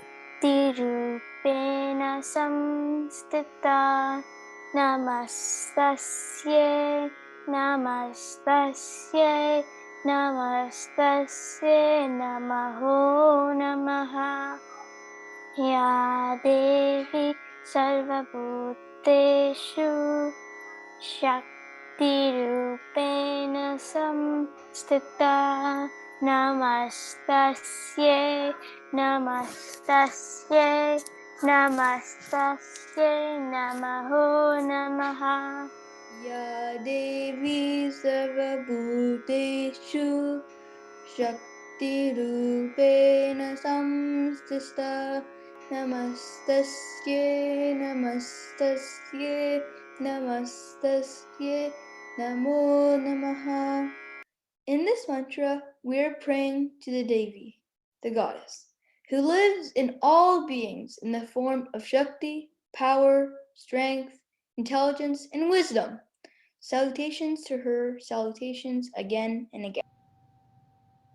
Next, we will recite Mahamrityunjay Jap that generates divine vibrations.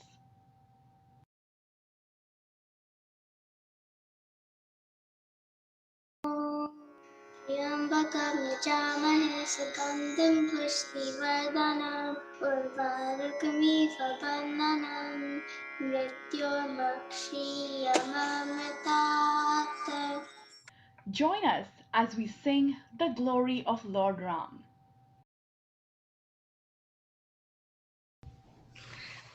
Ram Ram Ram Ram Jaya Ram Ram Ram Ram Ram Ram Ram Ram Ram Jaya Ram Ram Ram Ram Ram Dasarata Nandan Ram Ram Ram Dasamukha Nandan Ram Ram Ram Dasarata Nandan Ram Ram Ram Dasamukha Nandan Ram Ram Ram Pashupati Ranjana Ram Ram Ram Papa Vimochana Ram Ram Ram Pashupati Ranjana Ram Ram Ram Papa Vimochana Ram Ram Ram Ram Ram Ram Ram Jaya Ram Ram Ram Ram Ram Anand Rakshak Ram Ram Ram Apad Bandhav Ram Ram Ram Anand Rakshak Ram Ram Ram Apad Bandhav Ram Ram Ram Methili Nandan Ram Ram Ram Maruti Vandita Ram Ram Ram Methili Nandan Ram Ram Ram Maruti Vandita Ram Ram Ram Ram Ram Ram Ram Ram Jaya Ram Ram Ram Ram Ram Ram Ram Ram Ram Jaya Ram Ram Ram Ram Ram Jaya Ram Ram Ram Ram Ram. We hope that you enjoyed the presentations by Meher, Krish, Yuvraj, Suhana, and Janvi. Thank you, my little stars. I am truly amazed by your keenness and genuine interest to learn, engage, and participate. Thank you, and namaste. Such a heartwarming presentation by Indian Rhythms by so many little ones. Now, we all know that we have lost the Nightingale of India, Lata ji, and so we have a little tribute to late Lata Mangeshkar ji.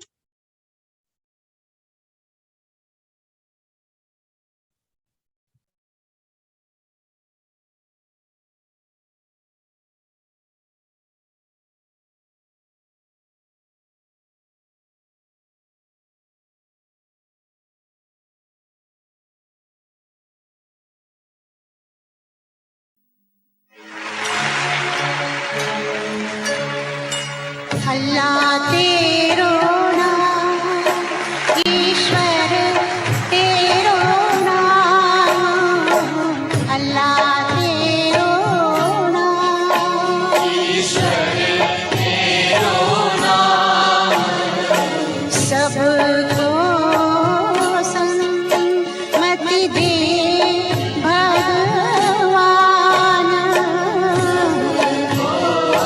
Sanmati दे भगवान, अल्लाह तेरो नाम।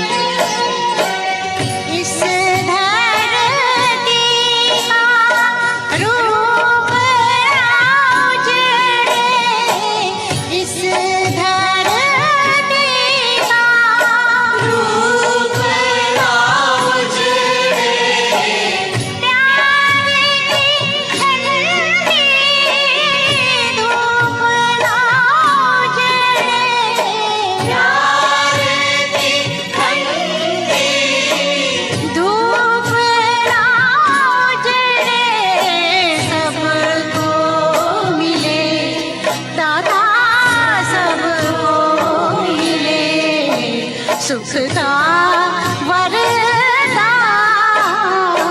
सबको सन्मति दे भगवान, अल्लाह तेरो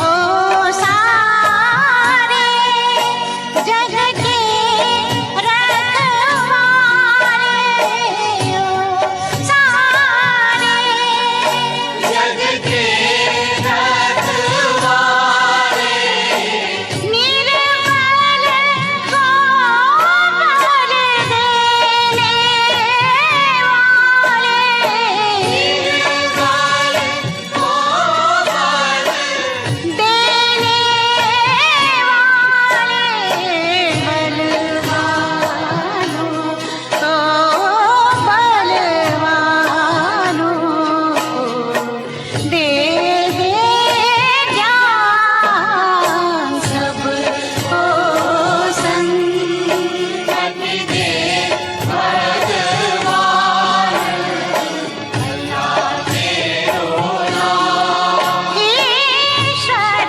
तेरो नाम, अल्लाह तेरो नाम, ईश्वर तेरो नाम, अल्लाह तेरो नाम।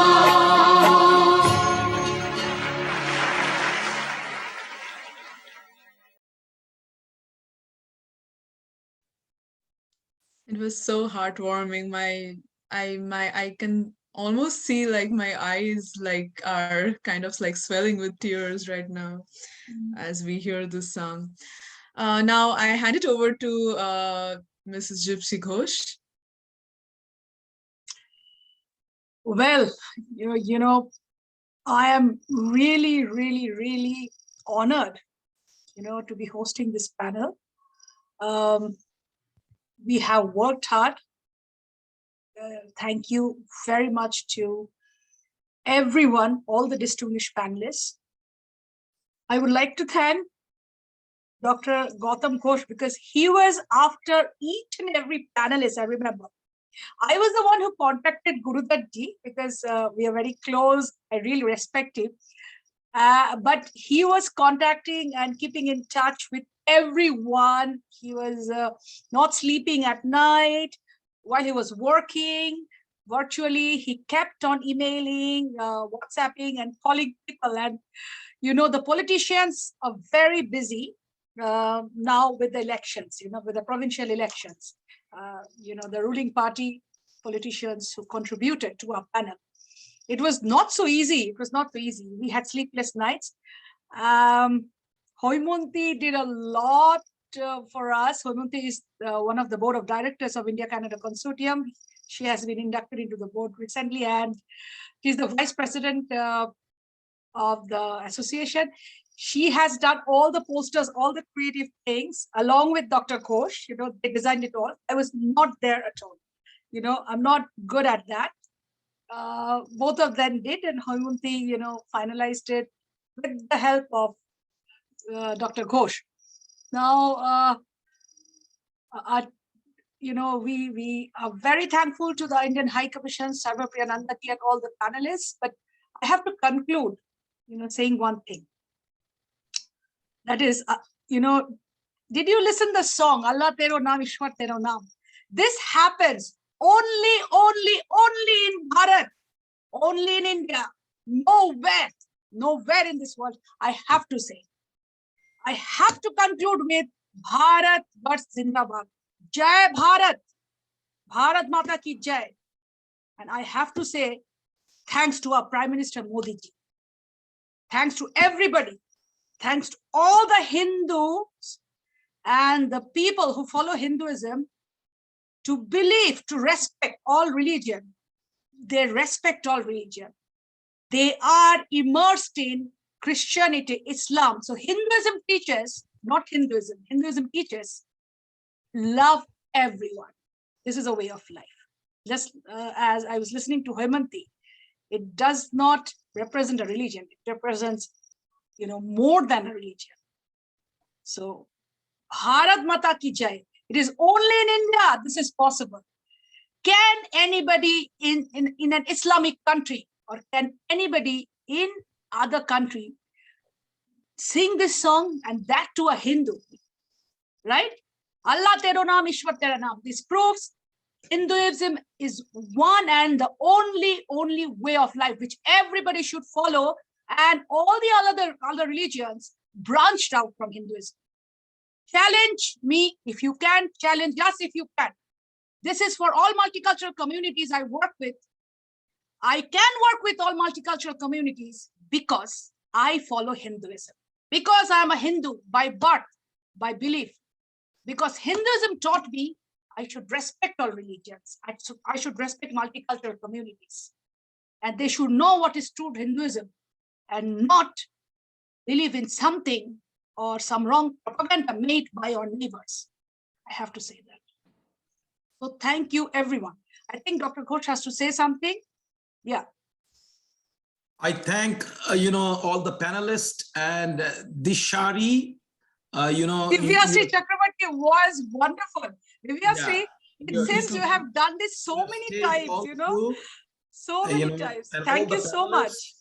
You know, I have to also thank, in particular, you know, people like Swamiji, David Frawley, you know, who kept my word and have attended this program. I thank especially Dr. Maharaj. He is a very, very, very busy, you know, child, you know, specialist in children. Surgeon. He's a surgeon. He's the heart surgeon. He's a heart surgeon. So he has taken out his very precious time and have given us a lot today. I thank Kailash Vijay Vargiya especially because he is now busy in the elections, and he contacted me and I contacted him and again, and we couldn't just, you know, square up the thing because he was moving and there was no connection, and then he has to again go to another place like this. I thank Sunil Devdhar. He is also very much busy in the UP election today. And all through, this is the 5th phase of election which is going on. So he also took out his time. I thank Pratapji. Pratapji is also very busy in the election. He came out of the election and he spoke. I thank Harshdeep Malhotra, my friend Harshdeep, because he too has taken out his, very precious time from his election manifestos and all those things. Kapil is also very busy. He is moving all around. Amit Dey, the professor here, I thank him because he never ever spoke about Hinduism. He is a professor who always have written and has made all those, his research papers on Islam. I thank Professor Rukmini, who at this age took all the, pain to, talk about Hinduism. I thank Raj. Raj is a wonderful person, such an educated person. He came up with all his knowledge and shared us with the knowledge. I thank Dr. Rita Bhattacharya for staying awake so long from Kolkata, India. I thank Dr. Shanat Shaha, Sanghamitra, especially. Sanghamitra lost her father, but, I insisted and she came. Gurudat Joshi, the all in all, the best person, to share jokes with in Ottawa, in Canada, to be honest, he has come up with all his knowledge. I thank also Hoimonti for, going through everything every now and then. And I used to just tell, just text her a message, make this poster, make that poster, this thing, that thing, at the end of the night, because I'm a person who works 24/7, and it's very difficult for me, for other people to work with me. But fortunately, Hoimonti also works, after midnight. So there was some sort of, balancing. So we could just, start those things. I thank everyone. Namaskar, namaskar, namaskar. Where is Divyasri is located? Yeah, I have to thank specially Divyasri. What happened is someone else was supposed to MC, and she just backed out for some reason. And Divyasri, we requested. Divyasri is Haimanti's sister, who is doing second she is master's at also the in University Kolkata? of British Columbia. Yeah. No, But actually, she's in Canada sorry or to say, Kolkata? I am not in University of British Columbia. I'm at Trinity Western University. Oh, Trinity in Western Canada. University, in Canada. Oh, so you're in Canada. Okay. Yeah. She's studying in Canada. I'm so sorry for that. So what happened is we roped her in at the last moment, and she didn't even have time to practice. We just, did a small Zoom meeting, but she did so well, and she really hosted it. I mean, anchored so well, as if she knows what to do, and she has learned what she has done it before. She was excellent. Thank you so much. There'll be a beautiful gift for you when Hoimonti comes to my place in Ottawa soon.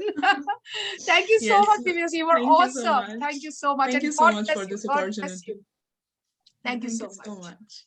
Bye. Bye. Thank you all. Bye, everyone. Bye. Bye-bye. Bye. I hope Have a people nice understand day. what we wanted to say. I hope. Definitely. Bye. Thank you so much. Thank Bye-bye. you so much. We'll make YouTube and we'll share the YouTube also. We made it Facebook Sure. Live.